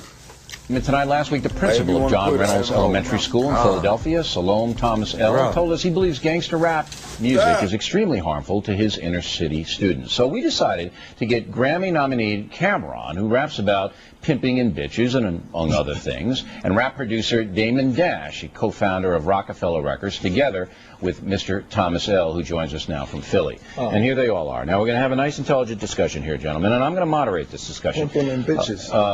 Yeah, you know. Pimping and bitches. You got it in your record, Purple Haze, right here. But anyway, let Mr. Thomas L. direct his questions, and then you guys can answer, and you can ask him questions or whatever you want. Go ahead, sir. Yes, good evening, gentlemen. Hey, how are you? Good. I'm a big fan of yours. I grew up on hip-hop. Thank you, I'm a little older, so, you know, I was a Run DMC fan, KRS-One. Yes, sir. But I'm always promoting the positive of rap. I mean, Jay-Z's an excellent example of someone who's hasn't started his own label, who's an entrepreneur. So always promoting that with my young people. But I spoke to some students today in preparation for our conversation tonight, and they were just so excited about the fact that I will be conversating with you guys, but also began to talk about the impact of the rap business on our young people, and many of them talked about how. So Lois say there is court, just no jury. They understand that it's to sell records and it's for promotion, but there are many young people who are affected by the lyrics, by the example, the videos. They talked about how Ludacris, many of them knew about a video that Ludacris has where they're strippers and lap dances and those kinds of things. And these are 11, 12, 13-year-old students who are very aware of what goes on. And I was just wondering what your thoughts were on whether you thought you really had an impact on the lives of young people, and whether you thought it was negative or positive. Cameron, why don't you go ahead? At the end of the day, yeah, you got an influence on it, but so do movies. Like with me, I'm just an author. So what you do is, what I do is I write what goes on in the ghetto. I'm not a liar. So if what I tell you goes on in my album, that's what goes on in the streets of Harlem. Now I'm like a reporter. You look at the news, you don't get mad at the person reporting the news. A lot of influence, I think, go to movies. A lot of people look at the movies and then they react. The kids that killed them kids in, where was that thing? Like Columbine. Yeah, you feel what I'm saying? I don't think they were listening to rap at all. I think that was more like a Marilyn Manson jump off, you know, like. What if an 11-year-old kid imitates you, Cameron? What if he uses 4-letter words and he develops a lifestyle based upon the street? He gets tattooed. He gets all this. Okay. Yeah. Well, let me just say, and then you can jump in. Do you feel badly about that? No, I don't. Can I maybe interject? If a 11-year-old were to imitate Cameron, what they would be doing is becoming a CEO of their own company, controlling their own destiny, taking a bad situation and making it good. He has a record company. He sold a lot of records. He's acted in movies. I feel like he's a positive. Also. He has a cologne. I have a clothing line. He's an entrepreneur. You know what I'm talking about, David. Well, no, he's an entrepreneur by his own right. If you have a child who is unsupervised and then Mr. Thomas L. has to try to teach, right, and he's using 4-letter words inappropriately, he's dressing inappropriately, he doesn't have value of education, then that kid's in trouble. Who's to say what's inappropriate as far as dressing goes? But on another level, when Arnold Schwarzenegger was the Terminator, he was shooting up half of everyone in sight. It's a cartoon, though. This is more real. The Terminator is not a cartoon. This is real, though, isn't it? Well, no. In my life, everybody's rap is real. This is real. It's not a Terminator cartoon. All right, Mr. Thomas L., what else do you want to ask these guys? You didn't let me finish that. That wasn't very fair. All right, go ahead. Go ahead. Well, let Mr. Dash finish. Now, we're talking about the good governor of California. That's right. And I'm telling you, his movie's a cartoon, whereas his rap stuff is real life. But you said if there's determine that? Hold on, Cam. If there's an unsupervised child, how is he to know whether it's real or not? How is he to determine what's real and what's not? He said a Terminator cartoon. Terminator was not a cartoon at all. See how quick they just lie? That shit is crazy. Like, they just act like they don't see the truth. Not real. Who's the super? All right, go ahead. Go ahead. Well, let Mr. Dash finish. Now, we're talking about the good governor of California. That's right. And I'm telling you, his movie's a cartoon, whereas his rap stuff is real life. But you said if there's determine that? Hold on, Cam. If there's an unsupervised child, how is he to know whether it's real or not? How is he to determine what's real and what's not real? Who's to supervise him? All right. Do you think that the Terminator movies are just as damaging or more so than gangster rap? I would have to say, being that there's a visual, and being there's no explanation to him, and being that visuals on these rap videos too, though. But what I'm saying is, it's glorified. There's no justification for all the shooting that goes on. So if he's reporting what goes on around the street, he's a product of his environment. Not to say him, but he's reporting what is a product of his environment. How is that wrong for him to report that? Because gentlemen, let's be honest. Thomas, I'll get in here. Gentlemen, let's be honest. Who do these kids relate to more? You, someone from the inner city, or someone from another country, or someone from the suburbs? Let's be quite honest. You came up the same way I did, the same way millions of these kids do every day. We're growing up in a fatherless society. We're growing up, a lot of our friends, your friends, my friends, didn't have a lot of supervision at home. Most of the time they were at our homes. We had good parents. We had parents who didn't allow us to do or watch these kinds of things. But these children, now, in the movie industry, believe me, I'm a critic of the movie industry also. I think that these kids are watching too much TV, period. But my issue is that when you rap about what these children relate to because it's in their environment. You've already stated that they don't know your story because you're a CEO, and I agree. But see, you don't promote that, and your company doesn't promote that. They promote 4-letter words. We don't promote entrepreneurship. We don't promote positive and ownership of your company. I'm making it cool to be smart. All right. I'm making it cool. Wait, let me try. I'm making it cool to be a businessman. It's not about business. It's about business for you because you feel like it might give you better ratings to portray something negative within the image of hip hop. It is negative. It's not negative to be a businessman. It's not negative to take care of the economy around you. It's negative to make money, Mr. Dash, if you hurt children. How do you hurt children by promoting to be an entrepreneur and a CEO and to do right by? Looking at a principle. For example. Hold it. You're looking at a principle. Why you don't want to let him talk? You mad. Where'd you get from? Where'd you start? Current affair, right? No, wrong. Well, you faked a lot. I got done on you, doggy. Camera, just trying to get at you. You mad. Yes, hold it. You're looking at a principle. Why you don't want to let him talk? You mad. Where'd you get from? Where'd you start? Current affair, right? No, wrong. Well, you faked a lot. I got dirt on you, doggy. Cameron, I'm going to get at you in a minute. You go ahead. You get at I'm going to get at you in a minute. Listen, you're looking at a guy who teaches inner city kids and who is telling you face to face that he has problems with kids based upon a rap music, and you're rationalizing it all up and down. I thought you were going to mediate. I am. No, what you're doing, you're giving opinions. That's not. You're not objective mediator now, Bill. It's my program. Bill, now it's your program.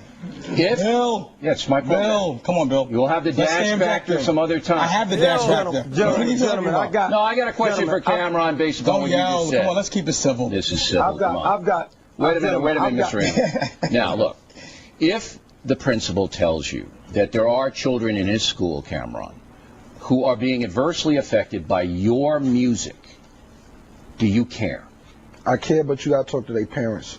What if they don't have good parents? While they're in school, they have to have parents to be in school. Somebody send them to school. No, they don't have good Well, parents. listen, and if that's the case, homeboy, whoever's in my ear on the television, you need to have parent-teacher conferences with your students. Whether it's their aunt, their cousin, their sister, somebody send these kids to school. They're not 11 years old staying home by themselves. I can't go home and talk to these students at night. You need to have more parent-teacher conferences if you have a problem with your students. Right, let him reply.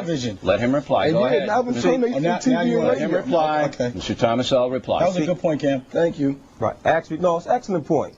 Actually, you are talking to these students because they listen to you every day. See, you are. So I got more influence than their parents. That's a problem. No.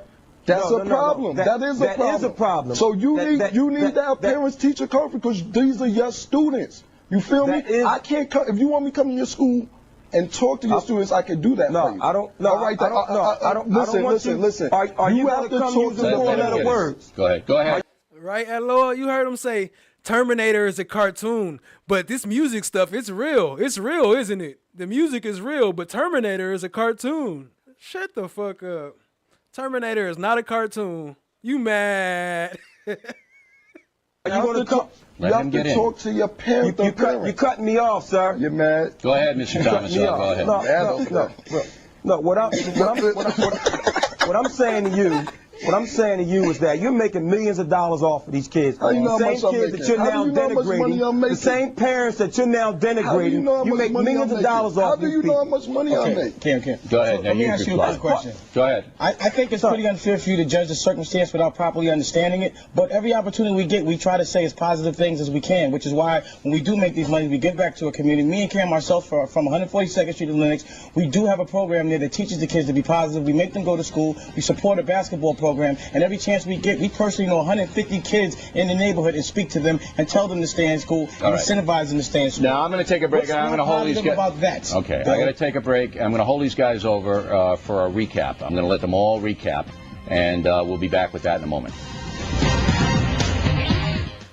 All right, we're going to continue now, and Mr. Thomas L., we're going to give you a minute to make a statement, and then we're going to go to Cameron, and then we're going to go to Damon Dash, and I think that's a fair way to do it. So you go first.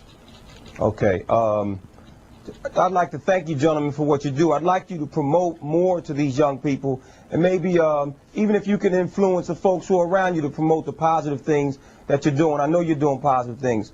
But also, these children are watching you tonight. Many of these children have parents who are incarcerated, parents who are drug addicted. They don't have the parental involvement they need. They look up to a lot of you guys. A lot of you are men. They don't have a lot of contact with positive men. And tonight, you're making a mockery of their situations. So, you know, tonight to an intellectual people, you didn't make rap look good, you didn't make the industry look good, and we aren't highlighting the positive. I'm hoping in the future that we can send a better message, not only to our young people, but to America, that this industry does have some talented people who do care, because you're out there doing some good and great things for young people. All right, good. All right, Cameron, you go. Cool. I just want to say I think that we got off to a bad start tonight, but I think everything that we said was very positive. I think that what me and Dash are doing is very, very, very positive for the youth. You just jumped on everything that we done bad, and there's nothing that we done bad. You took it based on one song of lyrics. Like, I think what you need to do is get more in tune with your students, you know what I mean? You need to have parent-teacher conferences. If you need some of these rappers to come in, call the record company, call Rockefeller Records, call Diplomat Records, and ask us to come in and speak to your students. We do things like that. I want to call you. No, your statement is over. It's my turn to talk. You're Okay. done for the night. Well, you cut me You're off done, early. you're done. So I'm going to call you and You're hold done you to for your the night, commitment. principal. Mr. Take it Thomas, in. let him Take it to talk. school tomorrow. All right, You're done for the night. If he needs you to come in, Holla come at in, us. right? Diplomat Records will come speak to his kids. All right, Purple let- Haze, thank you. February Thank you. 17th. Go Let get Mr. it. Dash wrap it You're up. done for the night. You go. Going along with Cameron said, I think a lot of what we said was positive and informative. It's kind of obvious that maybe you don't understand that everything affects everything, whether it be movies, books, literature, a reporter on television. And if you're going to promote anything, I would think that to the culture, to the kids that are watching, you would promote the positive aspect of it. So if you know there is negative in something, try to find the positive as opposed to always talking about the negative. That's the thing I don't understand, why we critique so hard within hip-hop. No one talks about the jobs we create. No one talks about the things we do within our community. And no one talks about the businesses we've done, how we've opened the doors and shown people that it's cool to be smart, it's cool to be a CEO, it's cool to take advantage, not to take advantage, but to reap the benefits of all your labor and to do it fairly. I can't see how that could ever be considered a negative, and I'm disappointed in the fact that you would be thinking that. All right. But anyway, I just want to say one thing. Quick. Rockefeller. No. Why didn't you, as an officer of this court, tell me? And that's not what the point is. The point is, you as an advocate, is you should have told me. I got a problem with you now. I got a problem with you now. I would suggest you don't say any more. Now you want to have it both ways. You can't do it. Both sides have an equal responsibility under the rules. It's a professional responsibility. All right, have a seat, sir. Thank you. How fast things have changed. How fast things have changed. How fast things have changed. Now I see you running, coming for my come up. Broke out all your shackles, turned it to some armor. Used to be the judge, but now you have no honor. To die with your pride is to live with all your karma. Now you understand. Now you understand. Another night of fun. There's a lot of fun talking about it. All right. Anybody else have any other issues as to... Uh-oh. Fulton County has no problem coming in here and cuffing all of us, okay? Don't be an idiot. Are you trying to tell me about myself? You homeless, Ern. You don't even have a mirror to look at yourself. Here. So I know you all about your principles. But can we just please just listen to Ern so we can get out of here? It's 4 cops on the other side of that door. You know if they come in here, they're gonna get your ass on a whole lot of other shit. You lying ass bitch. I knew it. Mama, I hate you, Will. Don't you never come back to my house, And no. I hope they blow your motherfucking ass to smithereens. You better hope they do, bitch. You better hope they do. This nigga kidnapped me. I think I'm entitled. You want answers? I want the truth! You can't handle the truth! What are you, fucking nuts? You thought...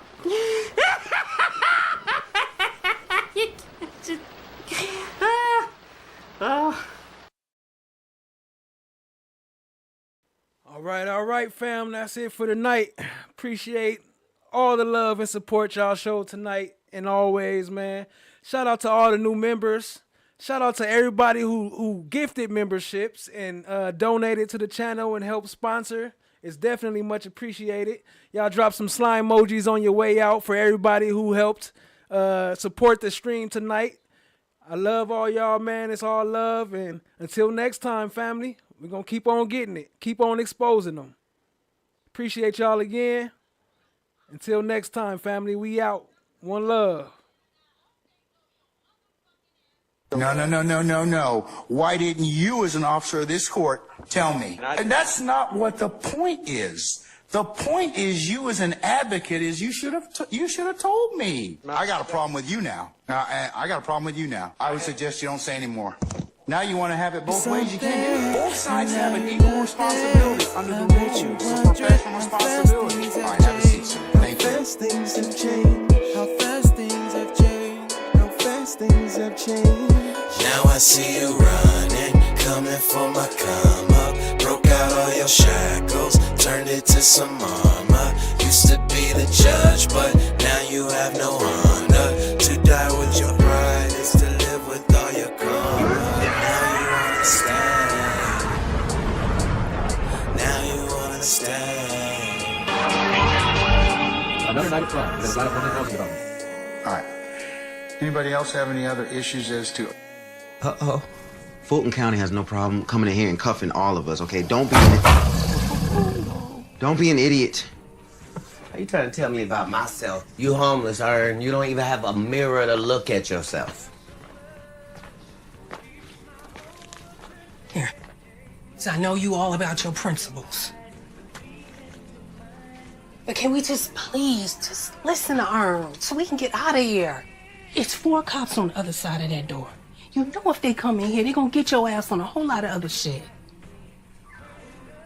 Yo, this song is from Reggie Righteous. He actually dropping it tonight. I was supposed to have a link, but I ain't got it yet. I'll have it in my next video. He dropping the song tonight. Shout out to Reggie Righteous, family. You lying ass bitch. You knew it. Mama, I hate you, Will.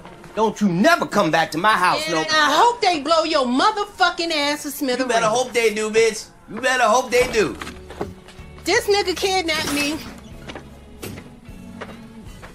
I think I'm entitled. You want answers? I want the truth! You can't handle the truth! What are you, fucking nuts? You thought...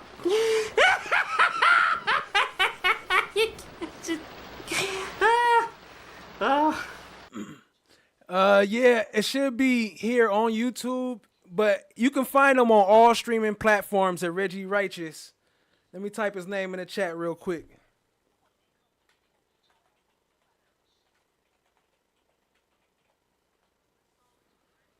So on all streaming platforms, you should be able to find them on there.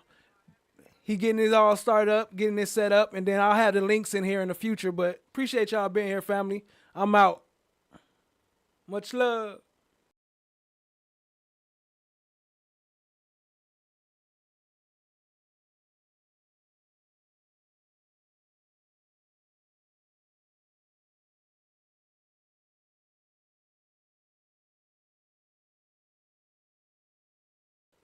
The song is called The Sauce Session. The Sauce Session by Reggie Righteous.